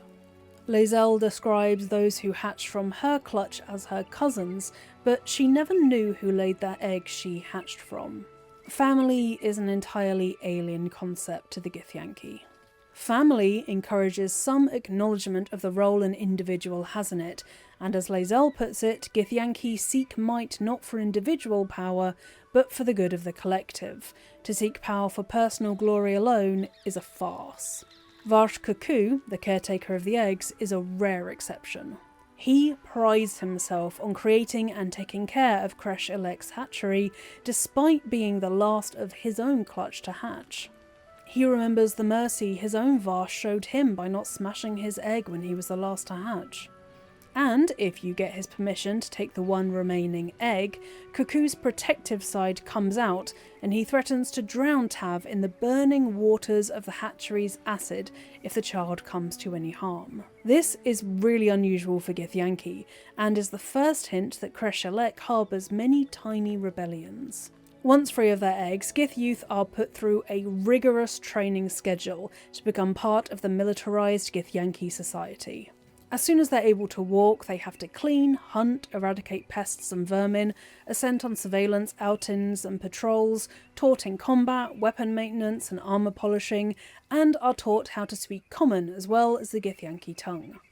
Taurus is an example of what generations of creches have done to Githyanki. If you proceed in the quest to get a Githyanki egg for the Society of Brilliance, you can meet Taurus in Act 3. He is the hatched Githyanki from the egg, and things are not all well. Everyone in the lodge is dead, and he is the only one who remains. Without strict training and a rigid structure, there's a small indication that a Githyanki's energies will become unfettered and unpredictable.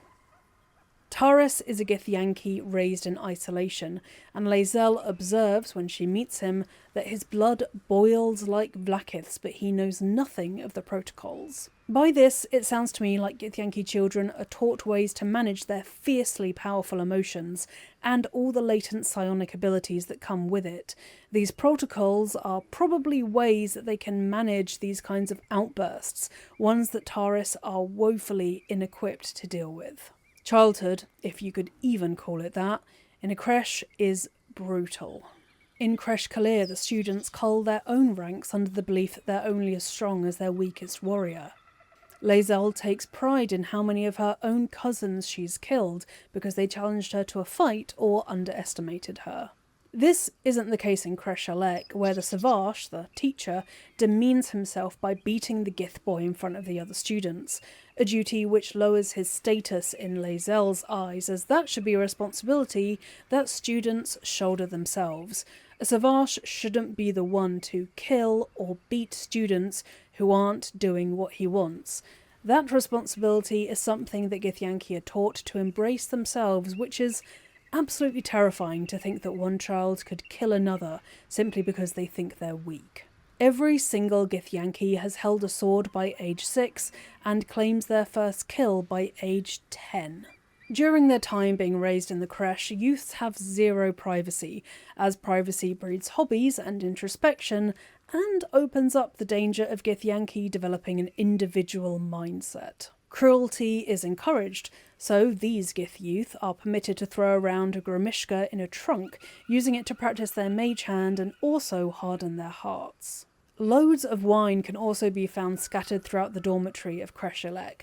There's absolutely no sense that these Gith are children, so exposure to alcohol is just part of their life. Lae'zel tells Will that Mini Lae'zel wasn't sheltered. On Kresh Kalir, very little is hidden behind doors, such as eating, sleeping, and sex acts of all manner. Although Lae'zel views this as normal, it's sad to think that Gith children are spared no exposure to the wider world at such a young age, in such a formative time. Even to Lae'zel, to whom Kreshalek is too genial as there are cushions, bedrolls, and curtains spread around the dormitory. Lae'zel even goes as far as to describe Kreshalek as too genial, just because there are cushions, bedrolls, and curtains in the dormitory. I dread to think what Kresh Kalir must have been like inside. Mind you, not even the Gustil, the doctor, has her own living space, as there are 2 bedrolls in her office, not just 1. Near her bedroll is a Zaithisk purification device, which every Kresh has. Those who go in for purification rarely come out again, sent on patrols elsewhere, probably.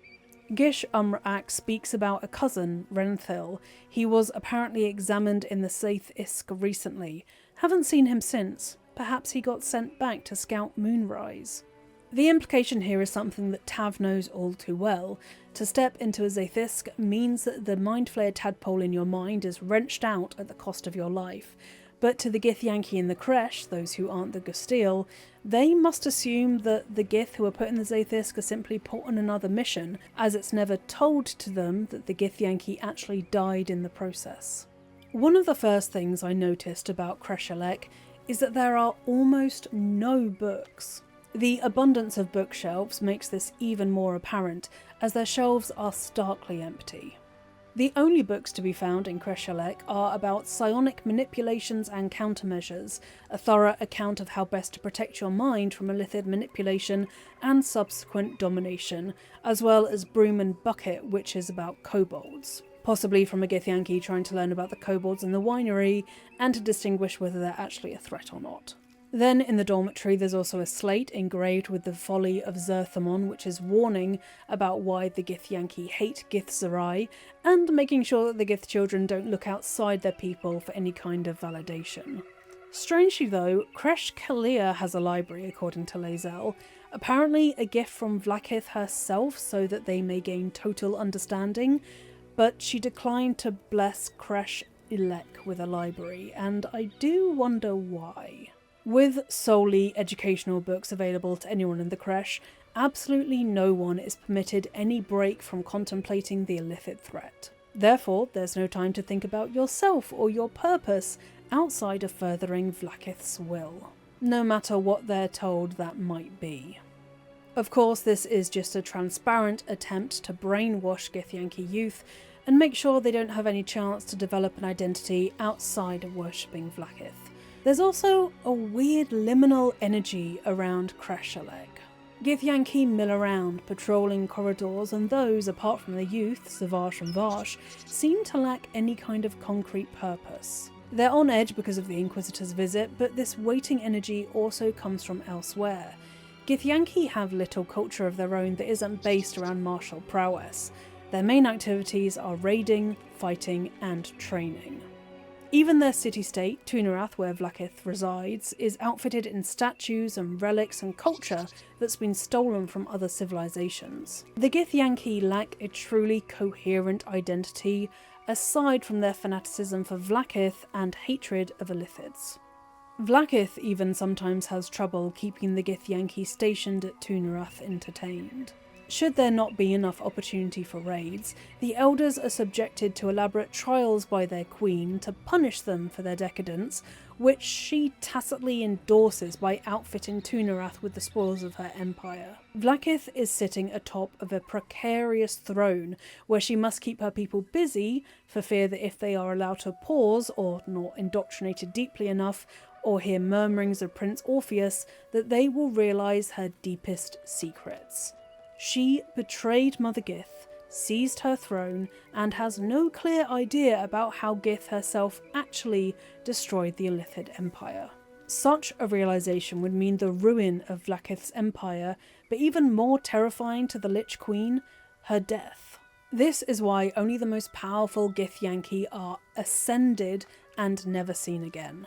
Those Githyanki who prove their resilience and intelligence and wisdom are a threat to their queen instead of a commodity. Should they ever question her, they have the reputation and respect to bring others into apostasy. So, they are not ascended by Vlaakith. In reality, she saps their soul from them, absorbing their knowledge and destroying whatever's left. And so, the Githyanki who are patrolling in Kreshalek don't really have anything to do because they've not been taught how to have something to do apart from furthering Vlaakith's will. This strange liminal energy may also be the reason why almost all of the Githyanki in the Kresh can be found with food in their pockets. Simply put, they're bored. All they do is eat and wait. Now, Githyanki do need more nutrition when they're on the material plane in a Kresh than when they're on the astral plane due to their digestion being affected by the passage of time. Essentially, they don't really need to eat when they're on the astral plane because their bodies aren't changing that much, but on the material plane, they very much do. The raider mentality probably plays into the amount of food lying around too. They must be ready to flee, patrol, or assault ASAP, and have rations to sustain them along the way. All of that is epitomised by the description for Neogi claws, which you can find in one of the Ardent's pockets. A delicacy among the Gith residing on the astral plane, Neogi claws are roasted on hot coals and seasoned with whatever spices the latest raid brought in. They're spiced with whatever spices the latest raid brought in. Just think about that for a second. Githyanki use whatever's available and don't really cultivate their own distinct food culture. There are occupations equivalent to farmers for Githyanki, but they mainly cultivate mushrooms that can survive in the astral sea. So even though Neogi claws can be found in most Githyanki taste palettes, it always tastes different. For Githyanki, there's no such thing as a taste of home. 1492 DR saw a shake-up in Kreshalek. Kithrak Therezin was continuing her mandate to eliminate any Illithid threat in the vicinity of the Kresh. Youth Krunarel tells Tav that before they arrived, discovering what's happening in Moonrise Towers was our main focus. Therezin employed mercenaries to scout Moonrise Towers. I know they're mercenaries because at the end of their message they say they're coming back to collect their pay, and a Githyanki being sent on scouting duty would do so out of duty and honour and all that rubbish that Vlaakith has indoctrinated them to believe. They wouldn't dream of asking for gold in exchange for what was expected of them. Also, sending a Githyanki to do a scouting job around Moonrise would raise immediate alerts and endanger the Kresh even more than it already is. A true soul catching a glimpse of a Githyanki nearby would immediately, unconsciously, inform the Elder Brain and therefore Ketheric Thorm, and they would know that counter-warfare tailored specifically to take down Mind Flayers is near, which would be of worry to a cult that's using an Elder Brain to control its cultists. So, the mercenaries sent were non-Githyanki, and reported back to Therezin that there was Illithid activity at Moonrise. Before she could order an assault on the tower, Chikrai Rawargaz arrived at the Kresh. He is an Inquisitor, Vlaakith's eyes and ears, sent to put pressure on Therezin to find the artefact that, unbeknownst to him and everyone else, housed Prince Orpheus, son of Vlaakith's mortal enemy and the one piece that could send her empire crumbling. Therezin was openly displeased with the Inquisitor's visit. To her, it is folly. She reported the Illithid colony at Moonrise to Tunarath, but they sent an Inquisitor instead of permitting her to assault the tower, and wouldn't disclose what this artefact even was that Vlaakith wanted, or what it did. So, Therezin is left in the dark about the significance of the artefact, and in the dark she stews. Early plans for Baldur's Gate 3 had a whole quest where you could ally with Kithrak Therezin against the Inquisitor, potentially to get him to leave the Kresh. You could also double-cross Therezin and tell Chikrai Wargaz that Therezin was plotting against him in order to gain his favour, but this entire questline was cut. I found evidence of this quest in the flags of the Baldur's Gate 3 dialogue parser, and I can only imagine what the rest of this quest would have entailed. Ironically, assaulting Moonrise Towers while Ketheric and the cult were distracted would have helped to neuter the illithid threat in Faerun.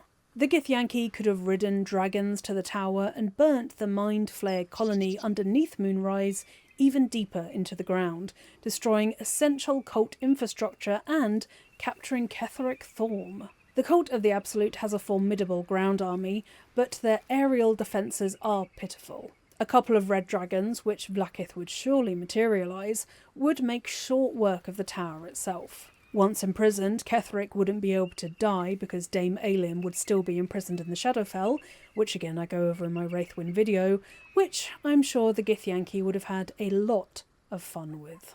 Coddling Vlaakith's paranoia, it seems, is more important than actually eliminating any Gaik. Gith youth were carrying out target practice on squirrels in Traelta Crags when they ran into absolute cultists on their way to Moonrise. The entire squad was destroyed by the Gith youth, an impressive feat, but the Githyanki didn't survive this attack. Their bodies are still lying among the dead squirrels, with the undead summoned by absolute cultists patrolling endlessly without any master to instruct them. The arrival of Chikrai Rawargaz creates an unsettling vibe in the creche. Everyone is on edge, terrified of the Inquisitor and his Ardents, but also that they might somehow have betrayed Vlaakith without even knowing it. Everyone is under investigation in a creche visited by a Chikrai, whether they are the intended target or not. Protocols aren't observed as strictly with such unease running throughout the creche. Lae'zel comments, "We are permitted to walk so freely. Such a lack of discipline would be punished severely in Kalea. We should have been disarmed on entry. I'm pleased we weren't, but it's strange." Everyone is on edge, and their anxiety is causing standards to slip. One of the many signs that the Inquisitor is hindering more than he is helping. And another way the Inquisition would have been insured against Tav's group killing them. Without their weapons, the fight would have been a lot more difficult, if not nigh on impossible. Ardent Karashk snidely comments that, considering this creche has a Kithrak under Inquisition, there's a lot of idle kin here, seemingly ignorant to the fact that their kin are idle because they are almost frozen in terror. However, there are signs that Chikrai Rawargaz is slightly desperate as well. He needs to find the artifact to please his queen, but eliminating Threzen too quickly robs him of a scapegoat if he fails. Ardent Karashk also says that Kithrak Threzen must be on her last chance by now. The Chikrai is not normally so lenient. He is only lenient because he needs someone to blame if he's unsuccessful. Through this, we can see that each Gith is taking out their stress on the Gith below them.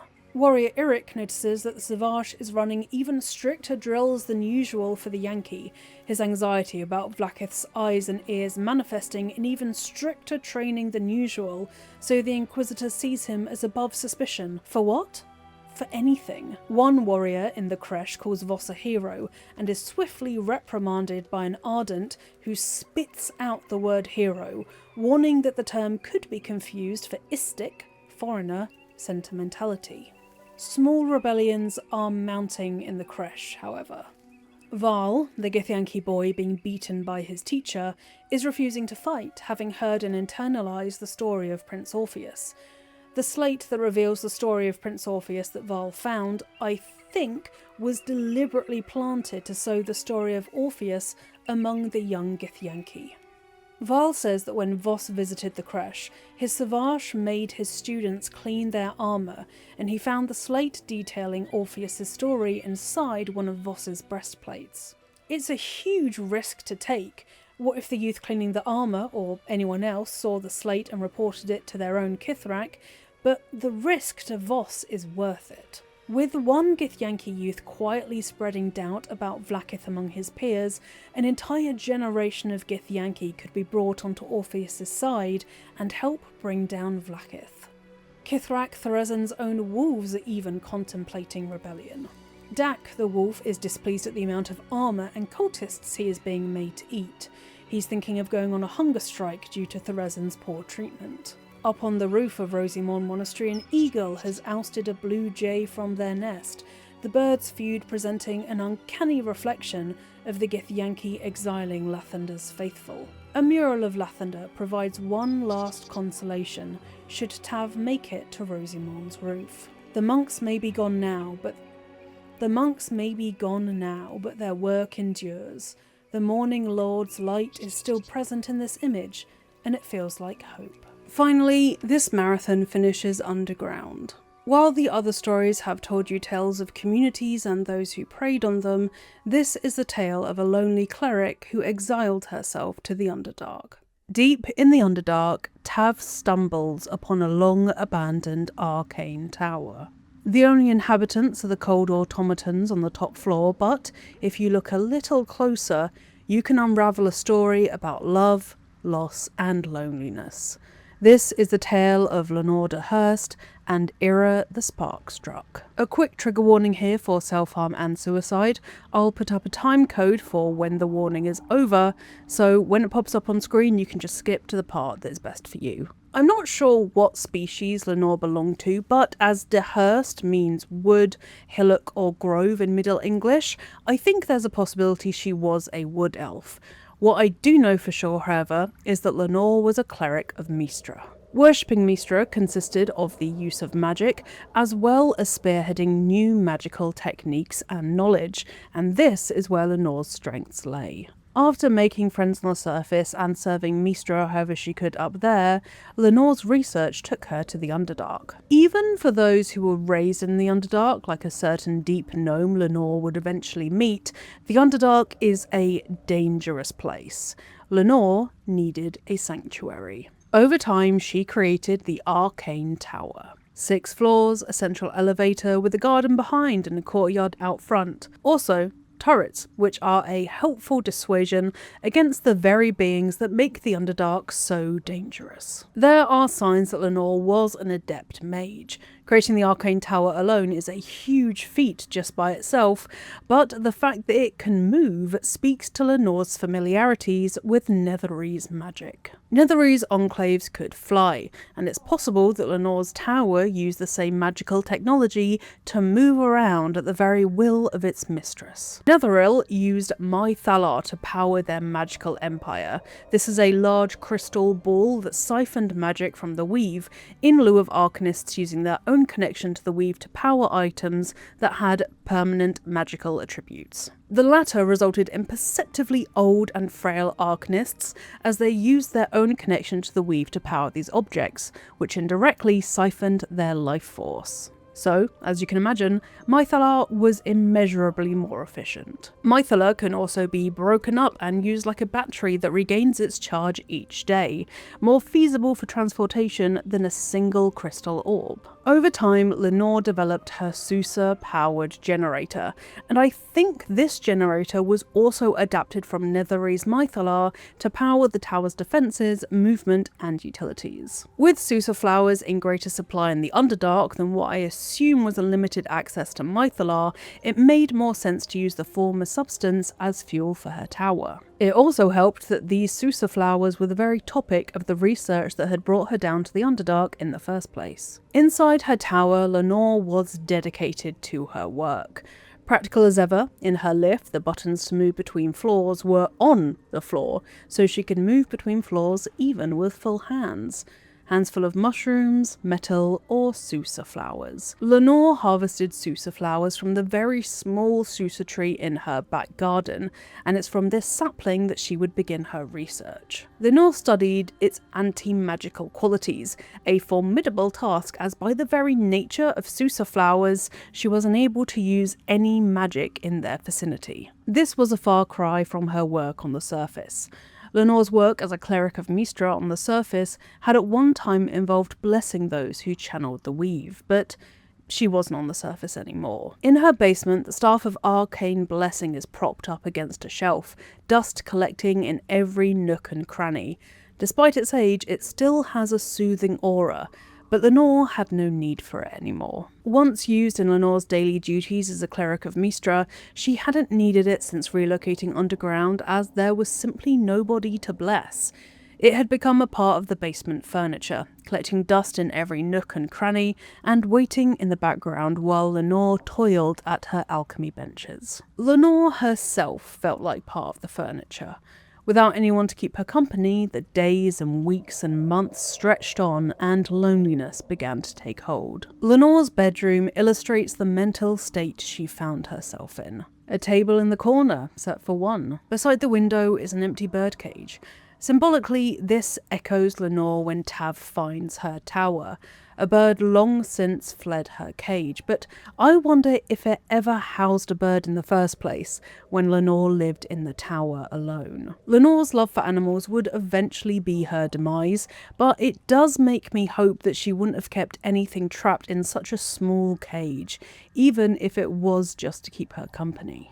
Pointed out of the window is a lone telescope. On the surface, it would peer into the stars, but in the Underdark, it could only focus on the dangers beyond Lenore's walls or the towering mushrooms Lenore studied. Both were a reminder of her self-imposed solitude. Next to the telescope is an armillary sphere, a device that shows the position of planets in the dark cosmos. In the Underdark, where stars are absent, it must have just reminded Lenore how far away she was from anyone and anything. Perhaps if the Arcane Tower was transported to the surface, the telescope and armillary sphere would have had much more significance for the cleric, and Lenore could gaze at the night sky as much as she desired. But, in the Underdark, these tools only accentuated the cleric's loneliness. But being lonely was better than being continually acquainted with the Underdark's denizens. On Lenore's wall, a stuffed hook horror head looked down upon her, a constant reminder to not get too complacent about her neighbours. Accordingly, Lenore was ready to flee at a moment's notice. In a chest of the mundane on her balcony, she had hidden a scroll of mage armour, a scroll of protection from evil and good, a gold ingot, a Hearthlight bomb, and Mistra's Grace, a pair of boots that grant featherfall. In case of any danger, Lenore could run to the balcony, put on the boots and grab the other things in the chest, and then jump to safety without ever needing to step foot back in her tower. The Hearthlight bomb would pave the way, the scrolls would keep her safe, and the gold ingot was prime trading material, so she could make a little bit of gold once she escaped her tower to keep her safe for the coming journey, wherever the destination was meant to be. There are signs of slight insecurity in Lenore too. Within her wardrobe you can find a carnelian ring, which, in the world of Faerun, is considered a token of good fortune. In the chest at the foot of her bed there's a similar carnelian ring carefully stowed away, covered in dust and cobwebs. This ring, however, is enchanted to give the wearer a bonus to Arcana and Religion, and it's named the Mage's Friend. To me, this ring seems to provide a boost of knowledge for a mage who feels insecure about their level of knowledge in the first place.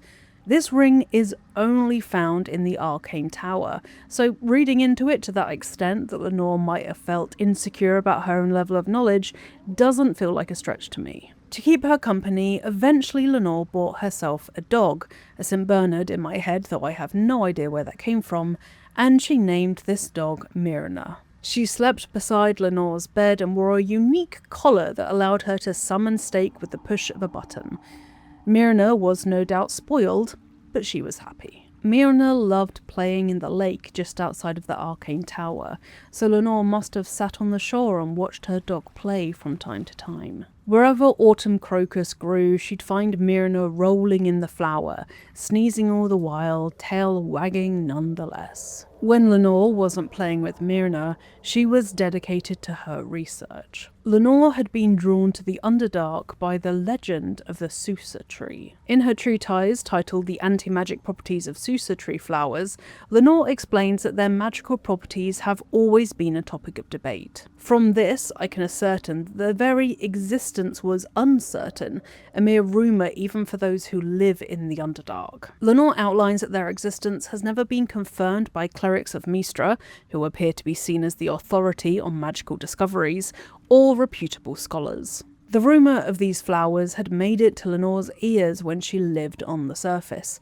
and so she had taken it upon herself to determine whether these things really existed and if they had any magical qualities that could be of use to her patron, Mystra. She succeeded. After what must have been a dangerous journey to even find the Susa tree in the first place, she spent a lengthy time studying the flowers themselves, and Lenore discovered that one could use the magical absorption properties of the Susa flowers as a power source. As proof of her theory, Lenore created anti-magic items and, in an ultimate victory, her Arcane Tower would eventually run off of Susa flowers. Well, kind of. Lenore sought out minds eager for innovation.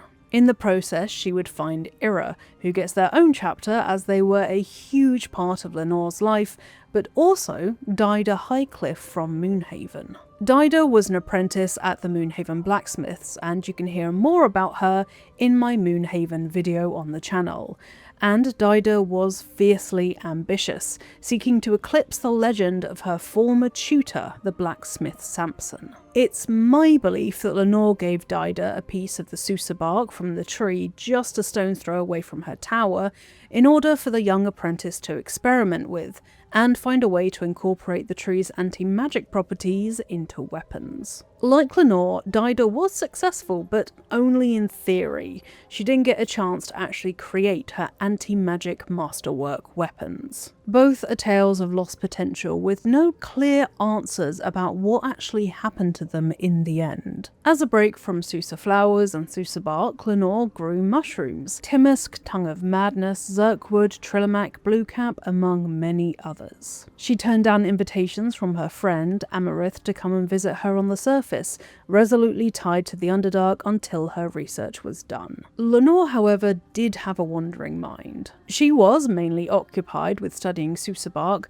but in her bedroom there are signs that she was working on something with interplanar significance. Copies of the careful art of Tirsu ciphers and the oral histories of Faerun, Gith and Mindflayers can be found on tables and shelves in her bedroom. Lenore appears to have been studying the Gith, and crucially, she has a Gith slate telling the first part of the story of Orpheus, Prince of the Comet. This is the only place in the entire game that slate appears. Lenore knew about, in part at least, of the Vlaakith conspiracy, that Vlaakith, the Lich Queen, had betrayed Mother Gith and imprisoned her son to wrest control of the Gith Yankees and paint herself as their saviour, not Mother Gith. Being aware of this truth puts Lenore in a very dangerous position, which I will be returning to later. We don't know how Lenore met Ira the Sparkstruck in the first place, but I would wager that Ira saw Lenore's tower in the distance, as it's very hard to miss,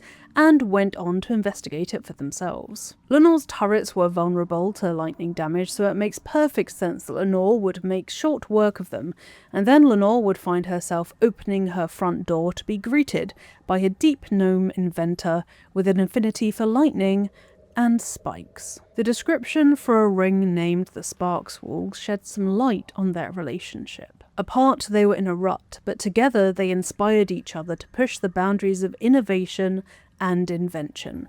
This ring is just one of their many scientific triumphs. The ring itself blocks the wearer from being electrocuted, so I would have to assume this was for Lenore's benefit, so Ira's inventions and propensity for experimentation didn't damage her. It's very sweet, honestly, and it's no wonder the couple fell deeply in love. And they worked on the ring together, so clearly there was a need for Lenore to be protected from Ira's enthusiastic lightning shocks. With Ira, Lenore's propensity for innovation took flight, as did Ira's.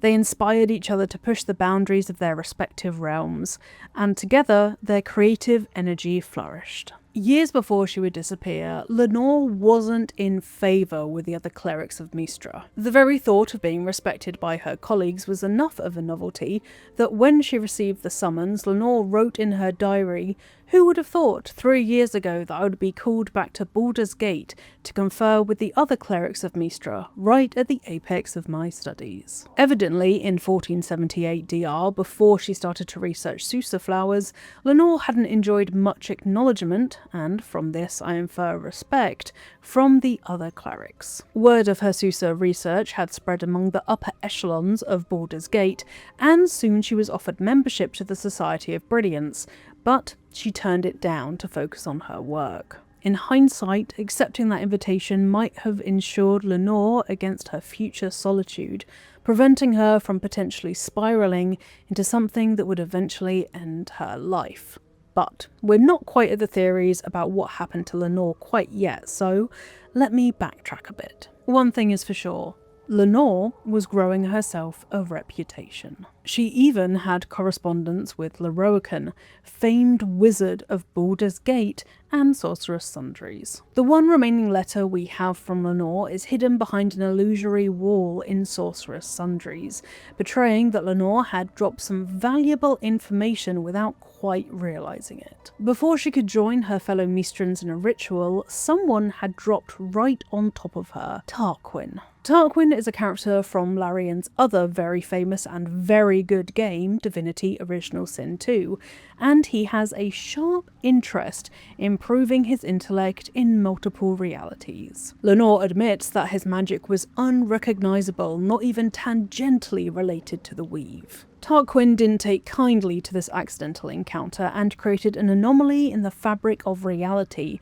to trap Lenore between the Forgotten Realms and who knows where. I think Lenore was briefly trapped in the world of Divinity. Let me tell you, I would be thrilled if Lenore made a cameo in the next Divinity game Larian are bringing out, so Larian, if you're watching this, just please? Ira and Lenore grew very close. As Ira moved in with their magical bow, the Arcane Tower changed to accommodate them. In the courtyard, Ira built a workstation so they could tinker in the open air. They kept the Skybreaker hammer in a chest beside their workbench, ideal for hammering metal into shape.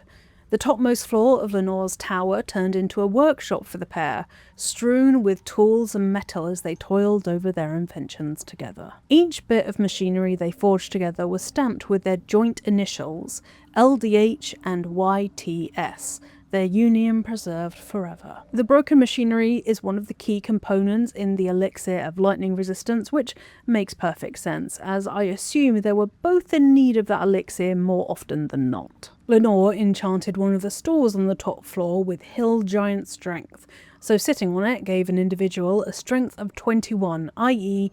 very, very strong indeed.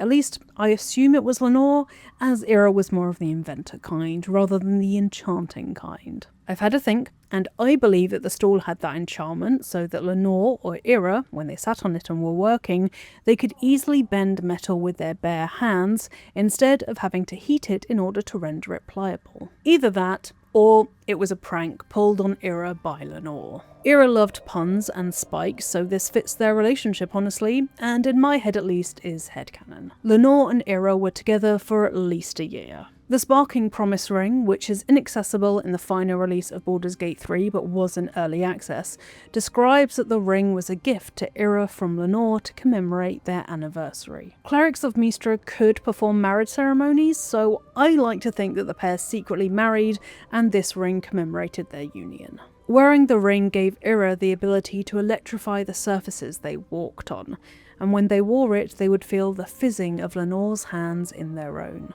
The ring's description reads, "Eventually the touch of Lenore's hand faded to a glinting memory, but the ring's tinkling grip remained resolute." This tinkling represents Ira, because Ira was fascinated by lightning. The first time they left the Underdark, an enormous storm was raging around them. As the lightning struck all around them and the air thrummed with electricity, Ira's interest in lightning became an all-consuming obsession, and they went from being Ira to Ira the Sparkstruck. They spent the rest of their life striving to recreate the storm's power. It led them to invent almost a dozen lightning-imbued items. Jumping straight into creating armaments and equipment might sound rash, but being raised in the Underdark taught Ira harsh lessons. The Protecty Sparks Wall shield explains that Ira's predisposition to offense being the best defense, as they knew that power begets envy, and envy begets violence. Ira was harnessing the power of lightning, and needed to be ready to fight. One of the first things they created was the Speedy Light Feet, a pair of boots that gave lightning charges when the wearer dashes. Even years after their creation, the boots' old, frayed edges zap and crackle with even the slightest movement.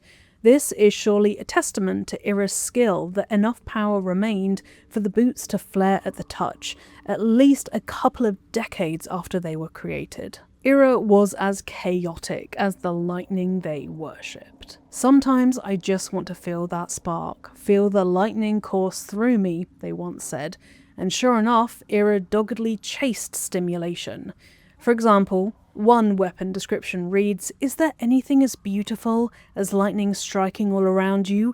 Ira the Sparkstruck said, letting lightning strike all around them. The names for their weapons are similarly irreverent and to the point. The real Sparky Sparkswall, Sparkle Hand, Sparky Point, Jolt Shooter, they leave nothing to the imagination and betray the childish delight Ira took in creating things. Spikes were reminiscent of lightning bolts to Ira and held quite the allure. The Jolt Shooter bow and Sparky Point's tridents both have spikes aplenty. Ira favoured the bow and was nonplussed at those bemused about why they would create a trident that was twice their size. Ira compared lightning to magic, and magic to the fabric of life itself. In this, Lenore found someone with equal passion for the weave, regardless of the path they took to get there, and how many spikes it contained. The blast pendant cements Lenore's influence on Ira. As it reads, though they had only worked together for a short time, it's hard to overstate the influence Lenore the Cleric of Mystra had on Ira the Sparkstruck, who often likened harnessing lightning to manipulating the weave. The days passed, and the pair ate together, worked together, and woke up together. Ira had a tendency to make terrible puns, and despite herself, Lenore found herself laughing at them completely unprovoked, a sure sign that she was besotted with the deep gnome. The pair were indescribably happy. Between them, they created Bernard, guardian of the Enchanted Tower, but they wouldn't finish him together. I'm halfway through telling you the story of Lenore de Hurst, so if you're enjoying it so far, please do subscribe to my little channel and like the video. In a week or so, I'll be coming out with my Patreon, which will provide ad-free viewing to all of these videos, as well as loads of extra benefits. So if you're watching this video after the 18th of April, you can go to my community posts tab, where there will be more information about the tiers I'm gonna offer in my Patreon. Anyway, back we go to Lenore. Bernard came to be out of the cogs and metal that had LDH and YTS stamped upon them. He wields the Light of Creation, a halberd studded with small lodestones connected by a blue current of lightning, named, no doubt, to commemorate their joint creation. The halberd itself perfectly matches the filigree of Bernard's chassis, so it appears that Bernard was always intended for defensive purposes in part. There's also a small bit of green fabric wrapped around the halberd, which I like to think, as Lenore finished Bernard herself, is one of Ira's bits of fabric that she wrapped around the halberd to remind herself of her past lover. Bernard was almost finished when something happened between Ira and Lenore. Lenore wouldn't budge on an unknown topic, leaving the Underdark perhaps, or simply the toll of small disagreements piling up over the course of their relationship, which exploded into a giant fight. Ira and Lenore argued. Lenore was stubborn. They broke up, and Ira left the Arcane Tower. Lenore was alone once more. Without Ira and kept company by Myrna alone, Lenore found herself in need of someone to talk to. Plays are scattered throughout her tower. Evil's Ascent, Road to Darkness, and ones whose names have been long lost to time. A common theme runs through them all: loneliness, desperation, and tragedy. An insight into the type of plays Lenore preferred to dwell upon, potentially hinting at latent depression, or at least a tendency towards dwelling on the melancholy. Lenore passed on her love for theatre to Bernard, who would speak mostly in the Shakespearean verse of iambic pentameter. Delivering a stanza of a specific play to Bernard triggers a programmed response, one that matches the sentiment of the brief performance quoted. Upon greeting Bernard, he replies, "That foul contemptuous heel." And to placate Bernard, the following passphrase must be spoken: "Or art thou, friend, a rescue from my lonely wake?" These are the opening stanzas from a play titled The Roads to Darkness, a copy of which is found in Lenore's bedroom.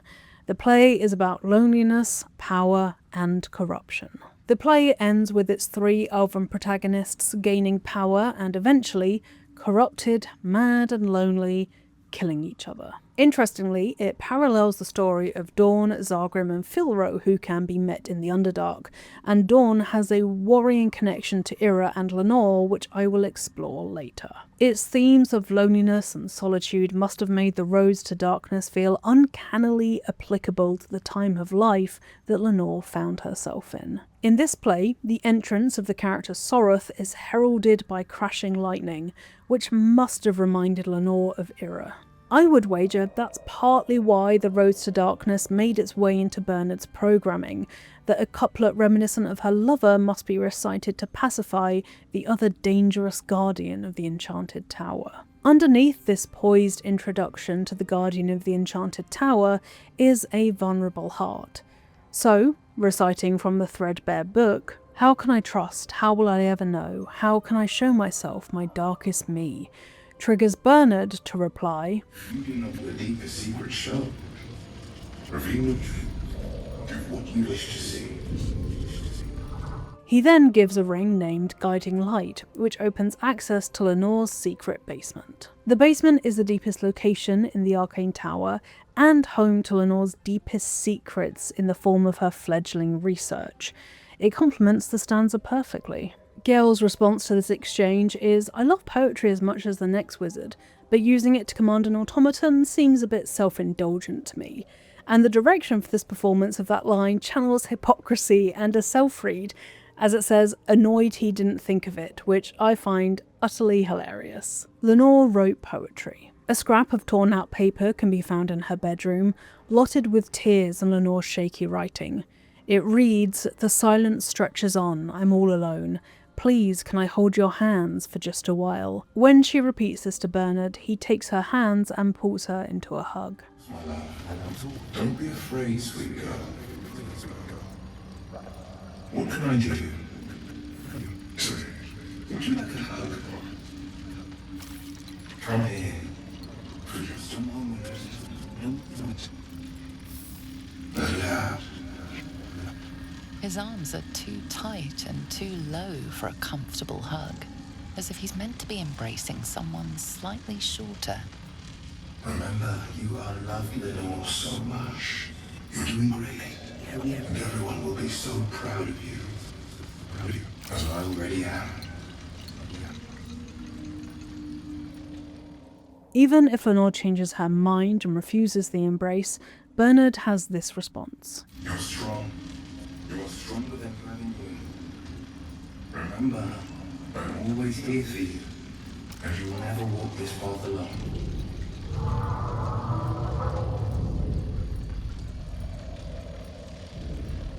The dev notes explain that Bernard is very sincerely saying he's proud of them. Clearly this was something Lenore needed to hear, and knew she would need to hear, to even program it into Bernard. Evil's Ascent by Dame Inia is another play you can find in Lenore's library. This edition is an academic one, with printed annotations and complete with notes. If you've ever studied literature, you're probably familiar with these types of play. They're often by Shakespeare and are academically annotated in that style, because they're meant to provide students with context and interpretations that they might otherwise miss. Lenore didn't read Evil's Ascent as much as Roads to Darkness, as it's noted that the book seems barely touched, apart from one stanza that is encircled twice. "There is a light in every living thing. It's crawling towards the surface to survive, and in its wake it tramples everything. Will kill the rest so that the one can thrive." Reciting this phrase to Bernard turns him and his companion animated armours berserk, attacking anything in sight. Why would you program this into a guardian?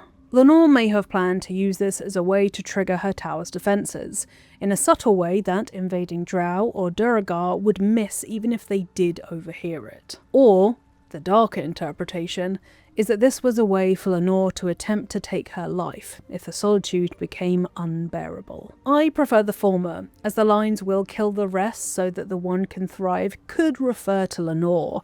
She is the one that will thrive, and the rest will be killed. After all, Lenore is the only one who knows the phrase that pacifies Bernard.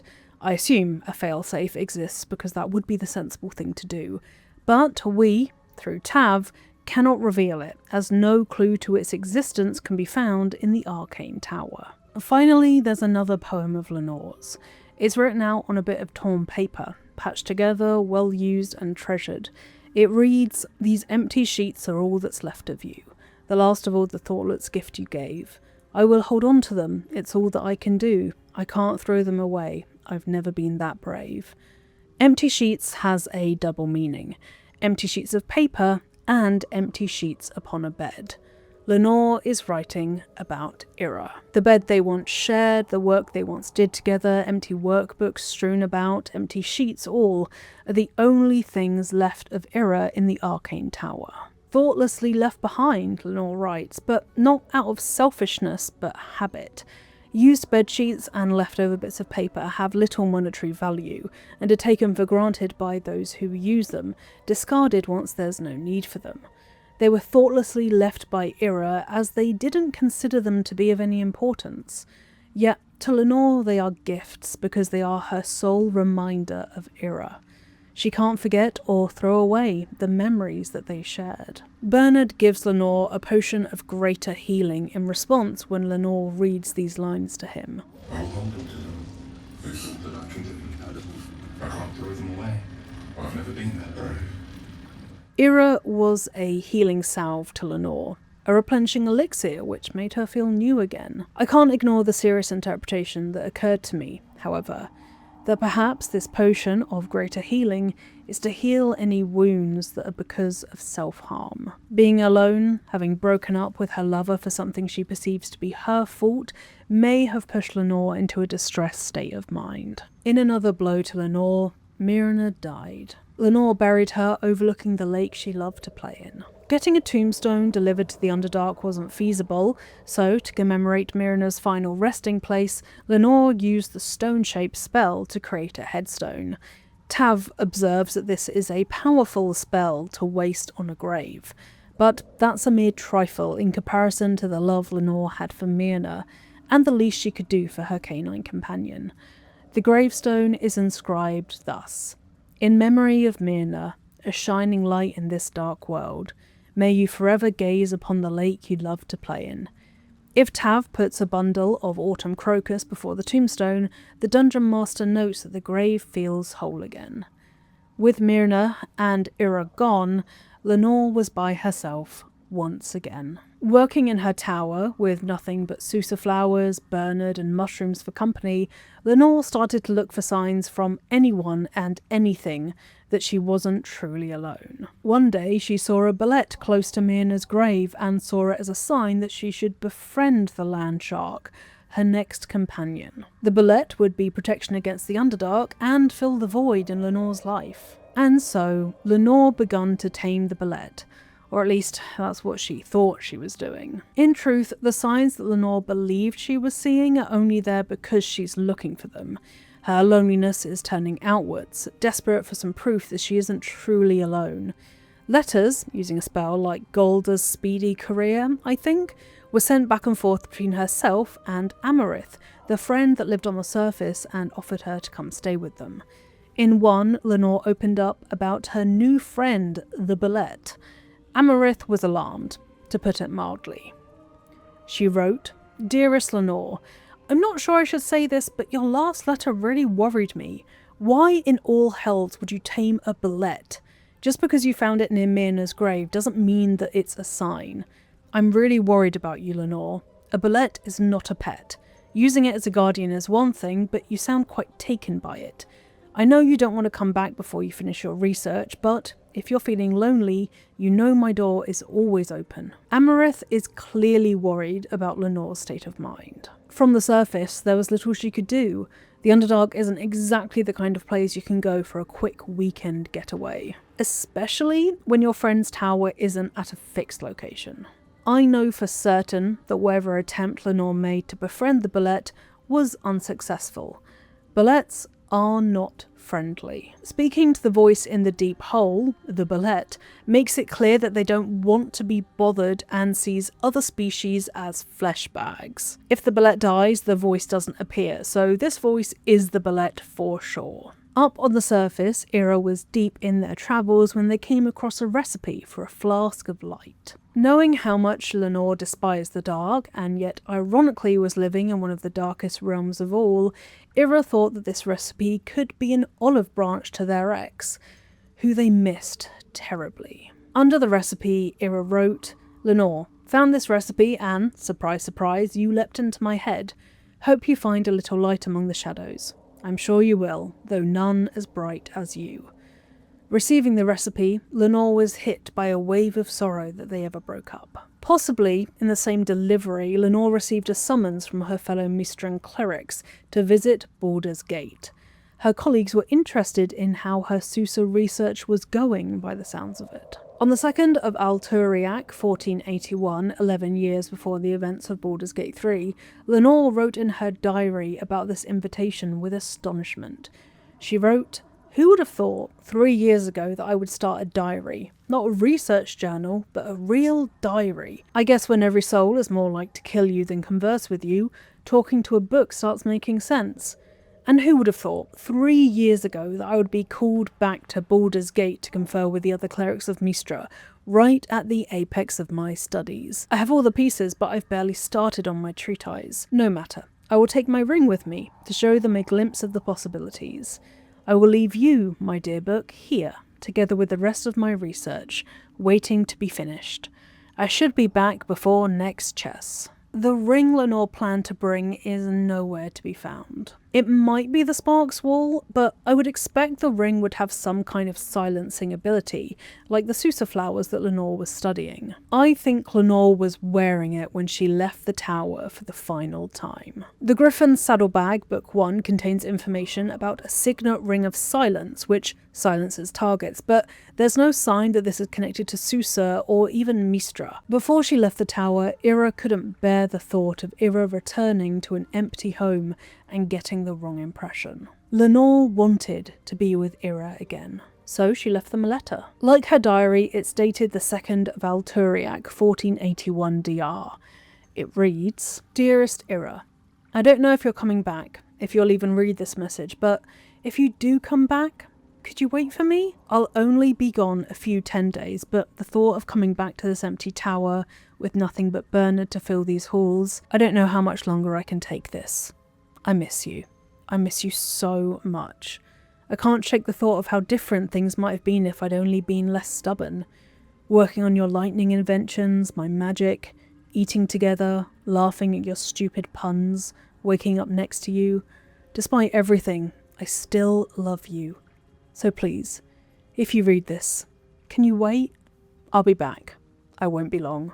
Forever yours, Lenore." Lenore left the letter on Ira's workbench in the courtyard. And then Lenore left. Ira soon returned to the Arcane Tower and came back just as Lenore had predicted and hoped for, because Lenore knew and loved them inside out. They brought with them the Spell Sparkler, a beautiful quarterstaff they had created just for the cleric. Whenever the wielder dealt damage with a spell or cantrip, they would gain lightning charges, a way for Lenore to feel Ira's love for lightning in her very veins. But Lenore was nowhere to be found. The tower was inhabited only by dust and abandoned experiments. So, Ira waited. They waited 3 months, through Alturiac, Ches, and Tarsak. No sign of Lenore. Ira, afraid that Lenore would turn up and think they hadn't visited, wrote a note at the end of Lenore's letter to them. It read, "I waited. I waited until Tarsak. I'll always wait for you, but you didn't come. As far as I know, and trust me, I've done a hell of a lot of digging, no one would ever see Lenore again." Now for the biggest question. What on earth happened to Lenore? Her bullet could have killed her when she went to bid them goodbye before her trip. Although I do want to highlight Lenore's unusual interest in the Githyanki. In her bedroom, you can find a Githyanki disc that tells how to translate Tirsu glyphs, the written language of the Githyanki. Nearby is a Githyanki state that tells the first part of the story about Orpheus, Prince of the Comet and key to revealing Vlaakith's conspiracy. That could be its very own video, so let me know if you want to hear about that. Long story, very, very short. Vlaakith betrayed Mother Gith to become the leader of all Githyanki. She didn't do this out of selflessness or love for her people, but in a quest for power. Vlaakith's fiercest warriors don't ascend as Lae'zel believes. Instead, Vlaakith consumes their soul, life, and memory to bolster her power as the secret lich she is. To speak this truth is heresy. And yet, Lenore has a disc that exposes Vlaakith's secret. Was this placed here by Raphael for Tav to find? Or did Raphael give it to Lenore to study? When paired with the Netherese magic that Lenore appears to be familiar with, this argument is way more compelling than it first appears. Raphael's father, Mephistopheles, was the keeper of the crown of Karsus before Dirge and Gortash stole it. The crown of Karsus is arguably the most powerful piece of Netherese magic. Raphael, through his father or under his own steam, would have access to knowledge about Netherese magic, and in return for providing Lenore with the Githyanki slates and getting her to puzzle out what happened to Orpheus and where he is, he may have provided her with Netherese technology to adapt to her tower. Lenore was alone, isolated, and easy to drop in on without any witnesses because she was alone and isolated. Perhaps Raphael decided he needed to tie up some loose ends. The otherwise solitary cleric was about to go to a conference with her fellow Mistran clerics and might have spilled about her Gith research. Or it's just a coincidence and it provides a neat excuse for Tav finding out about Orpheus, with the ever-useful reasoning of a wizard did it. Or a cleric did it, in this case. Lenore may have also met her end at the hands of Dawn, the petrified drow wizard in search of the Grimforge. Dawn was petrified by a spectator, and upon being freed of the stone, realises that his memory shard is dimming, which signifies that he has been petrified for a very long time.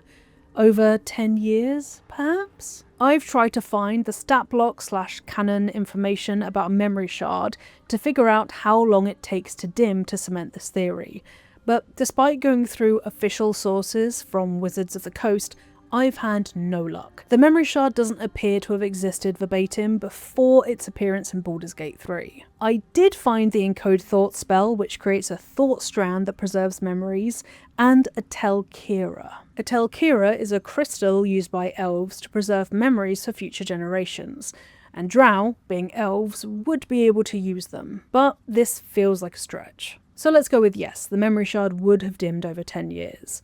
And compelling evidence that was much easier to find backs this up. Dawn is wearing the Blast Pendant. The Blast Pendant was created by Ira for Lenore. I know this because the pendant imbues spells or cantrips with lightning damage, spells or cantrips that Lenore would have used. Lenore could have seen Dawn's group in the Underdark and felt like she had to warn them about its dangers, or maybe she just craved conversation with something that spoke the common tongue. Dawn, being stupid, paranoid, and violent, a lethal combination, murdered Lenore and took the Blast Pendant from her very neck. Her anti-magic susurring prevented her from casting any spells, and I wouldn't be surprised if she even forgot she had it on her person until too late.